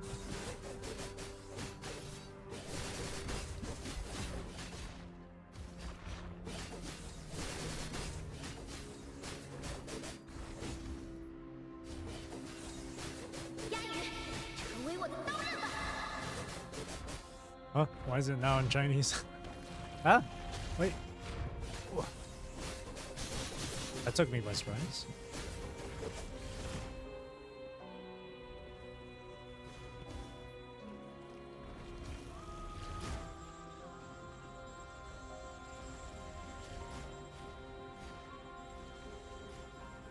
Come on, come to me. Okay, there we go. What? I still got hit? Okay, okay.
Go again. Oh, narwhal. What? Oh, it's playing narwhal. Oh, this is sick. Wait.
We're coming.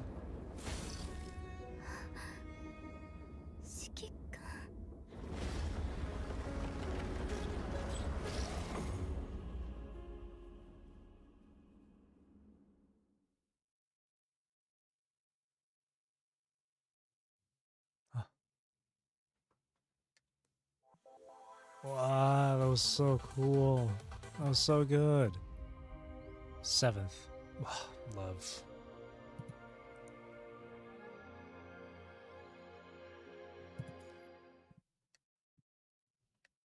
With Lucia's hack, you have managed to defeat the polyphage inside Liv's mind, establishing a remote connection. After keeping Liv's fragile mind and vitals stable, you spend another half an hour fighting off hetero creatures mid-flight. The large fleet of transport crafts finally breaks through the clouds, landing around the church. Although casualties and damages are still expected, returning to the surface this way has been a much greater improvement. Normally, the closer to the surface an area is highly concentrated with the punishing virus, the more likely one will be attacked. But right now, the hetero creature's attentions all went to the big crowd of purified constructs. Over half of the hetero creatures have vanished. Unable to defeat the constructs, they keep getting pushed back. Replacing them, however, with the two creatures that scare everyone off the top of the clock tower. The twins? Their figures keep shifting, dashing back and forth around the clock tower, seemingly fighting someone. Fighting Liv and the others? The only ones who can fight the twins nowadays are the elite squads. Not to mention that this is what Imperia was designed for. Confirming your destination, you rush toward where the crowd is retreating from. Even with your exoskeleton, you are still moving slower than usual. Liv, a queen of the night. I saw her folding her journals into paper boats. I didn't expect it to form a queen of the night in the end. It's a queen of the night. It represents the eternity that's captured in a moment. Lives are brief moments. She has recorded those moments and planted them here for the rest of eternity. She has accepted how brief her own moment would be. Oh god, the symbolism in it. That's beautiful. Is this your choice? Open fire. The chance to save her is slim. If you can't locate all her mind shards in the next 3 hours, her mind cannot be repaired. Even if we develop a new Omega frame in the future, the only path that awaits her will be that of a corrupted. I have to be faster. If the President believes in Uzumeni and Liv's judgment, of course I'm willing to hand over the key. As a soldier, there will be a day we don't come back. Still, I wholeheartedly wish that no one needs to face this regretful ending today. Liv! There's too many of them. The more desperate you are, the slower your weakened body moves. As you are surrounded by a few corrupted, a young figure appears behind a pillar. Long time no see. Quickly he dispatches the corrupted before greeting you. Changyu! Hi, it's been a while. Sophia, you're here too. It's a long story. Right now we're just stopping these guys from interfering with the big fight there. We've been here the whole time? You bet. Liv just woke us up on the roof of the church, and now we have to take care of all these enemies. Lucia went to help Liv, so she's staying up there with Chrome and Lee, leaving the rest to us. Look at you. You're in a hurry, aren't you? I am. Get going then. At the rate you're going, it's going to take you a while to climb 12 floors. It's a big church. We got it here. I'll leave it to you. No worries. Liv saved us after all. But if you're feeling grateful, don't forget Actilec's insurance claims. He waves before turning around and entering the battle once more. Good luck. Meanwhile, at the top of the clock tower, the three constructs woken from their infections are fighting the twins, protecting the motionless Liv. On your right! Lee immediately dashes back after hearing Lucia's call. Where he stood is now a giant crater created by the male twin. Chrome leads toward the male figure, striking with his gunblade while firing the ice rounds. After that, the twins' motions become abnormally fast again. Observing the four constructs, they turn and charge at Lee. I've been waiting for this. Bullets land on the twins like a torrent, hitting them where they converge. The rounds embedded themselves into the twins' skin before exploding. Before Lee can celebrate, the female twin releases 4 arrows made with the punishing virus from the bow extruded from her arm. Chrome! Got it! Chrome's ice bullets hit the ground, erecting an ice wall before them, blocking the arrows. As the twins observe the wall, Lucia leaps to the sky with her thruster, releasing her fully charged halcyonic blossoms. The glacial hail freezes the twins momentarily, giving Chrome an opportunity to launch a full-on attack. Stepping forward, Chrome extends the frost spirit field from beneath his feet, his gun blade striking the twins relentlessly without giving them any chance to counter. Lucia! Got it! In the brief moment when the twins are frozen in place, the three constructs come together and launch with their full might. We've been waiting for this chance so that you don't get to learn from us. This ends now! Frost and bullets ring the funeral toll of the twins. Underneath the glistening light, the twins finally kneel and fall to the ground. How about this? Watch out! Even without the large tide of hetero creatures supporting them, and weakened by the three's unrelenting attacks, the twins are still very much capable. They're healing themselves by absorbing the punishing virus in the air. The red tide is still massive here. We can't give them a chance to recover. His gun blade impales the enemies right as he speaks.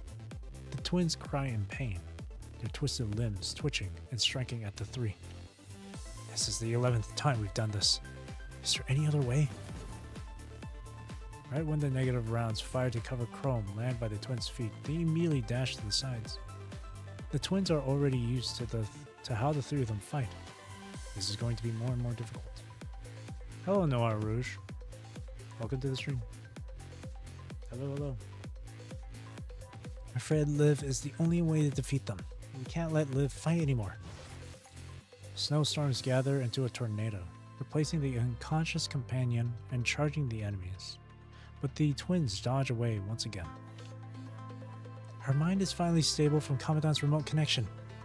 If she fights the twins now, her infection will worsen. She gets up with the help of her freezing wind, dashing toward the evading enemies. New to PGR, I've only played for a few days. Oh! Well, welcome to PGR. It's always nice to see some more and more people playing the game.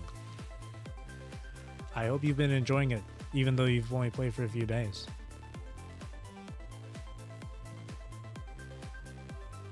Did they wait until Liv was exhausted before showing up? It's possible. Lee, Chrome, we'll do this together again. Pack information. We have to force their hand first. They've probably learned about Frost Spirit by now. Don't get too close. We'll take the left. Lee reloads with one hand, unloading his bullets at the male twin outside the range of Frost Spirit. He'll just evade your rounds. But not my calculation. The male twin dodges the bullet from the gun in Lee's left hand, only to dash into where the gun in Lee's right hand fired. Lee has predicted precisely the male twin's evasive movement. Every time, he can land a shot with one of his guns. When the damage done is half this way, it's not going to be effective. We can attack in the direction you predicted at the same time. 8 o'clock from where he was. Without another word, the other two constructs leap toward the 8 o'clock direction of the male twin, crashing right into where he escaped to. Oh, I love playing as number 21 Pharaoh. She's so precious, but also fast, tanky, and strong. Oh, you're so lucky to have gotten her. I wish I had number 21 Pharaoh. I played her a little bit before when she was like trial. She's a lot of fun. I'd love to have her for my lightning team. I only have her original frame. The original 21 frame. But yeah, she is precious. She is adorable. And Pharaoh looks really, really cool. And you are right with the fast and tanky part and the strong part.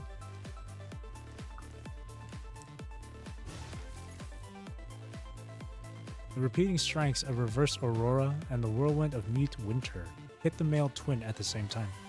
He quickly backs away several times, only to be forced into a corner by Lee's shots before he could even cry out. Seeing the constructs joining forces against her twin, the female twin reloads her bow after observing in the peripheral, approaching and attacking. Chrome! With that warning, an ice wall appears from the Frost Spirit field, once again stopping the arrow mid-flight. The other one's coming! We'll split up. Lee! I'll protect their movement. I'll take the left this time. 6 and 8. Lucia and Chrome rush toward the 6 and 8 o'clock direction of the two enemies respectively, successfully intercepting the evading twins. Sag. Yeah, I don't think I'll ever remove it from my team. I will build it to SSS Plus even if it takes me forever. Oh, that's dedication. But I respect that. I respect it. I respect it. That's how I feel when that's how I feel with some other constructs too in the game. Like Alpha, Crimson Weave. Just know it's always good to have one character of each element built. That way you have your variety, especially when you're doing certain activities in the game where you have to deal with enemy or bosses that have a weakness to a certain element. So even though I can understand your interest, even though I understand that Pharaoh is your most favorite, I wouldn't say that she should be on every team. But hey, play how you want to play. Don't listen to me. You don't have to listen to me. 12 and 10. 9 and 5. 2 and 8. By the time Chrome's Frost Spirit ends, the three constructs have their energy fully charged. My current team is number 21 Pharaoh, Crimson Abyss, Live Luminous. So Pharaoh is lightning, Crimson Abyss is physical. Luminance, I think, is also physical. Yeah, that's not bad. That's not bad. You got a healer, Pharaoh is your tank. Oh no, Pharaoh is your amplifier, and Crimson Abyss is your DPS. But then again, Pharaoh can also be your DPS. That's not bad, even for someone who just started playing the game recently. That's pretty good. Really good.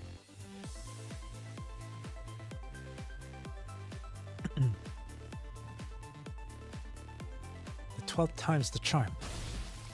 As the twins gather together, the ice and fire from the construct's attacks combine into a crackling strike. But before they can celebrate their victory, their frames are frozen by the coolant, suspended where they are. They're still.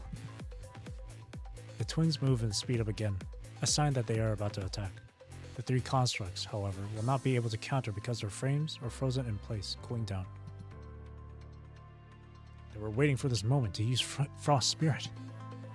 They cannot move no matter what. The twins converge, leaping into the air, striking the three with all their might. Trying to get Crimson Abyss main weapon. But the black cards take forever and the serum runs out so fast. Yeah, like earlier on, yeah, that can be an issue. When it comes to black card credits, you just got to keep doing a bunch of different activities in the game. Like, obviously going through the story rewards you with some BCs, as well as side stories and interludes and whatnot. So just keep at it. Just keep at it. I believe. It takes a while to build it up, but keep at it. And of course, every single day, they do have like a daily shop reset where you can get something, you can get like some materials for free as well. I don't remember if they give you some serum for free as well, for you to consume, for you to use as a consumable, I mean. I don't recall. I don't remember. But yeah, keep at it. Even I don't think I even have Crimson Abyss main weapon myself. And I've played this game a bit longer than you.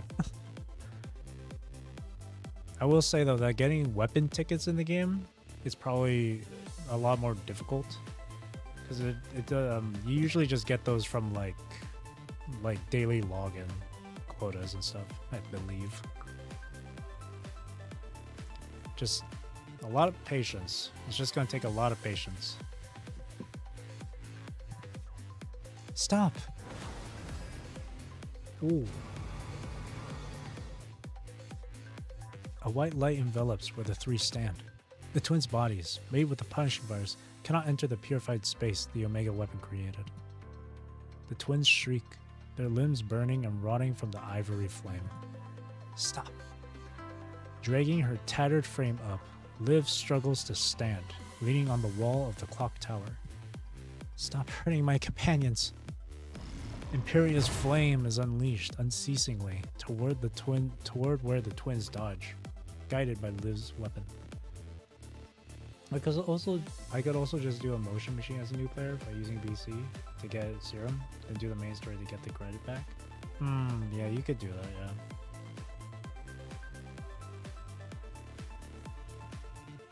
Yeah, you could definitely do that.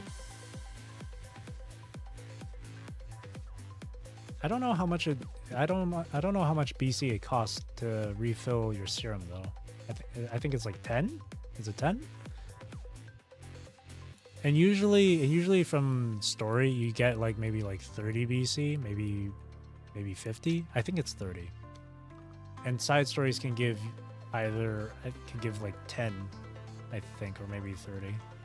Oh, also, yeah, when you go into the study tab and then you do Celica's class and you get to play as various different constructs for their like tutorials and stuff, you can also earn 10 BCs from some of them.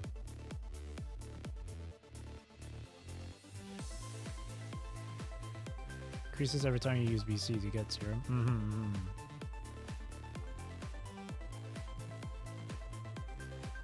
Oh, Liv.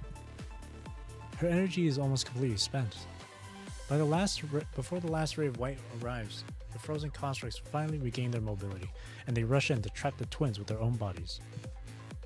The blinding light lands directly on the twins. As the monsters shriek and cry, the female figure unfolds the film over her hair into wings, dragging the unconscious twin into the air and flying away. I won't allow it. The ivory sparrow also spreads her wounded wings, soaring toward the clouds to fight the crimson woe.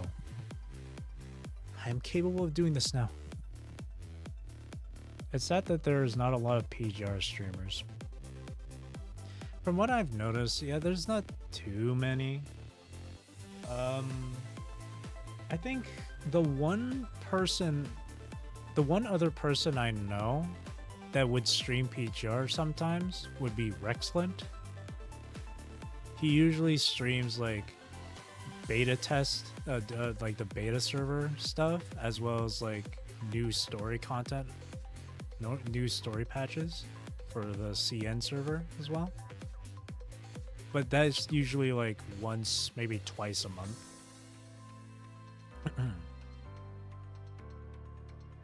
So I'm like one of the very few, if not the only person that does this like often.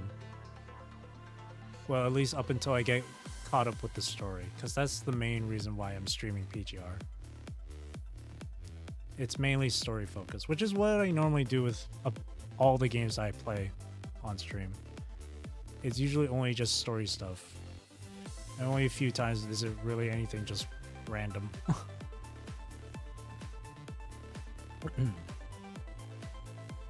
Burn.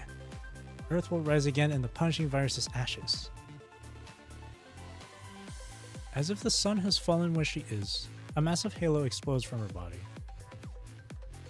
While there may not be many people that do streams for PGR, there are still some others that you can watch for like their video content, for their like videos and stuff.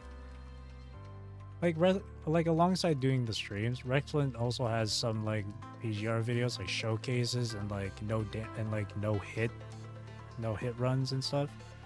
And then there's Grey Raven Radio that can help you. They have some videos that can help like beginner players and like some advice and some tips on some of the stuff in the game. So phone kept crashing when I played Wua, so I thought I might as well try PGR, and I fell in love with PGR. Yeah. Right now with Wua, currently with 1.3, while optimization definitely has gotten better. So if your device or your PC still can't handle it, that just means, you know, you're gonna have to update it. You're gonna have to like get an upgrade for your phone or your PC sometime later down the line for you to play Wua. I would highly recommend you play it on PC instead.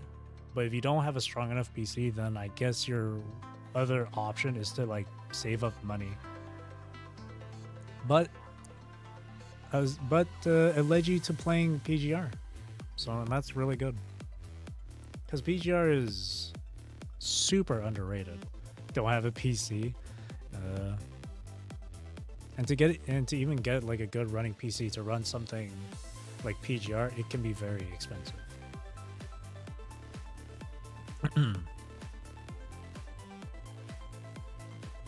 If PC is too high budget for you, then of course a new phone would have to be the other option. That, or maybe someone can buy you a PC. I don't know, maybe a family member or a friend. But I'm happy to see that you really enjoy. I'm happy to hear that you really enjoy PGR. PGR is a really underrated game, like I said. Between you and me.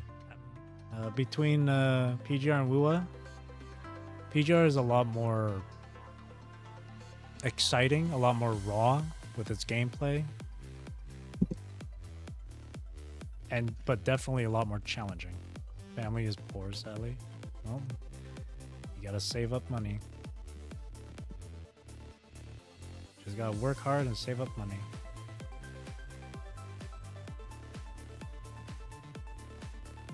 As if the sun has fallen where she is, a massive halo explodes from her body.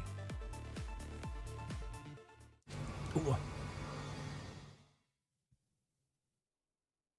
PGR could run on my Redmi Note 7 with 3 gigs of RAM. I gave a potato laptop also could run it. Or have a potato laptop. Yeah, sometimes the optimization can be a little bit weird, especially for PCs. Can be a little bit weird. For me, when I first started, I played WUA day one. But my PC during that time wasn't very great. It would lag often, but even then, I would still play it no matter what. I would still play it through the lag because I just genuinely enjoyed the game. And then later on, I upgraded. Later on, I got like better PC parts, and now I can run WUA perfectly fine. Trying to get Crimson Weave and Garnet. Oh, I have Crimson Weave, and I want Garnet. I want Garnet and Feral to pair up with my Crimson Weave. Give me your Feral. Give me your 21. Everyone is blinded by the brilliant light. Phantom Pain Cage, when Hamlet does its intro, the game just sees. Oh god. God bless that this game has a PC client then, eh? No, this is my number 21. Almost fainting from the brightness, the broken ivory sparrow has lost all her strength, plummeting from the clouds underneath the gray sky. Is this how it ends? Which future has she chosen? Liv no longer can determine her fate with her fractured mind. But she has fulfilled her duties and protected her friends. Even if she has chosen death, she has no more regrets. Closing her eyes, Liv prepares herself for the crash that will take her. But the land has not devoured her. Instead, she lands in a pair of belated, gentle arms. Who is this? She can feel someone hugging her, and there seems to be a voice by her ears crying sorrowfully, just like that dream that was drowned in tears. I love fast characters. They just feel different. A lot of the characters in PGR then PGR is like a good game for you because a lot of characters in PGR feel very fast, you know. Feral in particular. But Garnet can feel pretty fast. Crimson Weave feels pretty fast. It is a very fast-paced game. That being said, you're probably not going to like Kamui all that much. Because he can be really slow with his attacks. Is this the Commandant? Her life is fleeting away. She wants to respond to the cry, but she cannot make any sound.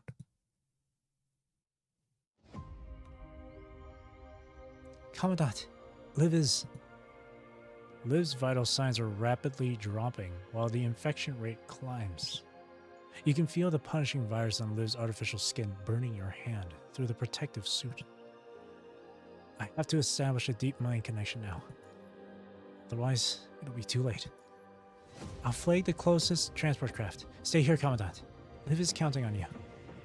We'll go help too. We have to get her back to Babylonia as soon as possible. Alright.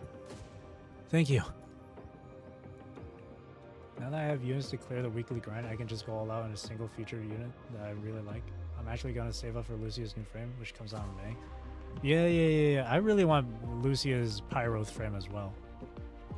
Upcoming right now is Watanabe. They just released like a little trailer for, what is it? Something Reforged? Aeon Reforged, I believe? There'll be like when dashing. Lightning zoomies. Yeah, she's real cool. I really wish I had her. Watching your companions leave, you take out the device Asimov gave you before you left, connecting the cables. Although these devices are prepared by Asimov and Professor Hippocrates before you left, which have a limited range, they are very capable of connecting two consciousnesses together, establishing a deep mind connection. Wake up. Liv. You call her name, gently shaking your shoulders to no avail. It would cost 42k worth of currency. SS rank Cub weapon. Yeah, it's expensive. It's real expensive. It's expensive as heck. And that's just for SS rank, eh? Holy. It's expensive to build a character, definitely. Luckily though, Phantom Pain Cage, you can use the currency from there to trade in for the shards. So it's not like it'll just take a long while. It'll take long to rank up that way, but at least it's free. Got her in the event gacha? Oh, lucky. Really? Wow. From the Blackrock shooter gacha? S ranks are in that banner too, right? I don't remember. Unless it's a completely separate banner you're talking about. No, the other one? Oh, I see. Oh, you mean the ones where you get to select one of 3 characters, right? That one?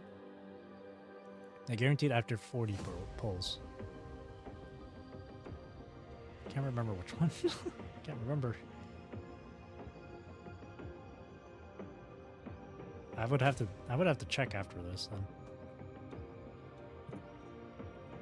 Like what the researchers said, the connection now can only stabilize Liv's mind shards. It will not lower her infection rate. Liv! The connection has pulled her mind back together, as well as kickstarting her mind migraine. Under excruciating pain, the girl curls up her body in the arms of a human. Commandant. Is this a dream? It isn't. I'm right here. My last wish has come true. I get to see you one last time. Don't say that. Actually, I have memories of Liv Imperia during her patch. I rushed the story just to get enough currency to pull her. It was so worth. Yeah, Liv Imperia is a really good unit. She's fantastic as an amplifier. I subscribe so I don't miss on a stream. Wow, thank you for the sub. Thank you. Just as a quick disclaimer, I feel like I should let people know of this if they're new to my channel and stuff. Like PGR isn't like the only thing like I'm currently streaming. Like there's like I like to play a variety of games. So if there's a game that if you see me streaming a game that you have no interest in, then like you don't have to come by and watch and stuff. So she's getting a leap too. Wait, Imperia's getting a leap? I didn't know. I didn't know she's getting a leap. That's awesome. That's so cool. I can't wait to check it out in the studies section then. Or Celica's class. That's really, really cool. Yeah, and Vera. Yeah, I heard. I heard Garnet's getting a leap.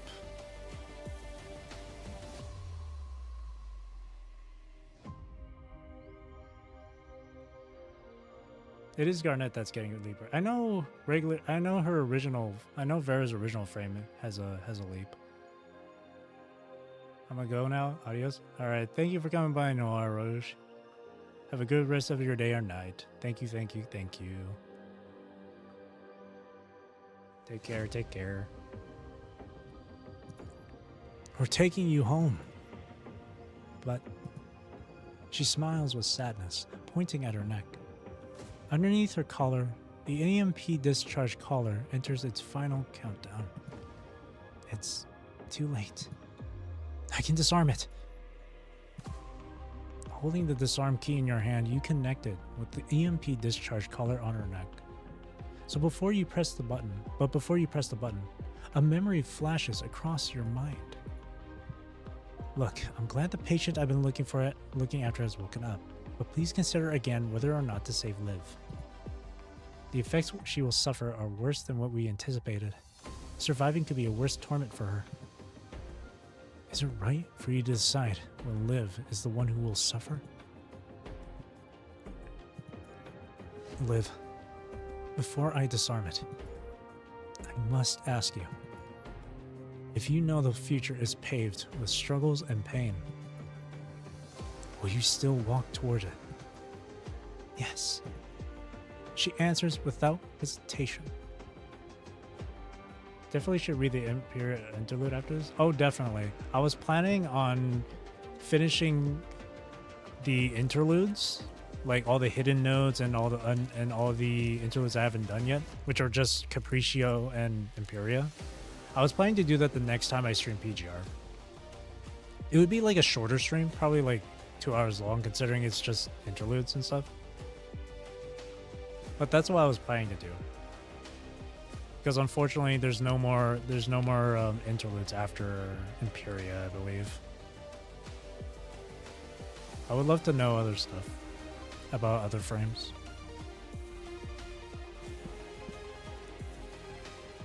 I already know how much it would hurt to live, but you haven't regretted it either.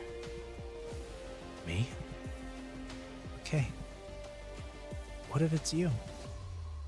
You know that you will not live to see the day Earth is recovered. That you will spend the rest of your life fighting. Will you still walk toward the future? I will. You die and you lose all possibilities. The only way to have a chance of getting there is to keep fighting. That's right. She smiles, unwavering. The thousands of deaths she experienced from the death mirages have not scared her away from the future, nor will the migraines. I've made my choice. Whether it's Lucia, Lee, Chrome, or those who stayed in the eternal night.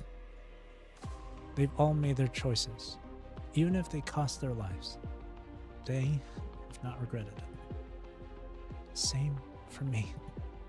If I had a second chance, I would still choose this. I would still choose this lifetime to be able to know you all. Why? Because I love life itself, and I love the Grey Ravens.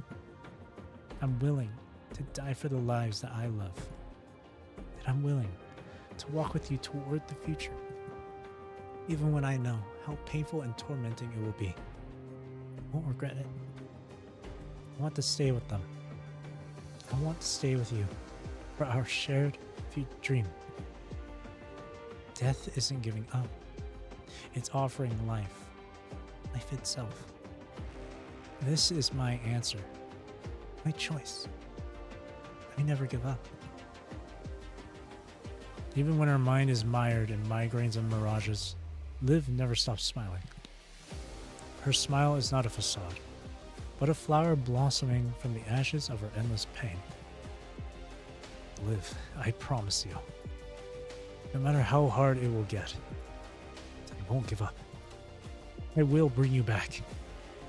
I believe you. You never lied to me. There's no reason to doubt anymore. You keep walking, as difficult as it may be. Just like what she said. because there are still things you love, then this is my answer as well. Rejoice. The collar unlocks. The young girl finally falls asleep in your arms. Afterward, a transport craft finally arrives above the church. Your worried companions rush out from within. Ain't it crazy that the only chill moment we had in the story is the beach chapter? Yeah, it really is. Everything else after that has just been nothing but constant fighting and despair. It is kind of crazy. I do like how with the summer chapter, with the beach chapter at the Venus Splash Park and stuff. I do like how they made that like canon to the story. I do like that though. So it doesn't feel like any other like filler patch, you know? In fact, a lot like every patch in this game that's had doesn't feel like a filler at all. Aside from Black Rock Shooter, because that one's not, because the story in that one kind of just happens at some random time in the game. But even then, it's still really good. And even the newer one, I believe I might be wrong, but I believe that one's also canon to the story or something. That's what I've heard. I could easily be wrong on that one though. Well, that's really cool though. I do like how they made a lot of the patches canon to the story. And yeah, and again, including the beach chapter. Commandant. Okay. Take Liv. Let's go. The other transport crafts are waiting. Okay, let's go. Mission accomplished. Regardless, Liv's infection rate has passed the threshold. It's very dangerous. We'll have to assess whether or not we can repair her mind once you return. Alright. Best we let her change back into the Eclipse frame. As long as she can wake up. Come home. This is just the beginning. Lowering her infection rate, locating her mind shards. We have tons to do. Luckily, she was only seriously infected for a short period of time. There's still a chance. If it had lasted any longer, the data current would have shredded her mind and put the fragments into the stream. We'll also need to inspect how much the woken constructs have recovered their consciousnesses.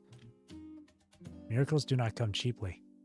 It's too early to call it a victory before we've finished any of these tasks. At least we have 3 pieces of good news. Liv still has a chance to recover. With the twins gone, attacks from the flying hetero creatures have become less frequent.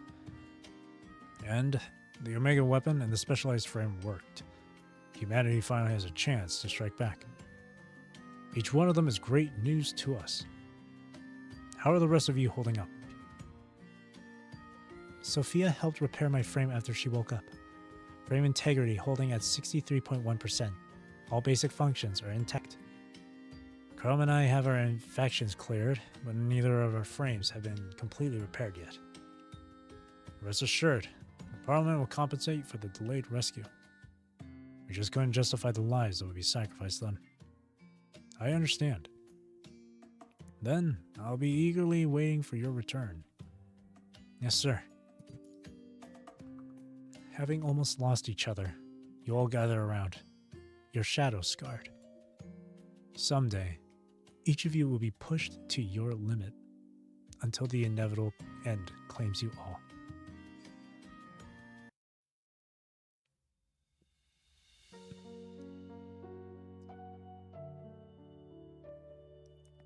However, don't be sad about the brevity of life. We take from the land the gift of life, and there it should be returned. Memories, then, should capture your moments, engraving them on eternity. Just like that paper queen of the night, a flower linked together by 7 buds. They carried her, our memories in this brief lifetime, as well as her, our 7 sorrow.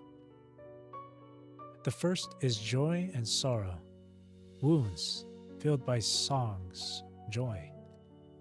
The second is freedom, abandoning the search for the sky, chains. The third is giving everything she has to others, the selfless mother, land. The fourth is ship, endless journeys and brief reunions, departure. The fifth is farewell, the return of the wind, taken rain. Of the wind taken rain, memory. The sixth is death, embraced by the earth, the treasured memories, life. The seventh is love, kindled for hope, yourself, sorrow. The nights are long, the days far away. To conquer darkness, we, has kindled herself, offering her life to others. Even if that choice will consume us before dawn arrives, we shall feel no regret. If there are those who arrive in the future we yearn for, the lives we lost and the tears we shed will turn into smiles. A blessing they will be, a farewell. All these just because we, loves, the lives, light, flickering in the dark.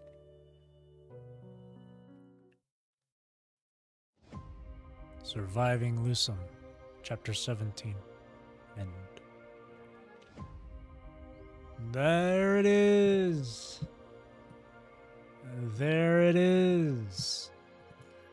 Surviving Lucem. Holy shit. That is all of, what is this, like Act 4 of Punishing Grey Raven.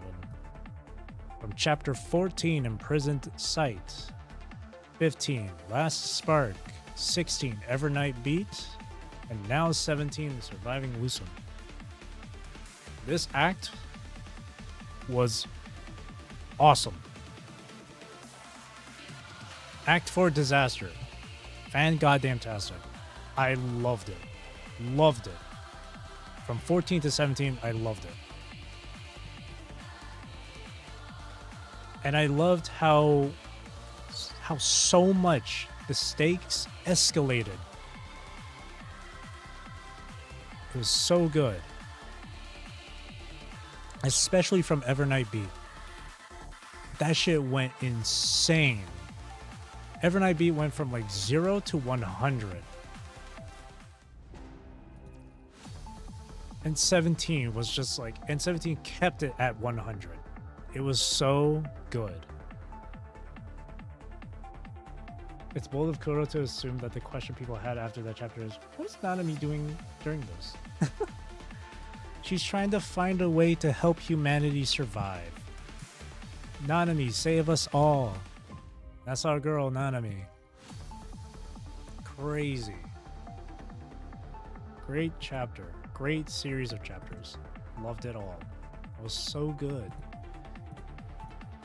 Now then, after surviving Lucem, there's Recitativo di Fantasia, which is only available in the challenge section for here. I feel like this is going to take a while to get through. I don't know how to go about this one.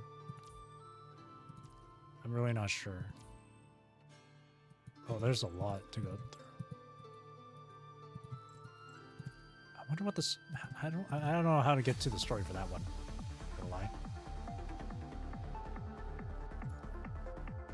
Maybe... Look at all of this, eh?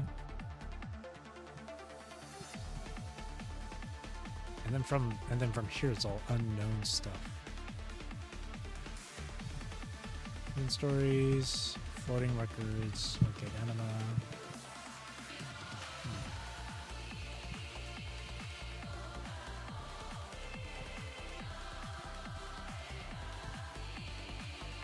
I'm not sure how to go about the Capriccio patch.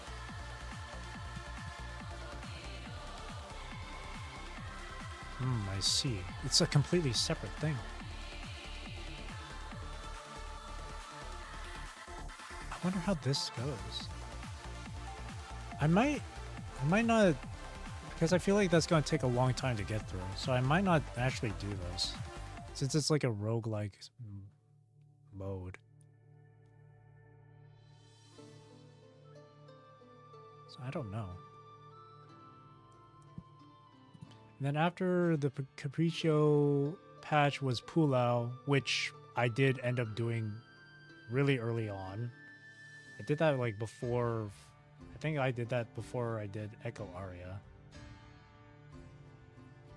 So I was ahead of myself on that one.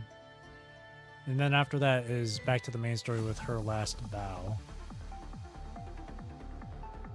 Let's see. Okay. As I said before, the next time I stream this game will be me going through the rest of the interludes. Well, out of all of these, the ones I have not started yet. Oh, I forgot about Chrome Glory.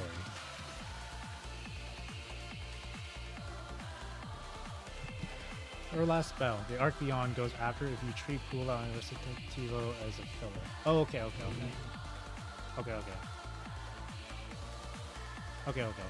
I did read through the Pulau patch some weeks ago, a few weeks ago. I did read through that, which I actually enjoyed. I very much enjoyed it.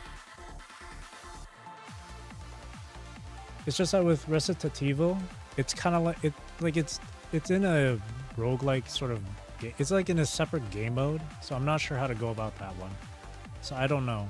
I don't know if the story in that one is like canon or anything.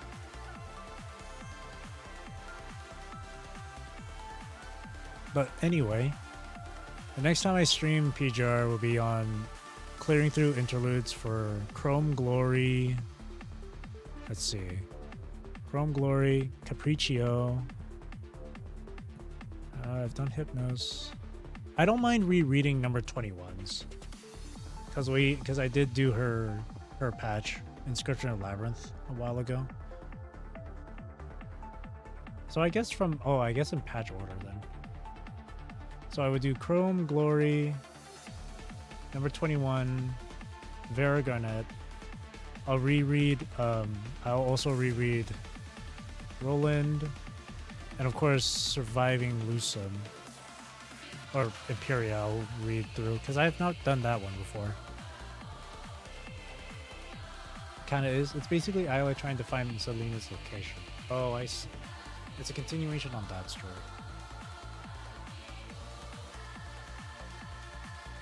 Interesting. That one we'll have to see.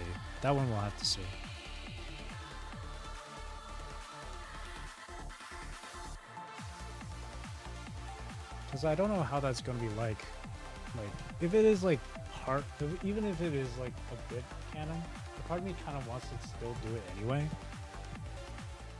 so I can be really caught up with the story. I don't know. It's like a lot of effort to go through this one.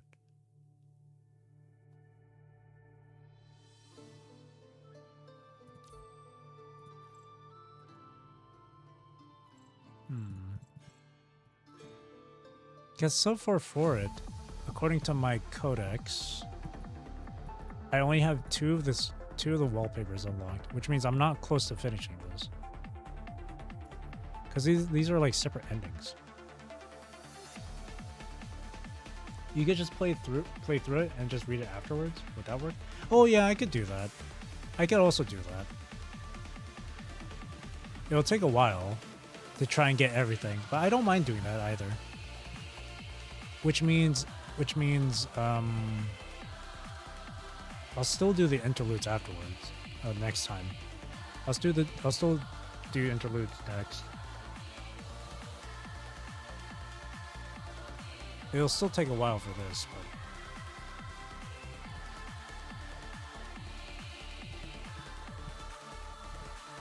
but where is oh, look at that. Oh, look at that. I got 3. Oh, wow. So that's how it is. Okay. Alright then. Yeah, I can do that then. I won't like play through the game mode on stream or anything. I'll just read through the story. I'll just do a reading of it, a live reading. I'll do that. I'll still stick with the plan to play through Chrome Glory, or to play through and reread some of the interludes next time I stream it. That way I can have like time in between to clear through Recitativo. That sounds like a good plan to do. It's a lot to go through for interludes as well, so. Or actually, yeah, that would be best. I think that'd be best. Yeah, I'll do that. Cool. Yeah. That was all of Act 4 Disaster. Fishmail is getting released on CN soon as well. Yeah, I heard about it. I saw some images, some videos. She looks fantastic. She looks awesome. That's super exciting.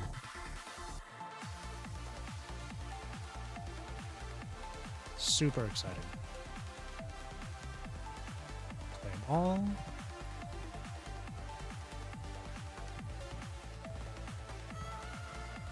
Get that. Nice. There we go.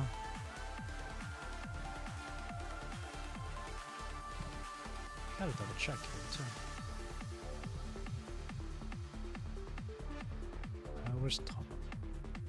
What's the daily stuff give you anyway? Oh, it gives you a daily serum. That's actually really nice. Yeah, okay. I forgot that it does that.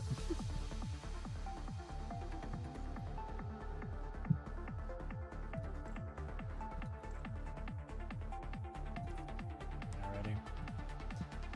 Woo. How many PGR streams has that been in a row? I think that's been 3 in a row. Friday I did last part. Or no, Friday I did Evernight Beat. And then Saturday, 2 days ago, I did part 1 of Lucem. Nice. Alright then.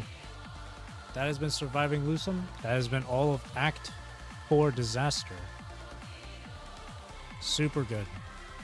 Really good stuff. Yeah, this disaster act is probably my most favorite one so far. The stories in this one, in these 4 chapters, have been really good. I've been really enjoying it. It'll be a while. It'll be like until like maybe next week or even the week after that I continue the main story. I continue with Nanami's story here. Oh man, this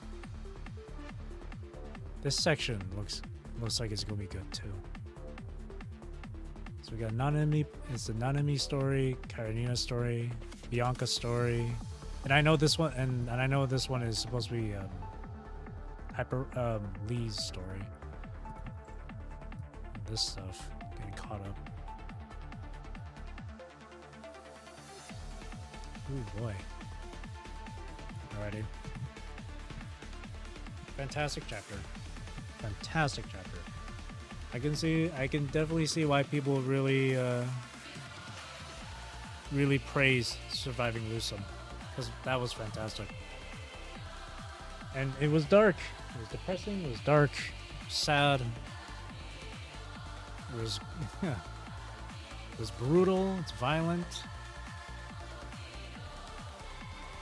It was despair-induced. It was despair-inducing. Really good stuff. Really good quality. Alrighty. So, that being said, that'll be it for me for tonight. So thank you for watching. Thank you for chilling with me. Thank you for chatting with me. I really do appreciate it. I hope you have a great rest of your day or night, wherever you are in the world. Take care, stay safe, drink plenty of water. I hope you enjoyed the stream. And I'll see you the next time. Next time I stream. Which is actually tomorrow. I don't know why I'm saying that. I'll stream tomorrow. But I'm not going to stream PGR again tomorrow. There's other games I want to, finish. So the next 2 streams are going to be on Divinity. Tomorrow and Wednesday are Divinity streams. We'll see if I finish the game by then. This weekend I'll play PGR again. This weekend I'll stream PGR again. So on Friday, I'll be going through interludes. And then Saturday, maybe, hopefully, I'll read through Recitativo story. Just a read through. And then probably doing like Capriccio interlude after the read. But that's the plan. Take a little bit of break of PGR for now. Alrighty. Again, thank you for watching. Again, I hope you enjoyed the stream. See you tomorrow for some Divinity, if you feel like watching it. You don't have to, if you don't want to. Okay, thank you. Bye-bye. See you tomorrow.